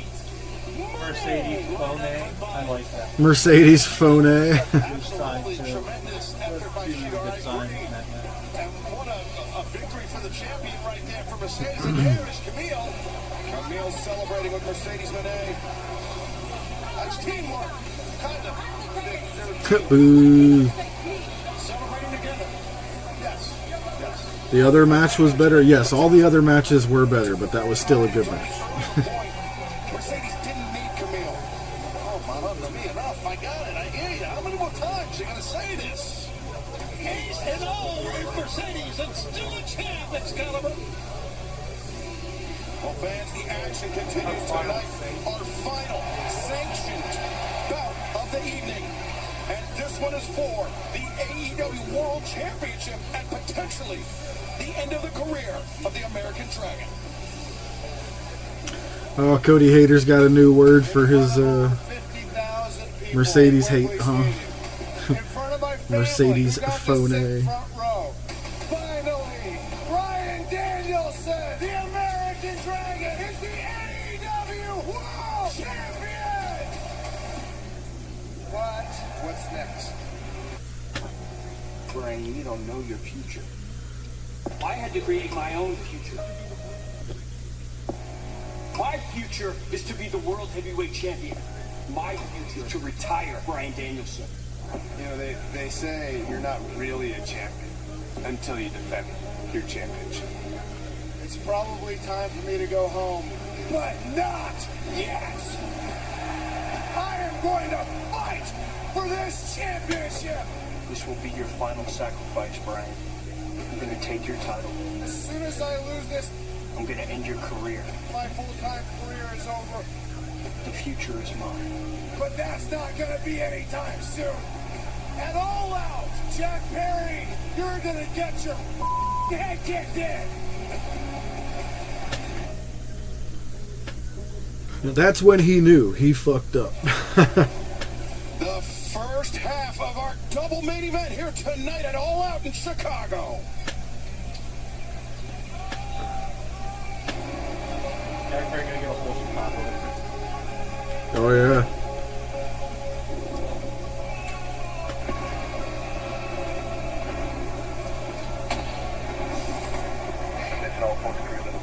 There was blood on the fucking on the front bumper of this bus. Headed towards Hartford State.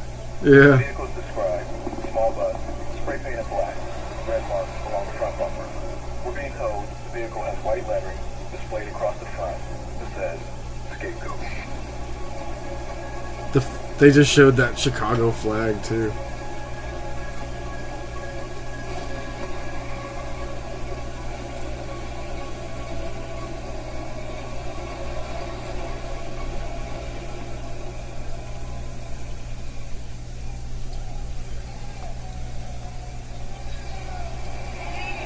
That was cool. Darby still splattered across the front.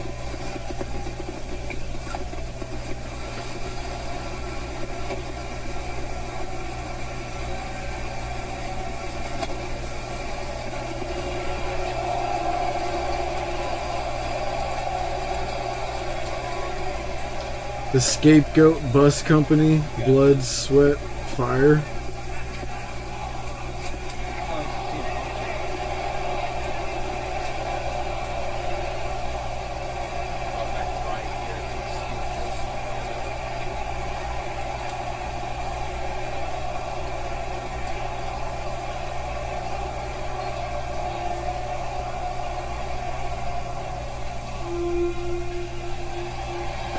That's pretty good.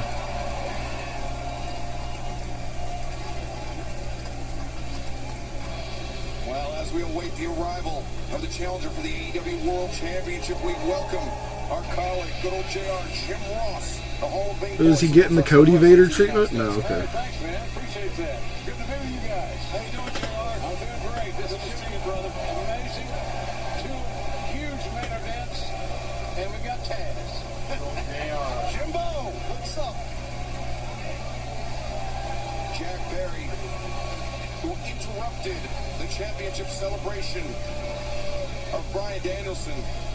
Jack said by virtue of his victory over Darby Allin at All in London, the man who will challenge for the AEW World Championship, Darby Allin, at Grand Slam in just over 2 weeks' time. Jack said by beating him, I've become the #1 contender. I've earned the opportunity to become the man that will retire Bryan Danielson and become the next AEW World Champion. Is that a point? I mean, it was to be expected, Cody Hayter. Harry's coming in with some Well, yeah, I mean, they're in Chicago.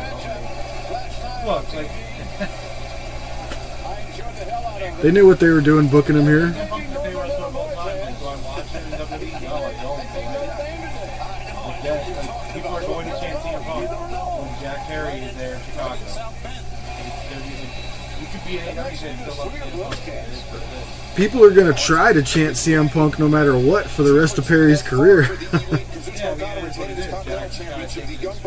Retaining their AEW World Tag Team Championship. Will it be 3 for 3? Will Jack Perry become the next AEW World Champion? And will he retire Bryan Danielson? You guys noticed a running squad around the ring? I noticed that, Tom. What's that? Why, when Drew McIntyre was on the plane and saw Jack Perry. Violence. Yeah. Okay, we're doing final countdown again. Da-da-da-da. I can't believe he keeps paying for the song. It's not worth it. It is worth it, Jeff.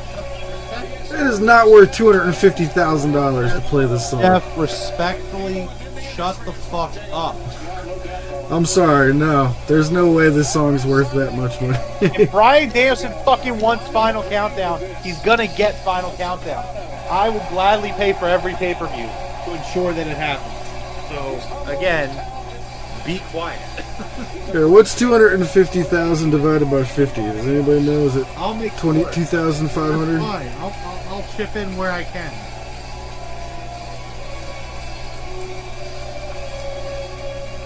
This is the greatest of all time. Winding down his full-time career. He can have whatever the fuck he wants. That's 5,000. So 5,000 of the pay-per-view buys go just to play this song. That's fine. They just signed a new fucking TV deal. They're fine. Jesus Christ. Jeffrey Vegas over here fucking pinching pennies.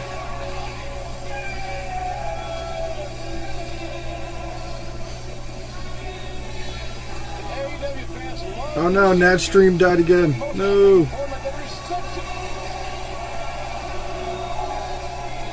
It's the final countdown.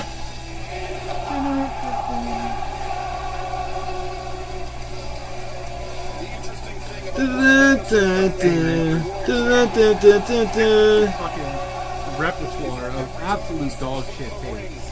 I don't know how you do it, Jeff. It's almost impressive. I'm sorry, but I can't. No, 250,000 for the song. I can't do it. Can't do it. That you live your life with bad takes.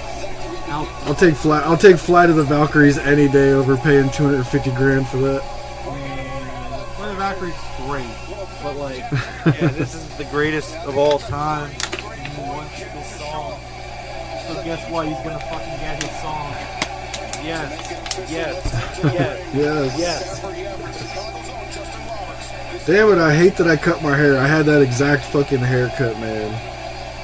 The problem was, as I got Too stressed hot. out with Danielson all in, I was worried he was gonna retire.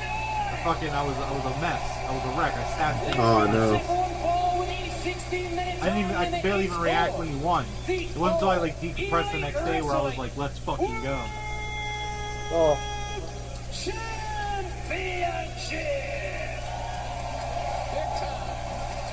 That looks cool as hell right there. That shot they just had, that looked awesome.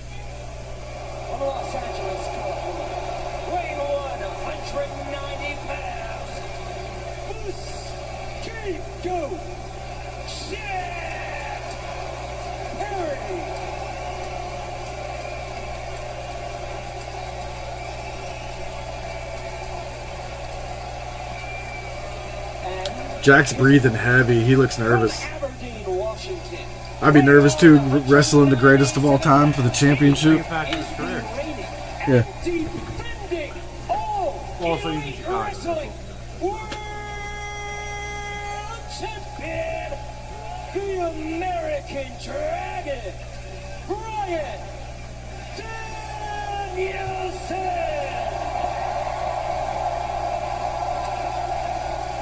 Gerard, the smile on the face of Bryan Danielson tells me that if this is his final night as a full-time professional wrestler, he is content with that because he has done it.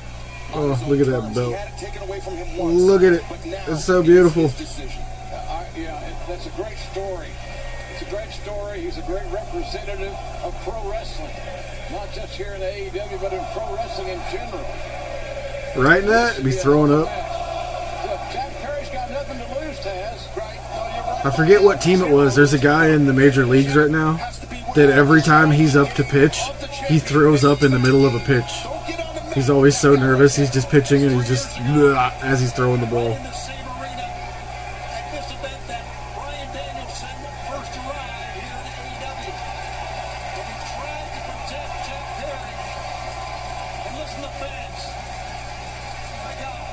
Anticipation for this AEW World Title matchup. The building is shaking, guys.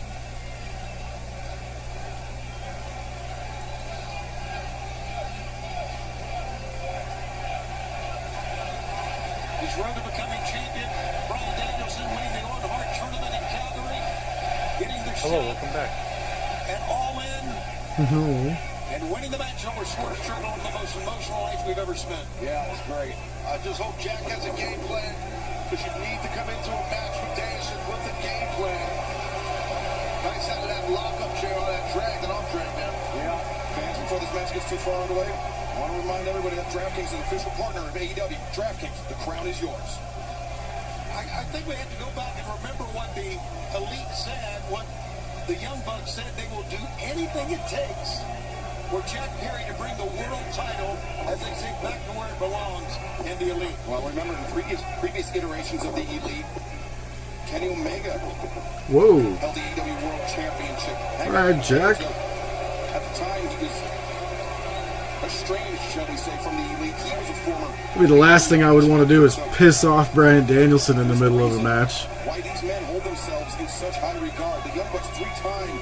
I'm like, Jack, did you not get the message when he said you're going to get your fucking head kicked in? Days claiming the Continental Championship. Oh, boy. Right there was impressive. Is really going to you. I mean, Jack Perry kind of out-wrestled Danielson. That nice mat return and kind of scooted out and tried to get a front headlock, got out of it.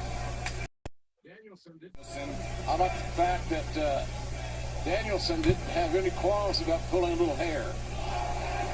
Why not? Yeah, sure. He's got till 5, you know. Big deal, man. Great anticipation. Good quickness by Jack Perry. He may have the advantage in that department, fellas. I think he does. As he quickly retreated from the ring as Danielson marched forward. Well, he's going to wrestle, in my opinion, it's smart what Jack did. He's going to try to control the pace of the match. So that's why he's out in the ring right now doing what he's doing. I think that's smart. I think he's also trying to control his emotions, Dad. Ooh, look at that nasty bruise on Danielson's arm.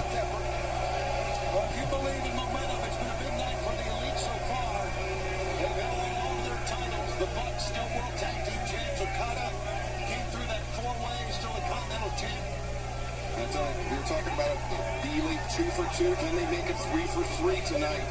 The victory for Jack Perry. Well, the victory by Jack Perry tonight would be astronomical. Bringing home the big gold, you're right. It would shake the foundation of pro wrestling. The gold, and then it wouldn't just be a footnote.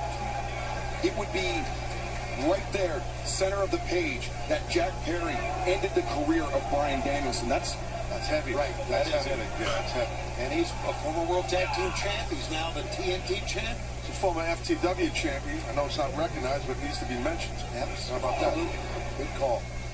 And that kick to the midsection dropped Bryan down to his knees. It seems like Bryan's getting off Tuna to a melts little or bit of a what? slow start. Oh, I get it. Tuna I might be melt. wrong. Okay, I think he's trying to, no, you're not wrong, Jim. I think he's trying to feel out. Oh, nice. Talking into that release throw. I think he's trying to feel out. Now he's starting to get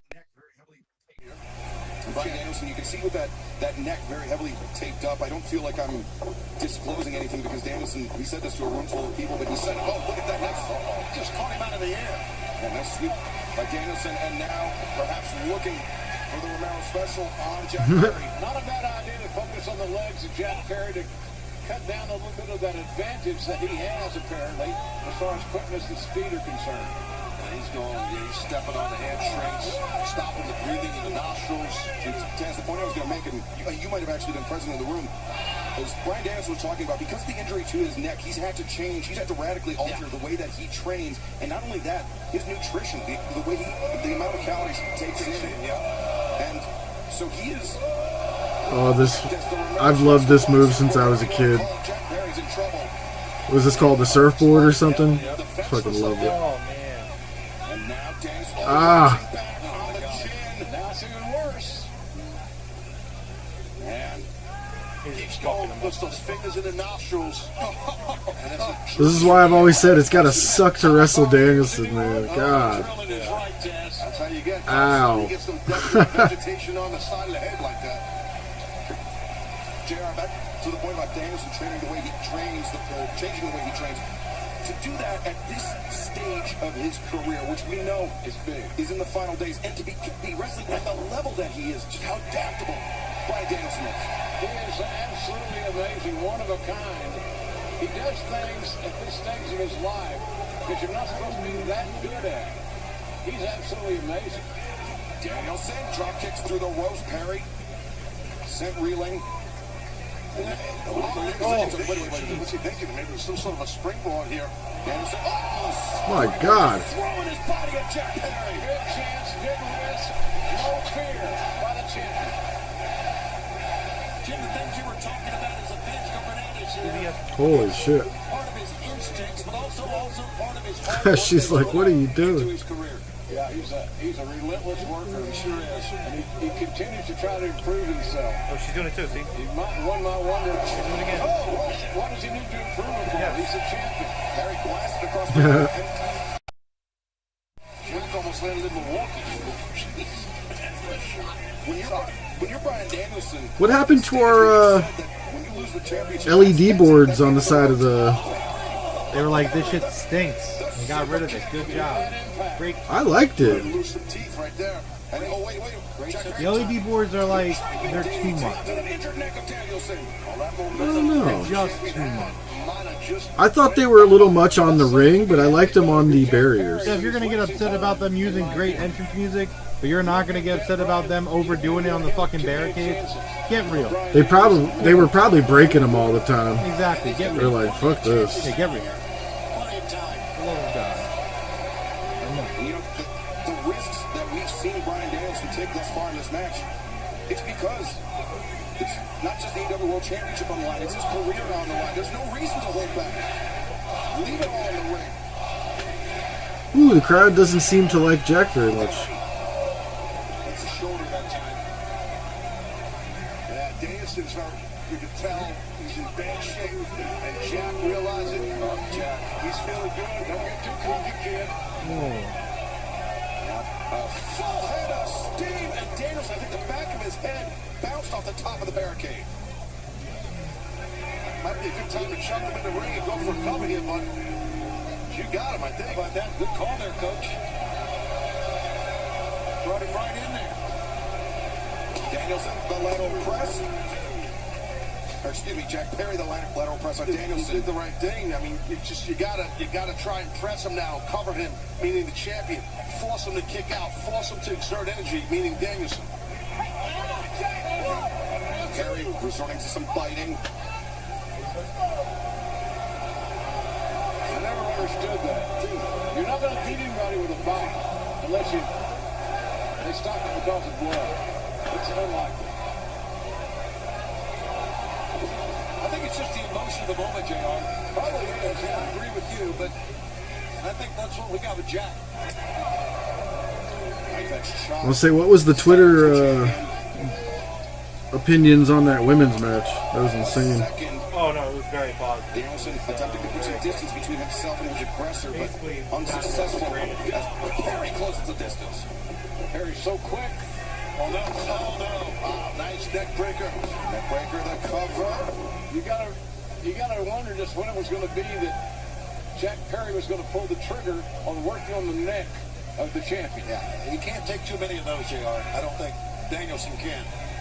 I mean, JR, we are less than 2 weeks removed from Bryan Danielson and Swerve Strickland in London, England at Wembley Stadium. And Swerve Strickland, the name of the game that night was targeting the neck of Danielson. Yeah, that's smart. I mean, he's exposed himself and he's got problems. So if you can exasperate that problem that is already existing, you're a smart wrestler. His chops seem to be motivating the world champion. Hard chops. Danielson chops hard. Yeah, speaking of hard chops, as I said earlier, don't try to strike with Danielson. And smart to go opts not to. Smart to do it. It's illegal, but it's smart. Going over the eyes and covering the nose as well. It cut off Danielson, didn't it? Cut off all those chops. That's a veteran-like maneuver to cover the mouth and the nose. It may not seem like much, but it is huge. Oh, no, it's tough to breathe, obviously, at this point in the match, too, when you have someone covering up your nose and your mouth. That's fuel. That's the fuel you run on. Sure. It's an oxygen. Rough landing for Jack Perry. Not enough to slow down Jack.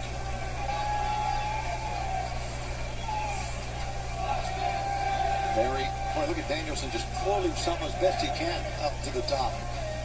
Jack Perry finding himself in a precarious position as Bryan Danielson, the hammer and anvil elbows.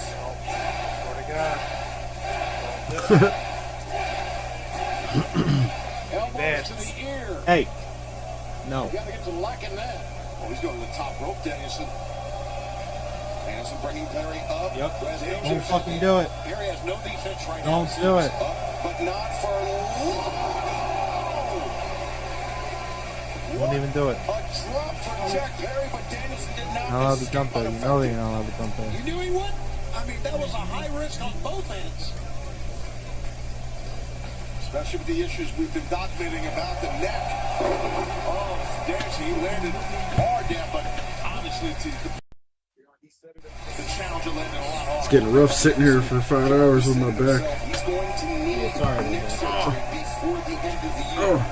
He is wrestling on borrowed time here, and he is. Wish I had a better chair.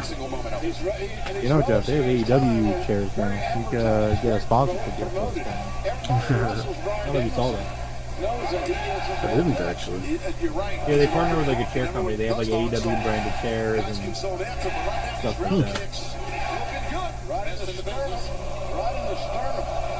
Oh, Perry slips underneath. Jackknife by Jack Perry. Danielson bridges up. Wow.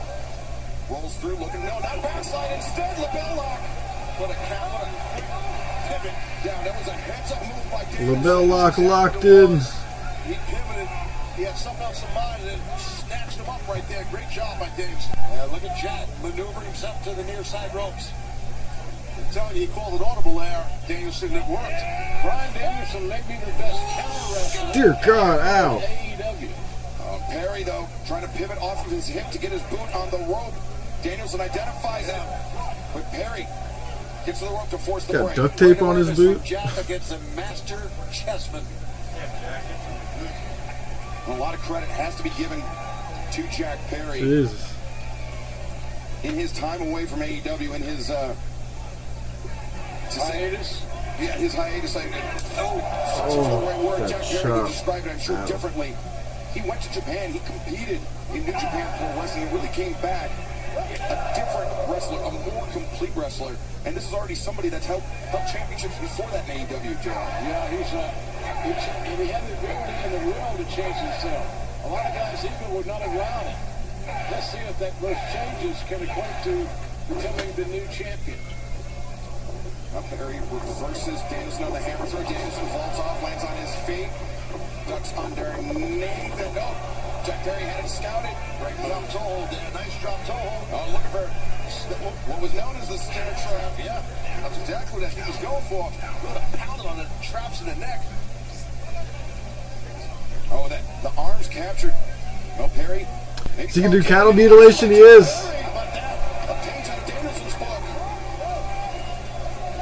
Here in Chicago knows it, and they don't respect that Jack's stealing his move here. Yeah, they're booing Taz. I don't know that Perry's execution is quite as spot on as Danielson, but still, he's got his head trapped in the head. Yeah, they got to be rigid. The champion is in trouble. It's working though. Yeah, bring those shoulder blades together. You got to put your foot on the mat as you bridge through with double overhooks. That's how you do it. But it doesn't matter, right? It worked. Danielson coming along here. Got a half Nelson, full Nelson, yep. Oh, Snapdragon suplex. That is brutal. Under these conditions, and considering the neck, the condition of the neck of Bryan Danielson, that's not good for Danielson. That was a perfect offensive maneuver for Jack Perry to execute. He's going to do it again, JR. Yeah, he is going again. He got it. Oof. If this continues, this match is soon to be over. And I think Jack Perry agrees with it, Jim. These Snapdragon suplexes, it certainly seems like Jack Perry's mocking a former member of the Elite, Kenny Omega. Well, it's on the Kenny Omega pit. Oh, shit. Is he mocking Kenny? And those Snapdragons land you high on your neck and head. I'm trying to do it on the apron. I miss Kenny. And we wish him self-preservation, but Bryan Danielson, self-preservation. You're getting that foot on that bottom rope, around that bottom rope, and breaking the full Nelson grip. You know, that'd be great if the Elite come out to help Jack and Kenny comes out and saves Danielson. I don't ready for. Get on an offensive roll. We want candy. We want candy. These guys ain't playing around tonight, I can tell you that. Beating the living hell out of each other. Perry intercepts the leg.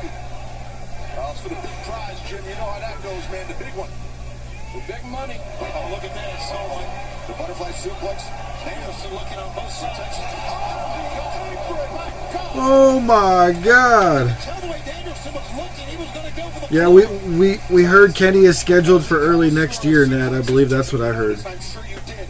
How Danielson held on to the bitter end. And Holy shit! And that's the key. We just said the longer you hold on, the harder impact your opponent's going to hit. Watch to the point. Listen. Hit a body of Jack. Somebody peel Jack off the floor. Those flats are few and far between, but when you hear one, you know you're at the right place at the right time. Perry returned to the ring. Danielson with the advantage. Now's the time for Danielson to put a series of moves together and get this thing over with. He'll stomp on his arm. His footing on the top shoulder. A guillotine knee drop. Targeting looks like Perry's tricep. That'd be a broken arm for sure.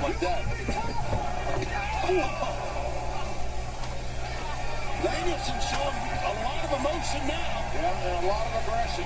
Look at that jaw's set.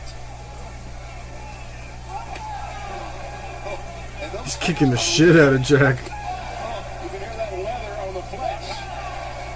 Leather wins. The impact reverberating throughout the body of the challenger. Jack's like, what the fuck, bro? Why are you kicking me so hard?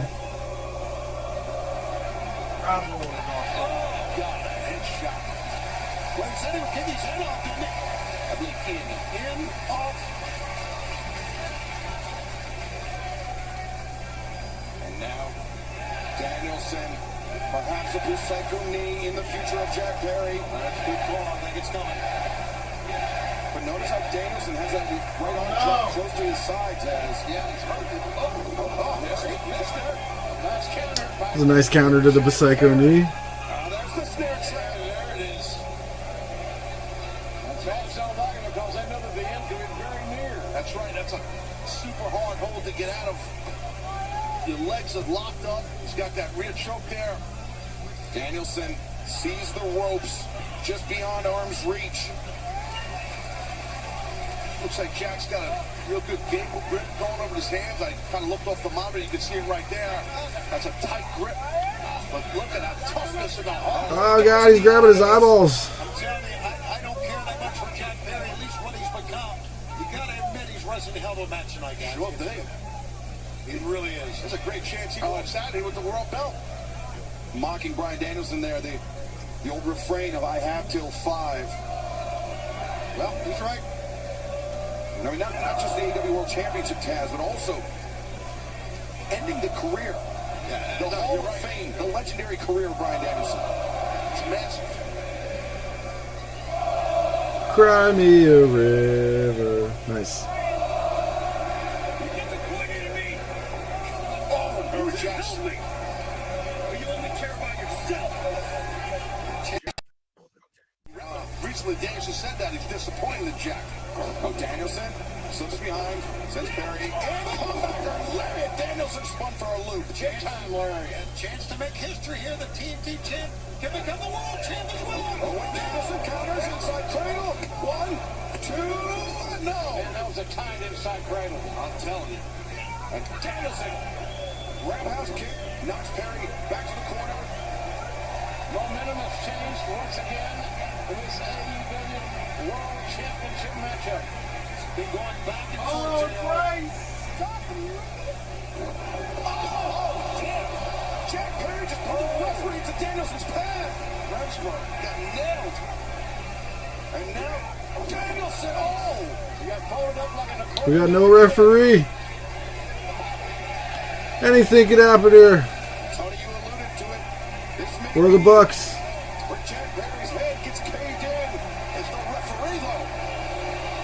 The ref is down. Wait. Matthew and Nicholas Jackson. They warned us of this. They told us they would. Who's gonna help Danielson? Who? Who? Where's the BCC at?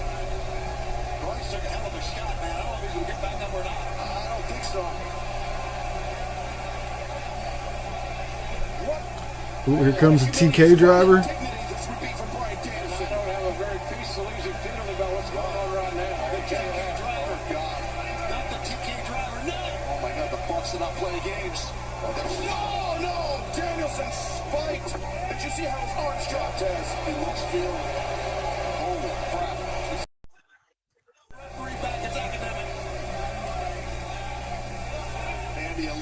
What a great game plan.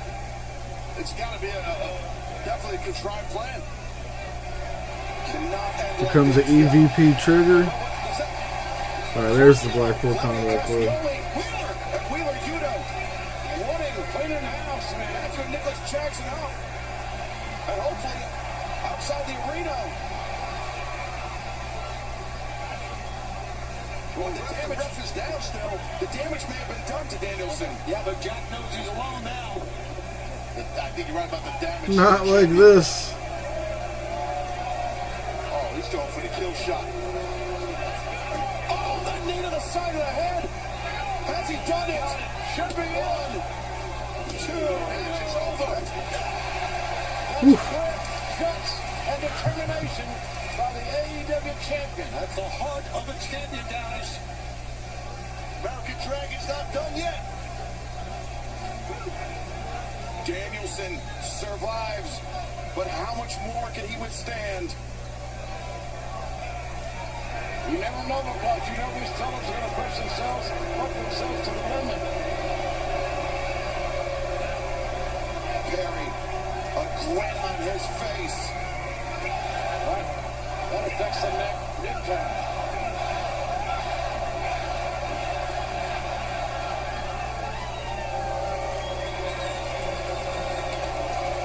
These the final moments in the career of Bryan Danielson. Well, Jack Perry. Fuck you, Jack. Yes.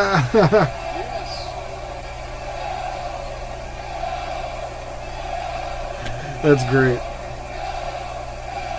Yeah. Damn, look how fucking far Jack flew it. Fucking almost knocked him out of his boots. Busaiku knee to Jack's face. Let's go, Brian. Danielson knows, he feels he's got an opportunity now. The door is open, the window's not shut. Watch this impact, guys. Oh, right on the button. Oof. Yeah, Perry was at full charge, and that knee from Danielson rose up, catching Perry flush underneath the chin. Been a hell of a matchup. Back and forth, momentum has changed on numerous occasions, and young Jack Perry has shown us all that he came to play. Absolutely, JR. That's a great call. Jack Perry. God damn, they're hitting each other for real. Still become the world champion. They're having a New Japan style match here. Danielson's still hurting. Yeah, every time one of those elbow strikes lands, that trapezius, that neck, all those muscles, they tense up, putting even more pressure on the spine.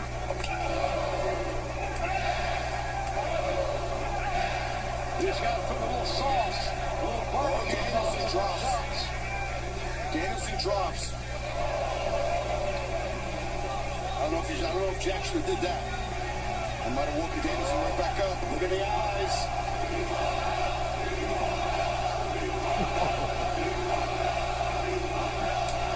Oh shit, he slapped him He didn't again. hit him that third time. He missed him.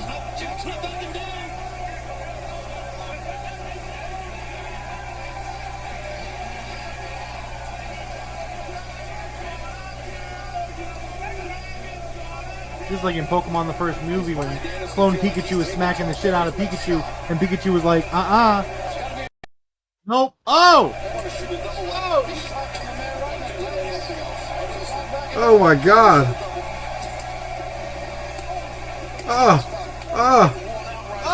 I feel like Is this match punishment for Jack somehow? What did he do?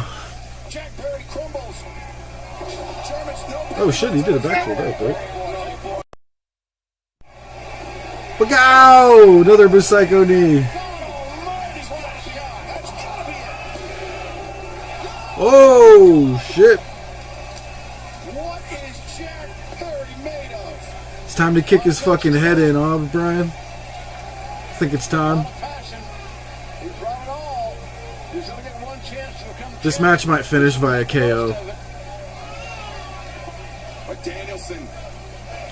I want to see Bryce stop this match after Danielson stomps his face in. I think Jack's done. I mean, I understand the kick out was impressive as hell.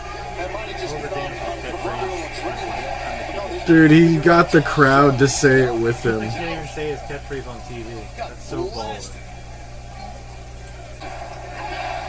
He has taken over this match, psychologically and physically, over a very hungry challenger.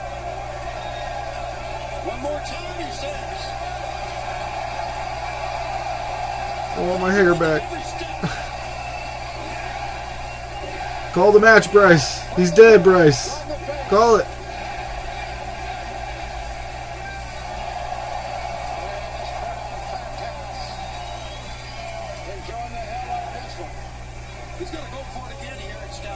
Is he just gonna fucking turn him inside out with another Busaiku? He is. Jack's gonna flip him off though as he takes this last Busaiku knee. Come on, Jack, give him the finger. He's like, fucking hit me with it, bro.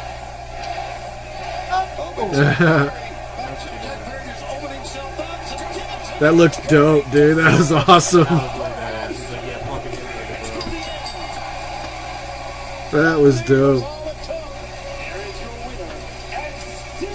Now, Jeff, I think I have to ask, do you think that they have to pay $250,000 after the match, too? Oof, that's a good question.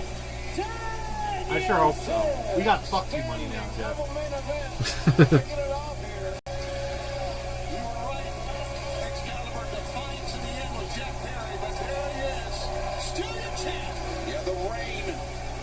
Great match, Jack. Most important match in his career. He did great. We're still going, baby. To fans worldwide, so does the career of Bryan Danielson. Great match. These men have a great match for the world title. Jack has nothing to be ashamed of, in my opinion. Hell of an outing for him. Hell of an outing. Absolutely. It's the final countdown. It's the final countdown.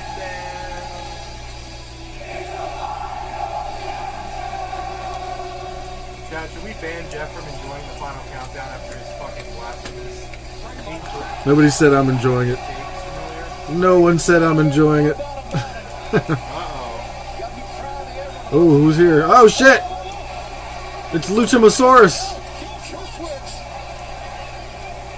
Oh, the cashing in thing.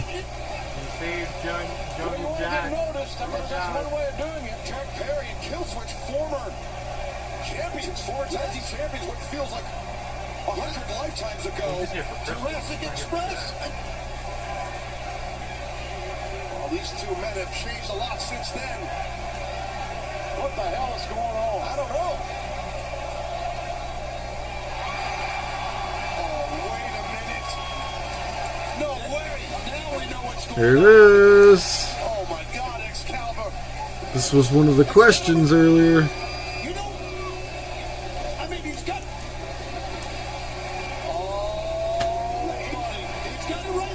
He might not actually do it. He might just kind of tease it here. It has to be a fake out.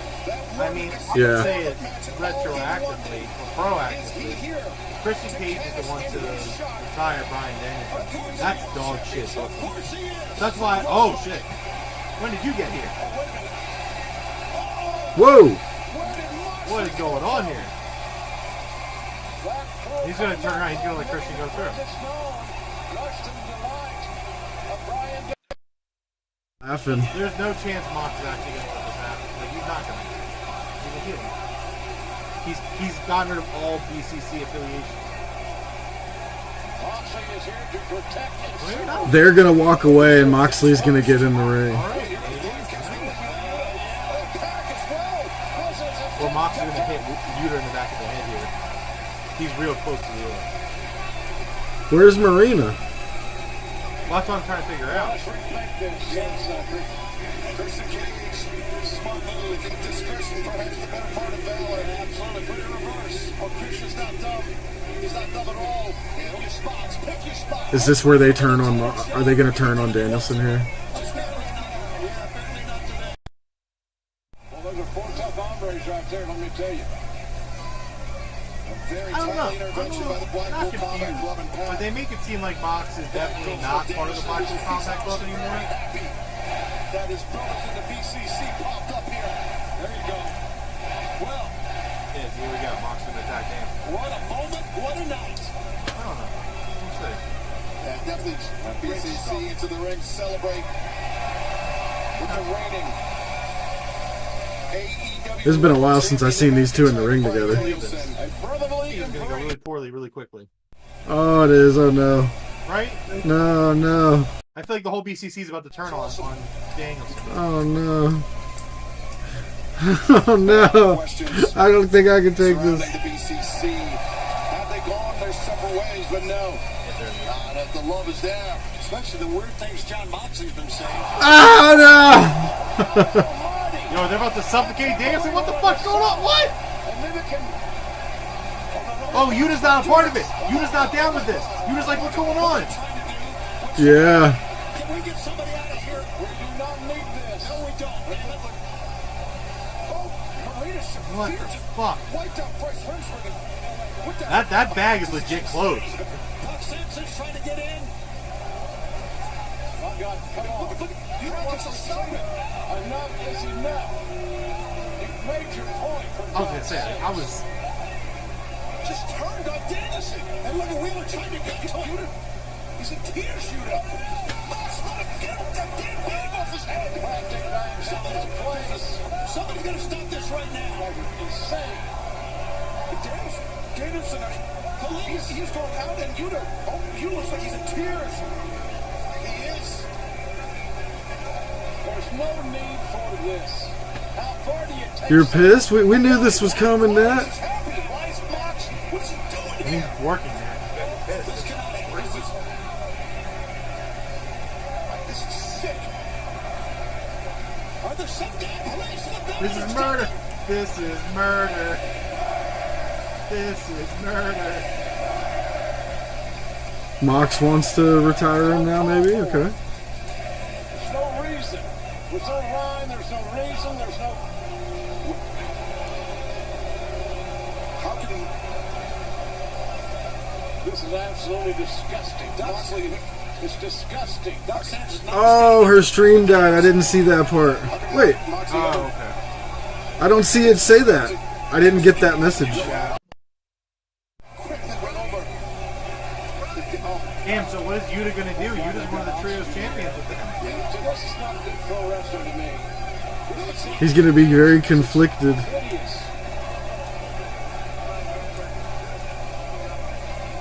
Moxley, at the head of his procession, medical team is just panicking and trying to get Danielson right here. Jeez. Fuck. What the hell just happened?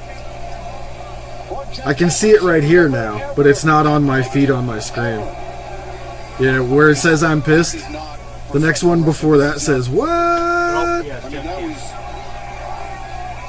Shit, I read better than all of y'all. It was shocking. It looked like they were celebrating. BCC was celebrating, and then all of a sudden, boom! It just. JR, you've been around the sport of professional wrestling. Yeah, are they selling some sort of... I see a lot of people wearing a pink hoodie. Oh, yeah. I actually forgot to tell you, I was on AEW Shop. Darby has a pink hoodie now for sale. Wonderful. And it is the Darby Allin pink hoodie. Common sense. Use your brain. There's a lot of people wearing it. I've seen a bunch of them. Not intervene with that goddamn plastic bag. And thankfully, we have the best medical team in our sport who are right now. And you know what? And that's such great storytelling because notice how the only guy that came out that was wearing BCC was Yuta. Claudio was wearing a white t-shirt just like Mox was. They're like, we used the stretcher on MJF. there's no telling how little oxygen was in the lungs and going to the brain of Bryan Danielson at that time as Moxley had that bag wrapped around his head. It's a game you don't play. It's a game you don't play. It's stupid to be involved and incriminate yourself with a goddamn plastic bag. I mean, was it jealousy? I mean, what the hell did he do this for? It was obviously premeditated. We just witnessed a murder, yeah. The crowd was definitely chanting it. A murder before a murder. Happening. The show must go on. We must continue our night at All Out, and we will keep you appraised with any updates that we receive on the condition of Bryan. It's embarrassing. All right, I gotta get 2 minutes. I'm gonna walk around, and then I'll be back for this match. The sanctioned portion of our evening has come to the end. All hell is about to be let loose in Chicago. I guess Mox and Danielson is the next match. There has been one thing, one man that I wanted. So I said this in the Discord. For those of you that On the Discord, you should join the Discord if you're not. For me personally, I think Swerve Strickland and Hangman Adam Page is officially, for me, the greatest feud in the history of professional wrestling. It's just a master class of storytelling. Honestly, the likes of which I don't think we've ever seen in the media. Excuse me while my cat is Every crying. tirade and tension that you throw, you get further and further away from success. Anyway, Now get it's a closer master to class. it. What a shit show. It's a master class of pro wrestling. Your career's Um, going up in flames, boys. Just special, like the segments, the promos, you know, the fact that Hangman is 100% justified in everything he's done to Swerve Strickland, and yet being the heel of the story, like it's really special. I think these guys have just the most incredible chemistry. They're doing the most incredible work of like their careers, period. Prior to this, like I would always say that MJF and CM Punk is the best feud AEW's ever done, and like it's not anymore. It's still great, but it's not the best anymore. I ask you a question. In that cage, what kind of man are you going to be? Better yet, what kind of man? Yeah, Canadian. I don't know, man. I guess we're gonna find out. But like I pointed out, not pointed out. We saw it. Yuta's still with Danielson, unless they do have him turn on Wednesday or something. But he definitely was not down for that, it seemed.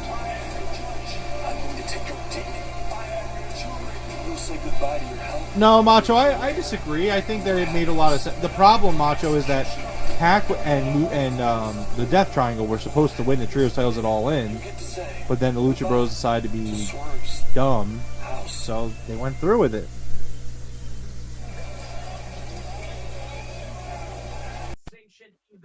The lights are about to shut off, ending tonight's sanctioned event. Once they come back on, AEW will not be responsible for what takes place. The following is an unsanctioned. I think this is the first time one of these unsanctioned lights out matches is going to steal cage match. When the cage lowers, anything goes, and the only way to win is by knockout, pinfall, or submission. This shit's going to be crazy. I don't know if they're going to vacate them, though, Nat. There might be some sort of thing. I don't know. Maybe they don't vacate them. We'll have to find out.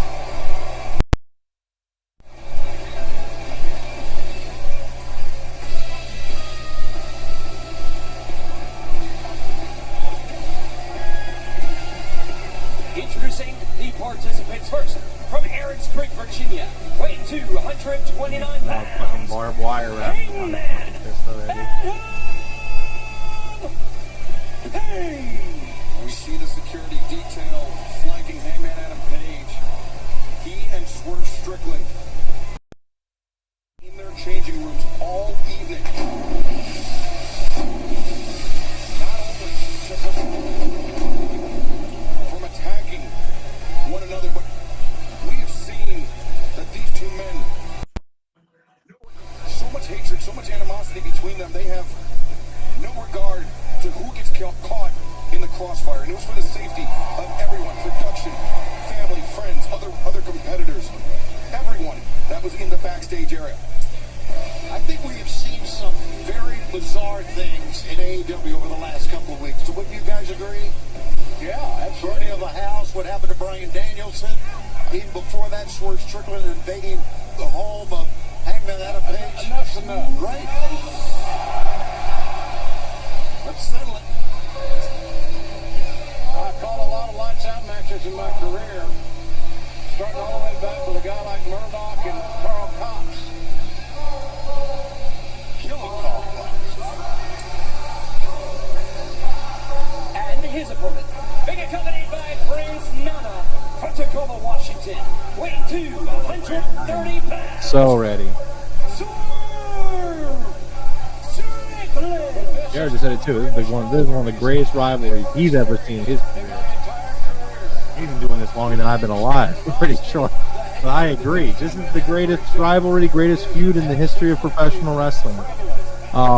You can disagree if you want, but then you would just be wrong. So, you want to disagree? I don't think you should. And he's got a picture of Hangman burning his house down on his back. This is real shit. This is fucking. How much hatred they have for each other, meaning Strickland and Hangman. So this thing's not sanctioned. I know Jeff is going to be gone for all this fucking time. I'll be getting another drink. He's not going to leave this match though.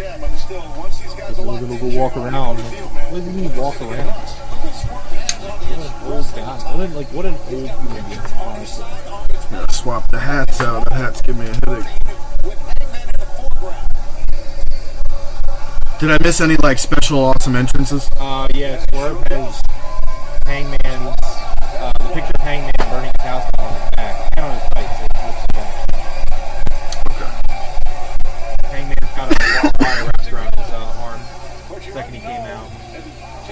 He actually might have taken it off, but he had it in his jacket.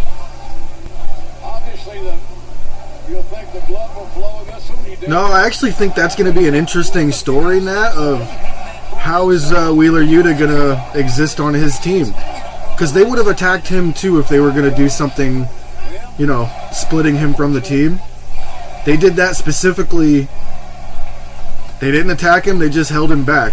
And now he's going to be conflicted. Cage's even fucking down. Oh, man, here we go. Oh, God. Now Swerve, the kick in the face of Hangman.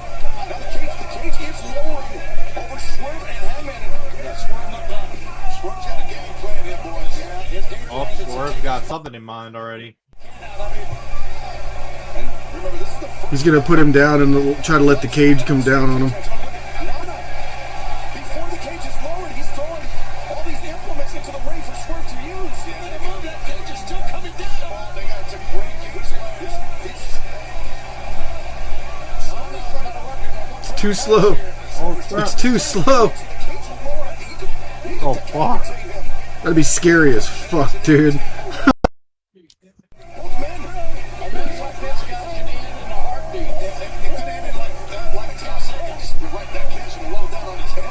That's wild. That's fucking wild. Nana just had to fucking kick that cameraman out of the way, basically. He's like, fucking move, man. lowering and Paul Turner, the referee, the third man in the ring calling for the bell, the third man inside the cage. He's just calling for a winner is all he's doing. Nothing else. No rules. Hangman. No, the cage has not lowered all the way. Strickland in his grip. Hangman, Adam Page. Oh, Swerve up to his feet. It's hooked on one of the turnbuckles, it looks like. They fixed it. Yeah, there it goes. Nana provides Swerve a service that sometimes is overlooked. Hangman prevents his face being They probably tested that 10 times and it worked perfect every time, and then that time they're like, what the fuck?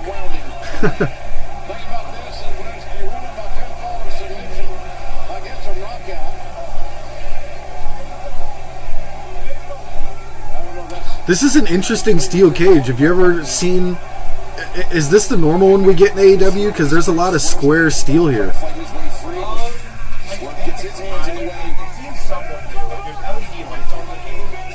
Yeah. Great Terry Funk. and I honestly think it's aluminum now that I'm looking at it and listening to it. Which, don't get me wrong, that shit still hurts. It's just as good a metal as any. Oh, house call already. He's just taking his jacket off.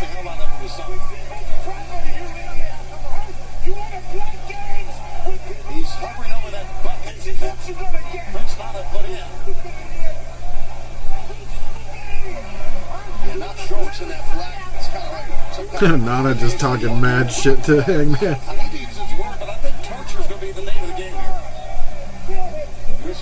Surviving, withstanding, not giving him so much pain that you can't help but tap out. Swerve looking for big pressure here, Hangman. Fighting out of the grip. Wow, you can hear that blow. And a charming suplex. Nice release as well.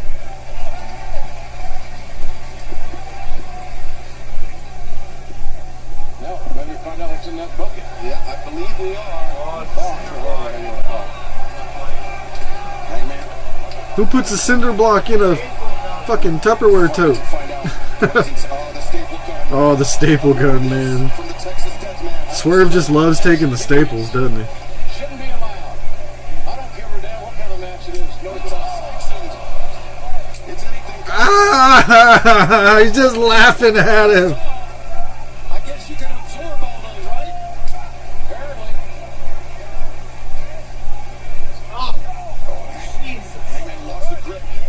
Oh! Oh! Oh! That's worse than thumbtacks. That's worse. That's worse. Oh my God!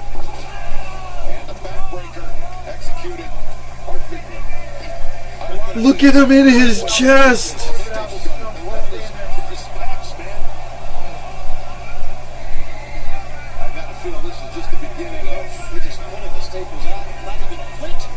This is the craziest.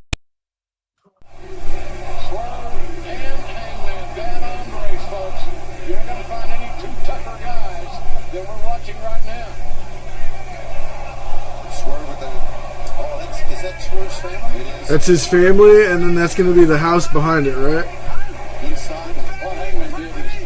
Look at the blood coming out of his chest.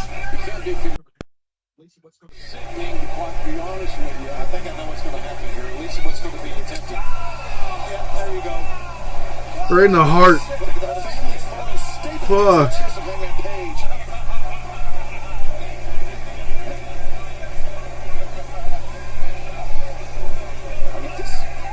This saga between these two men, I mean, it began on the road to Wrestle Dream, October 2023, and that turned out to be the only...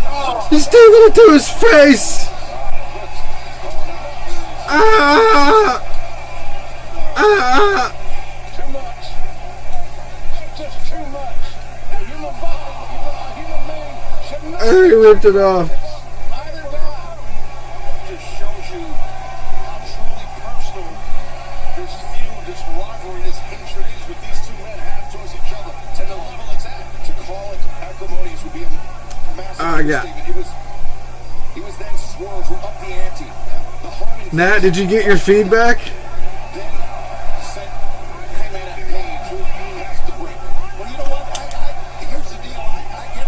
This is crazy.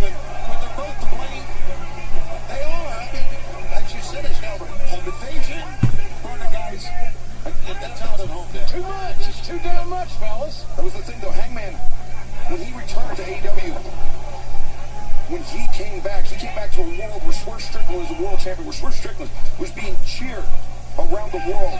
And Hangman on a page, he couldn't accept that. Oh. This is not a man, Swerve Strickland, in Hangman's opinion, that you should cheer. Edge of the chair right across the skull of Hangman by Strickland. That was a shot. Damn, that's nuts that he's just He felt like he walked wrestling with staples in him. Don't jinx it, I'm sorry. I just wanted to make sure you were able to see that. Changed my life. The childhood home of Swerve Strickland is no more. using the cage as a weapon. The house is a memory. It doesn't matter if it was a decked out, tricked out, whatever. It was a memory that cannot be replaced. It's where Swerve grew up, the home that he grew up in. Provided his mother and his grandmother's sanctuary. Yes. Yeah. And then burned it to the ground last Wednesday. That's it. What we're seeing is two men who will do absolutely anything we've seen it so far to hurt each other. And there's more to come because there's more in that fight. The level of violence we witnessed at Full Gear last year in the Texas Death Match. I mean, that, I feel like, will pale in comparison to the carnage that we are about to witness tonight. Yeah, I think we're about to witness a massacre here, guys. Not sure who's going to be on the plus side, but it's going to be a massacre. The balance of this athlete. Swerve Strickland is special, extremely special. But he will not be the same, and now they'll hang the page when this one is over. Those body shots are working by Hangman. Yeah, I've been up since like, I'm sure you have too. I've been up since like 6 a.m. with the baby.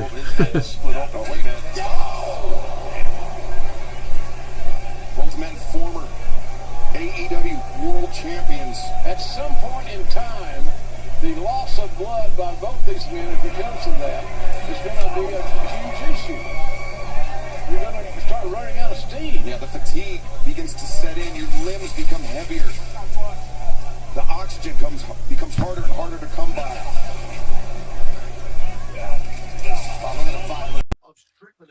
Hangman ramming the side of the skull of Strickland against this steel cage. You got to use the cage as a weapon. That's the right thing to do. Look at your tag team partner. It does, correct. Once you can trust Oh shit, I didn't even see him bring that in.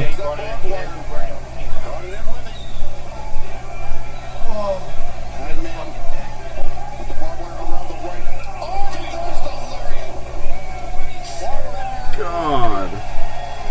Swerve was able to withstand the first one, but not with the barbed wire wrapped around the arm of Hangman Page. Imagine what that feels like. Good God.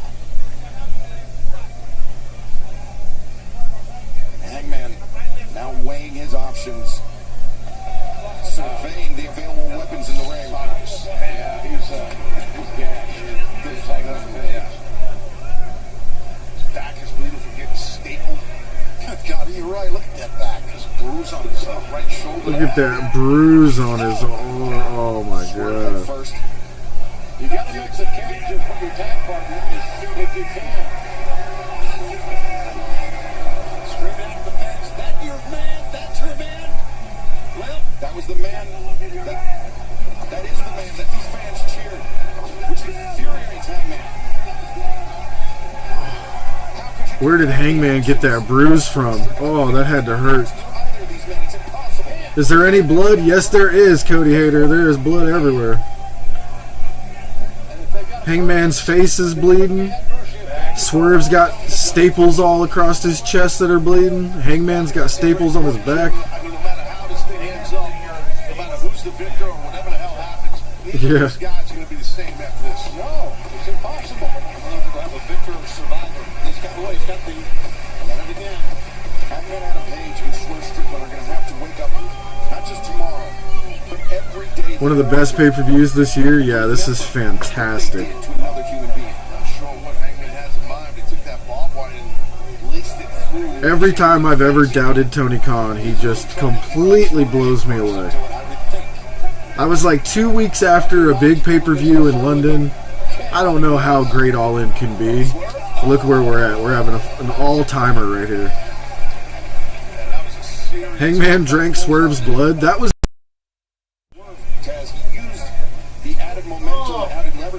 That was amazing, though. Into the barbed wire. He says, shut your ass up. He's right, though, Turner. You're only here to fucking make a pinfall. That's a pinfall. That's it, man. whatever touches that barbed wire is going to split you open. I grew up on a farm in Oklahoma. Barbed wire was a big part of our life. It just protected your animals from running amok. These guys have been taking care of our animals. Oh, Swerve busted open. Yep.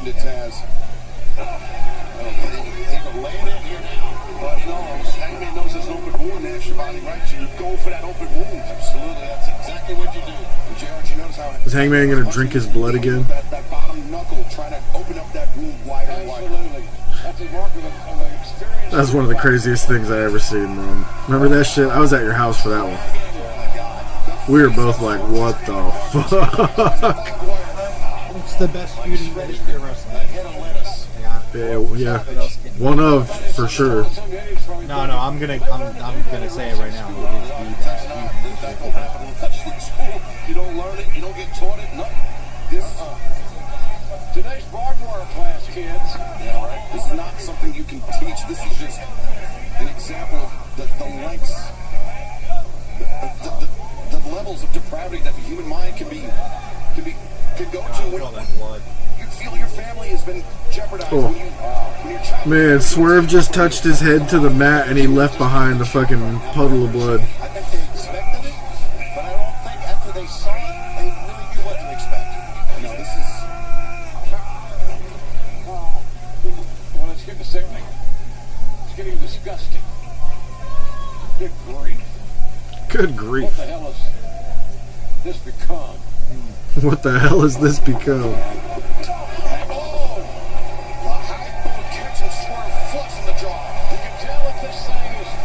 Successful as many fans probably think, because it'll be a while before we have another life on betting. You know, I mean, the rivalries that we've seen earlier tonight. I was gonna say you can't do the stuff with buckshot. Oh, he can't do his thing. Yes, good call. That's exactly what it is. Don't improvise, kid. But you're in the fight of your life here. Wow, that's a good. I like how he kind of like made it clear to the audience that he was, you know, unable to do the buckshot. Momentarily, and now flapjack. That was a nice counter. Quite honestly, it sounds funny in this environment. Nice counter. So if you're not watching, Hangman was trying to do the buckshot lariat, but the cage is in the way and he can't do the little front flip thing. That was really nice little addition to the match there. I like that. Good storytelling.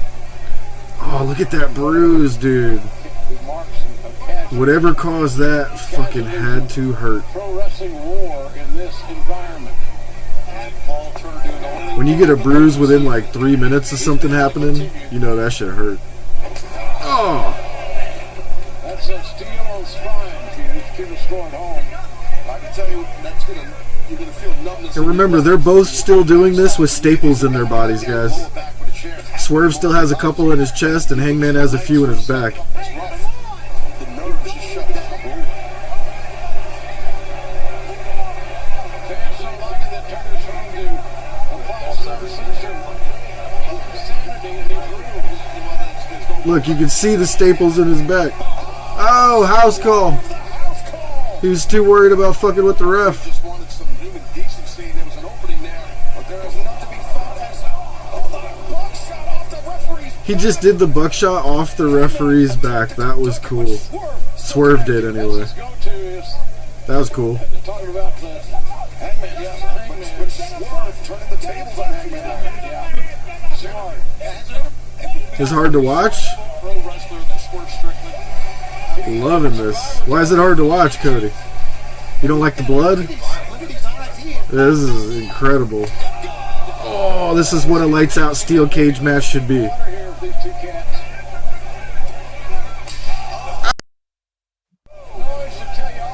Yeah, this is one of the best pay-per-views of the year.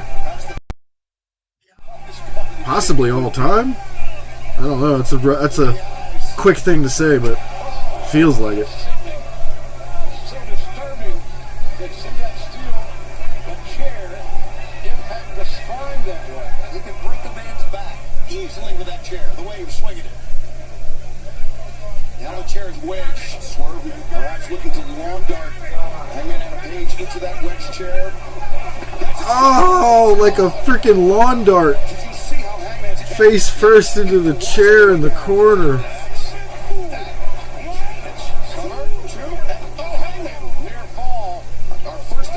That was nuts. Yeah, it is. It's kind of rare to see, but now they're starting to think about closing this deal. Did you hear that on the replay?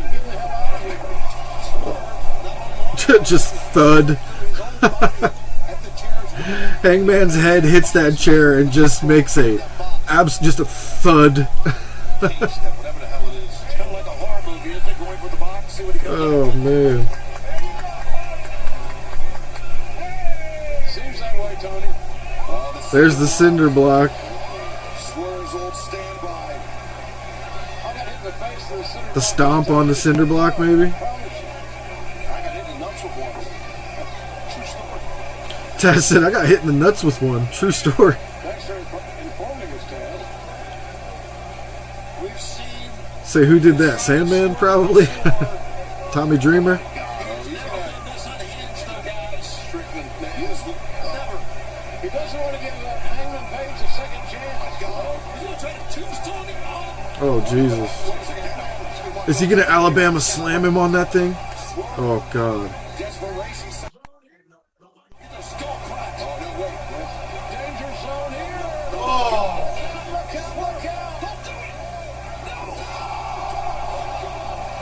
Ow. The center block is busted. Yeah, you can see the scratches from it. Oh, God, that had to hurt.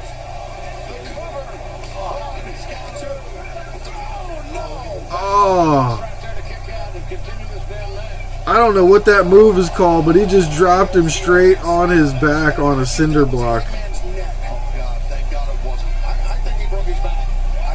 There's a police helicopter over my house right now. I've been here the entire night. We have 5 hours of proof. 5 hours, 11 minutes, and 45 seconds to be exact.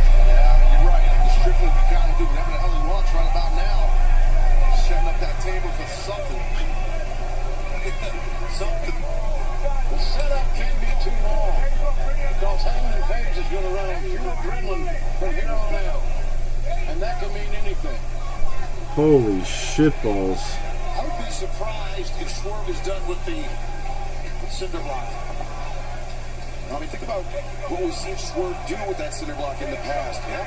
The stomp coming in, I mean, just shattering.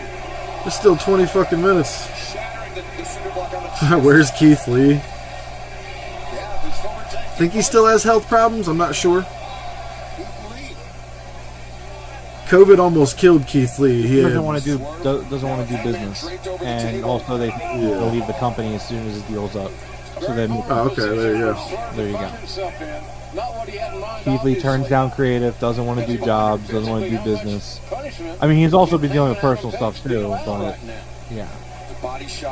I know COVID almost killed him. Yeah, no, he's dealt with health issues. He's lost some friends, some really close friends, last few years.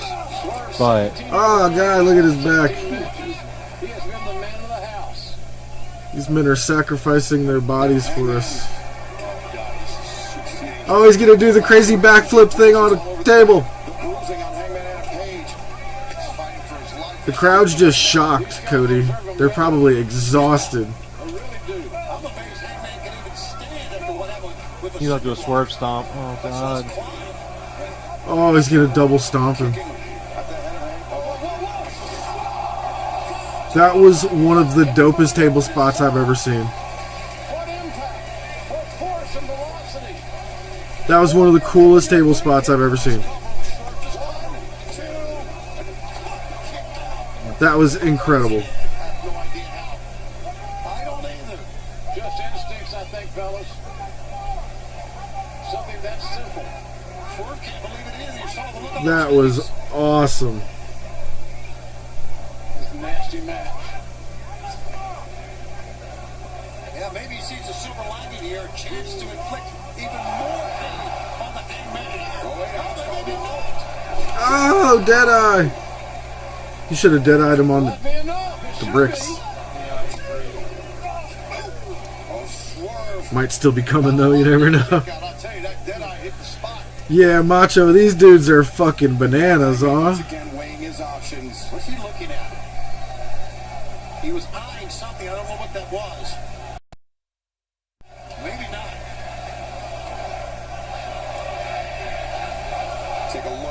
Swerve stop. Yeah, Miro and Andrade thought that shit too. Apparently nobody could understand Andrade last night on SmackDown Room. And even, I think it was LA Knight was laughing like, what the fuck? Hold on. What is that? Is that a knife? It's dragon glass. No, it's a splinter. It's burnt wood from the house. Oh, it's a piece of burnt wood from the house.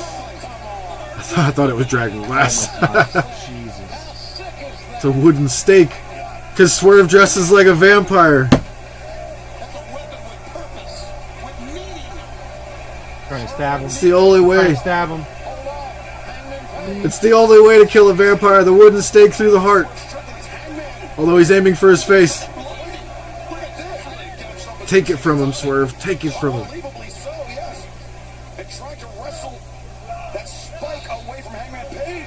He's got Swerve as the spike. Oh, God! This is the second attempted murder we've seen in the past 45 minutes. Oh! Ah! He stabbed him in the face with it.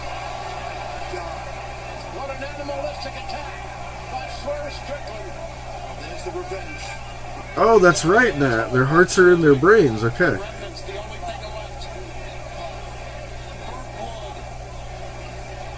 You sick fuck.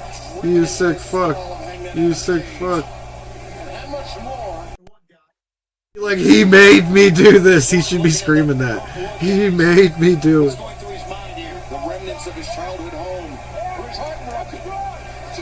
Oh.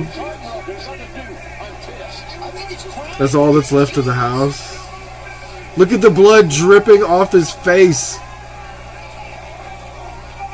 Ah! Low blow from Hangman. The great equalizer. See that little grin right there on Hangman's face. Hangman. Oh. Damn. Do this. Fuck, man. Fuck.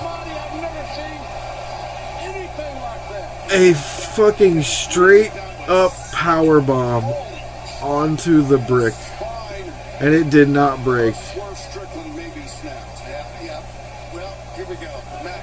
Ow. And he kicks out. Oh my god.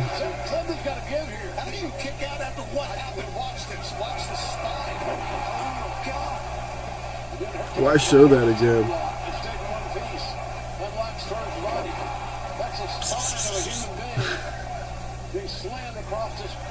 Kitty, kitty, kitty, kitty, kitty, kitty.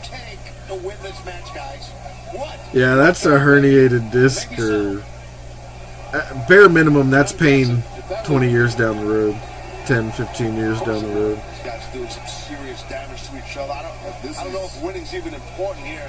And you're right. I don't want to see these guys' careers get altered. But I mean, this is career shortening. No, can you imagine this? As the announcers talk about it being career shortening, as we say it on it.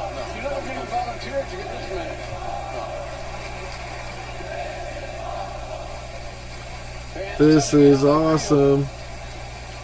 This is awesome. How do we say, like, thanks for killing yourselves for us? Thanks for breaking yourselves for us, gentlemen. Again, no defense. Firing down with those right hands, those knuckles onto the wound. Oh, fuck. I got 2 herniated discs, Cody. L4 and L5. Oh, into the... Oh, God, the way he fell through that was sick. That looked awesome.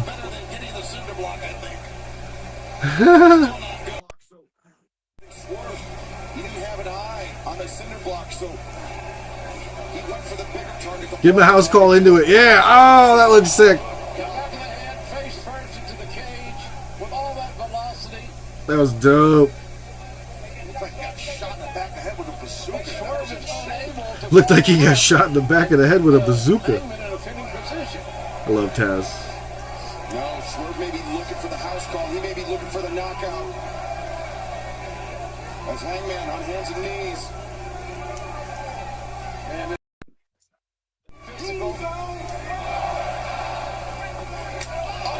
oh, another was cool.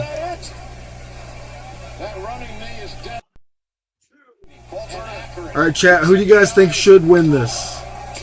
I'm not saying who will. Who should? Like storyline. Swerve was in Hangman's kid's room, looking down over his crib. I would have turned into a psychotic maniac too. You know what I'm saying? I'm not agreeing with it, but that's exactly what it is. Now all of it's stripped, and he's on the top rope here. Go higher, Swerve. Let's go. Let's go. We climbing. We climbing. It's dangerous stuff, man. I mean, dangerous not only for your opponent, but for you. Oh, but Hangman's already getting up. As if you could up the ante any further. Hangman, though, stopping the ascent of Swerve Strickland. We don't need anybody breaking anything going off the top. I'm okay with it. Hangman, he's got him set up. Oh. Oh, no. It's like a car crash.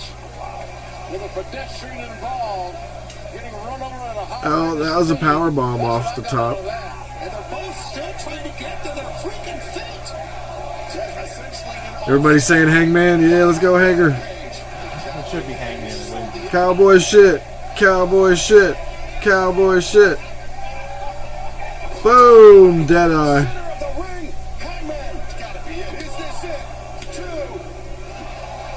Wait, did he pull him up? No. Their strength is been lessened so much they can't even execute the most elementary of maneuvers. Okay, no, he kicked out. I thought he pulled him up. Damn thing's so dangerous. And Hangman, that look on his face. Deadeye on the brick. It should be sinking into both of them right now. That neither man's gonna give up. Deadeye on the brick. A swerve after the cinder block, after the awesome bomb. I told you. Now. I told you to beg. Oh. Swerve will not be begging, I don't think. Beg for mercy. The words of Hangman Adam Page.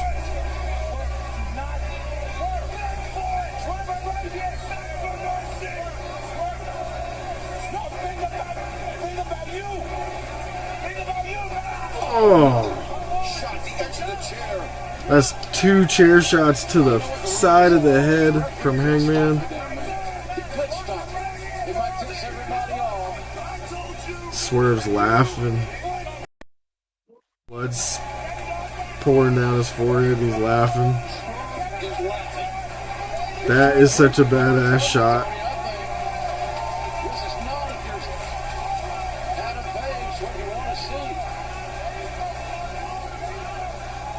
What's the 2? What's he holding up 2 for?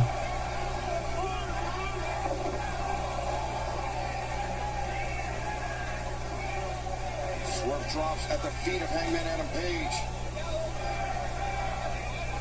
What is left for Hangman Adam Page to do? What an unforgettable night.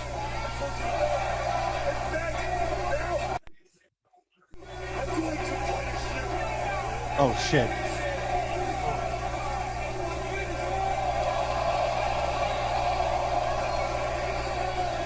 The grill taken out of the mouth. He pulled the grill right up his.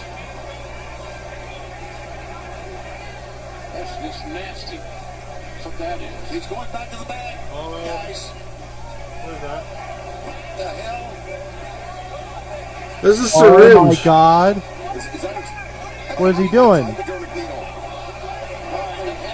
Oh. This is insane. Yeah, this is absolutely insanity. What is he fucking doing?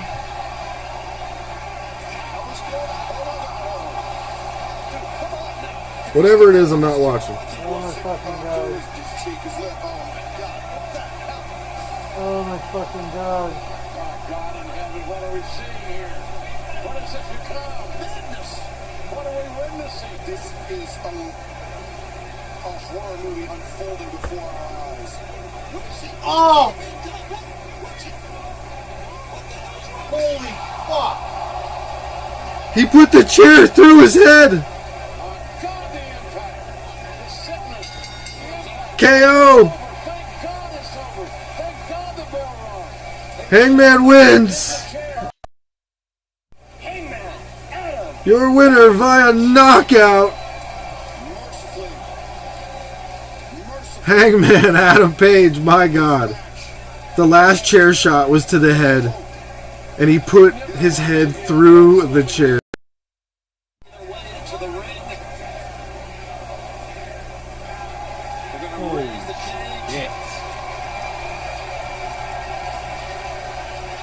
He stuck a syringe through his mouth. That was crazy and unnecessary. Was it supposed to be like you think he was like give him like what was the syringe for? I mean, just to fucking do it? I say at what cost, not just the physical cost, not the pain these men have put one in. Maybe to knock him out? Is that what they were going for? Were they trying to like numb him before they fucking did a chair shot? Because the camera cut away, so it wasn't like the best shot of it. But like, was that an unprotected chair shot? I mean, I think it was. Could be a gimmick chair. I mean, obviously it was definitely a gimmick chair, 100%. Yeah. The way it broke and folded over his head. It's okay. That was a brutal chair shot to the skull, which made me sick. I don't know about you. I don't see anything like this. The Hangman Page. Jesus. In the Now Arena 5 years ago to challenge for the AEW World Championship is unrecognizable to this man we see before us today. I hope he feels that they're even. I hope he gets some comfort out of this. But there's no comfort out of what we've just seen. Oh, there can't be. Hangman's house, that lady had us. Taking it too far. The most important thing right now is Strickland having his health and his skull and his body and his neck. Who's Nana crying? What a match. That was nuts. This whole pay-per-view was incredible. No, it's alright, Hanger. He's dead. Hangman Adam Page surveying the carnage, surveying, recognizing what he did to Swerve Strickland. No, Nat, the unsanctioned just means that in the record books they don't recognize it. It doesn't mean that the feud. I mean, I don't know if the feud's over or not, but because it's unsanctioned doesn't mean the feud's not going to end, or isn't like that's not the finale of the feud. I don't think this feud ever ends, but I think it's the end for now. Yeah, exactly. You know what I mean? I think that this is just a thing where they're gonna. I said it in the Discord. It's like feels like a Batman Joker thing where it's like they're just gonna do this. Yes. But it's like, yes. But it's like 100%. That's a great comparison. Yeah, I think this chapter closes here. Yes. Yeah. I mean, wow. If Danielson's getting ready to wrap up in October, which I guess he's not, like, or if he is, it's not going to be Swerve taking the title from him because clearly Danielson's got whatever they're called. If they're the BCC still, I don't know, but it sounds like they've got their own. You know, he's got something else to deal with before Swerve comes back around. So, I mean, I know there were some people that thought that maybe it'll be Swerve Strickland that faces him, but I don't. Yeah, Wrestle Dream. I don't think that's happening now. Yeah, it just doesn't seem like that's the trajectory. Man, that was incredible. What was in the needle? I don't think there was anything in it. I don't know. He was just shoving it through his face. Yeah, like, I'm trying to decide, like, was he trying to just stab him in the face?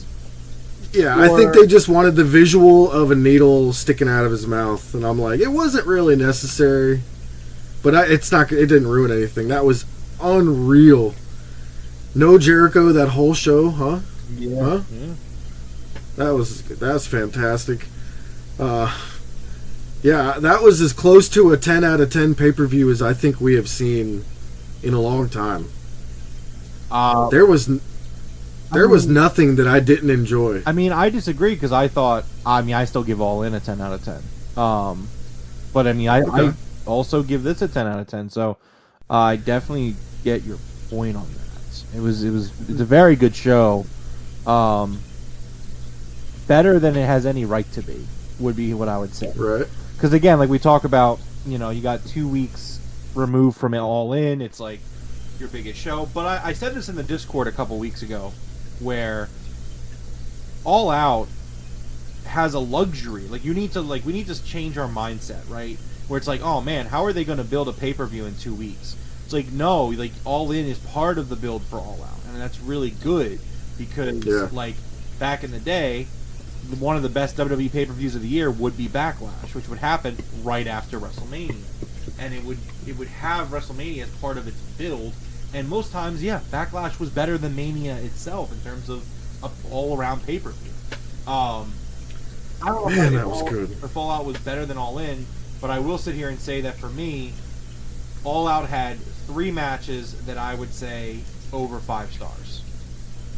Right. Oh, I mean, absolutely. It's got my favorite women's match of all time now, Statlander versus Willow. Ospreay versus Pac. Unreal. You know what I mean? Yeah, it's got it has 3 matches that I would say are above 5 stars. It had a really the continuation of a really intriguing storyline with Moxley and everything. 3 of the other 8 matches that weren't like over 5 stars, I would say high 4s. High 4s. I mean, absolutely. Maybe like the one match that really, admittedly, just didn't fully click with me, and I don't even think it's a bad match, was the Bucks BCC match, and like I still thought that was a really good match. But I mean, like, if you're going into it and like the Young Bucks putting on like a 4.5 star match as your worst match of the night, I mean, that's all it takes. All right, well, there is the link to our Discord in the chat. If you guys want to talk about the media scrum, our Discord, the link is right there in the chat, right above Queen Nat. We are constantly in the Discord. We love talking about pretty much everything in there. WWE, AEW, everything else, movies, TV, video games, all that stuff. Join us in the Discord.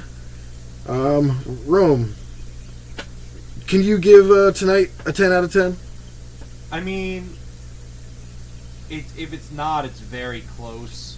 Right. The only thing that I think this show was missing, and I mean, like, theoretically, maybe it's unfair to always expect it. You're short of like a big debut, a big surprise, and I guess Mox thing is the surprise, right? So like, I don't know, like, no, I think it's... No Hurt Syndicate, no Shane McMahon. Okay, well, hold on. So like the Shane thing, like we can't continue to sit here and like. I know. Like, that one is such a long shot. It's not it's not. Honestly, I would say it's got like a 30% chance of happening, right? Where it's like, we can't sit here and be like, no Shane again. Oh, not a 10. Like, that's not what I'm saying. But I think you get like a debut or a return of some sort, and like it's a perfect show. But like, if you take it out, I still think it's a perfect show. You know what I'm saying? Yeah. Like, maybe it's not fair to expect that at every show, because eventually you can't do that. I mean, we've had it happen before where there have been pay-per-views with no return or debut, because it's like, well, you can't do it all the time, and man, I will also say this, and it's not, I'm not going to hold it against the pay-per-view. I would really like to get this new TV rights deal announced. Like, I would really love to just get this thing announced. I don't know if maybe Tony does it during the media scrum. I highly doubt he would do it during the media scrum. Just because he'd want to say it on like a much more viewed platform. Not everybody watches media scrums. People in the media scrum chat are like, "Is Swerve okay? Is he still alive?" That's great. Yeah. So, I mean, I would say it's a 10 out of 10 show. I think lowering the score is just us projecting that we like expecting a lot. I mean, at the end of the day, great feuds that led to great wrestling matches with a shock. Like, there is a surprise in there, so it's like, okay, yeah, I'm very happy with this. Yeah, that was great. Ryan Davis says Swerve was legit probably out. Nah, that had to be a gimmick chair. I think if he did inject him with something, I think that was meant to make us, that's another reason he's knocked out too. But we'll show start to end, start to finish, I guess would be the better way to say it. Man, with the way that 0 hour went, I was like, this show's not looking that great here tonight. But once we started the actual pay-per-view, holy shit, what an amazing show tonight. Yeah, that was the funny thing. It was a very weak 0 hour. Like, I don't hold that against the pay-per-view. Like, I don't grade the 0 hour. It's kind of like getting, like, whipped cream and cherry on top of a shake. It's like, hey, like, it's great, but, like, how was the shake? I thought the 0 hour was kind of mid, actually. The 0 hour is very mid. Yeah, it's probably actually one of the worst 0 hours that had more than 2 matches on it. Like, usually, the 0 hours are usually really good, or they don't have enough matches on it. This had enough matches. It had, like, 3 or 4 matches. It had 3 matches in a segment.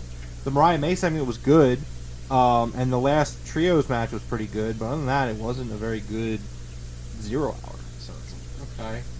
I mean, they should have put Thunder Rosa on there. Hey, anything other than what was there, because it sucked. But this pay-per-view was fantastic. I think the biggest thing with the 0 hour, what they need to do, and they've done it before, so I don't understand why they didn't do it.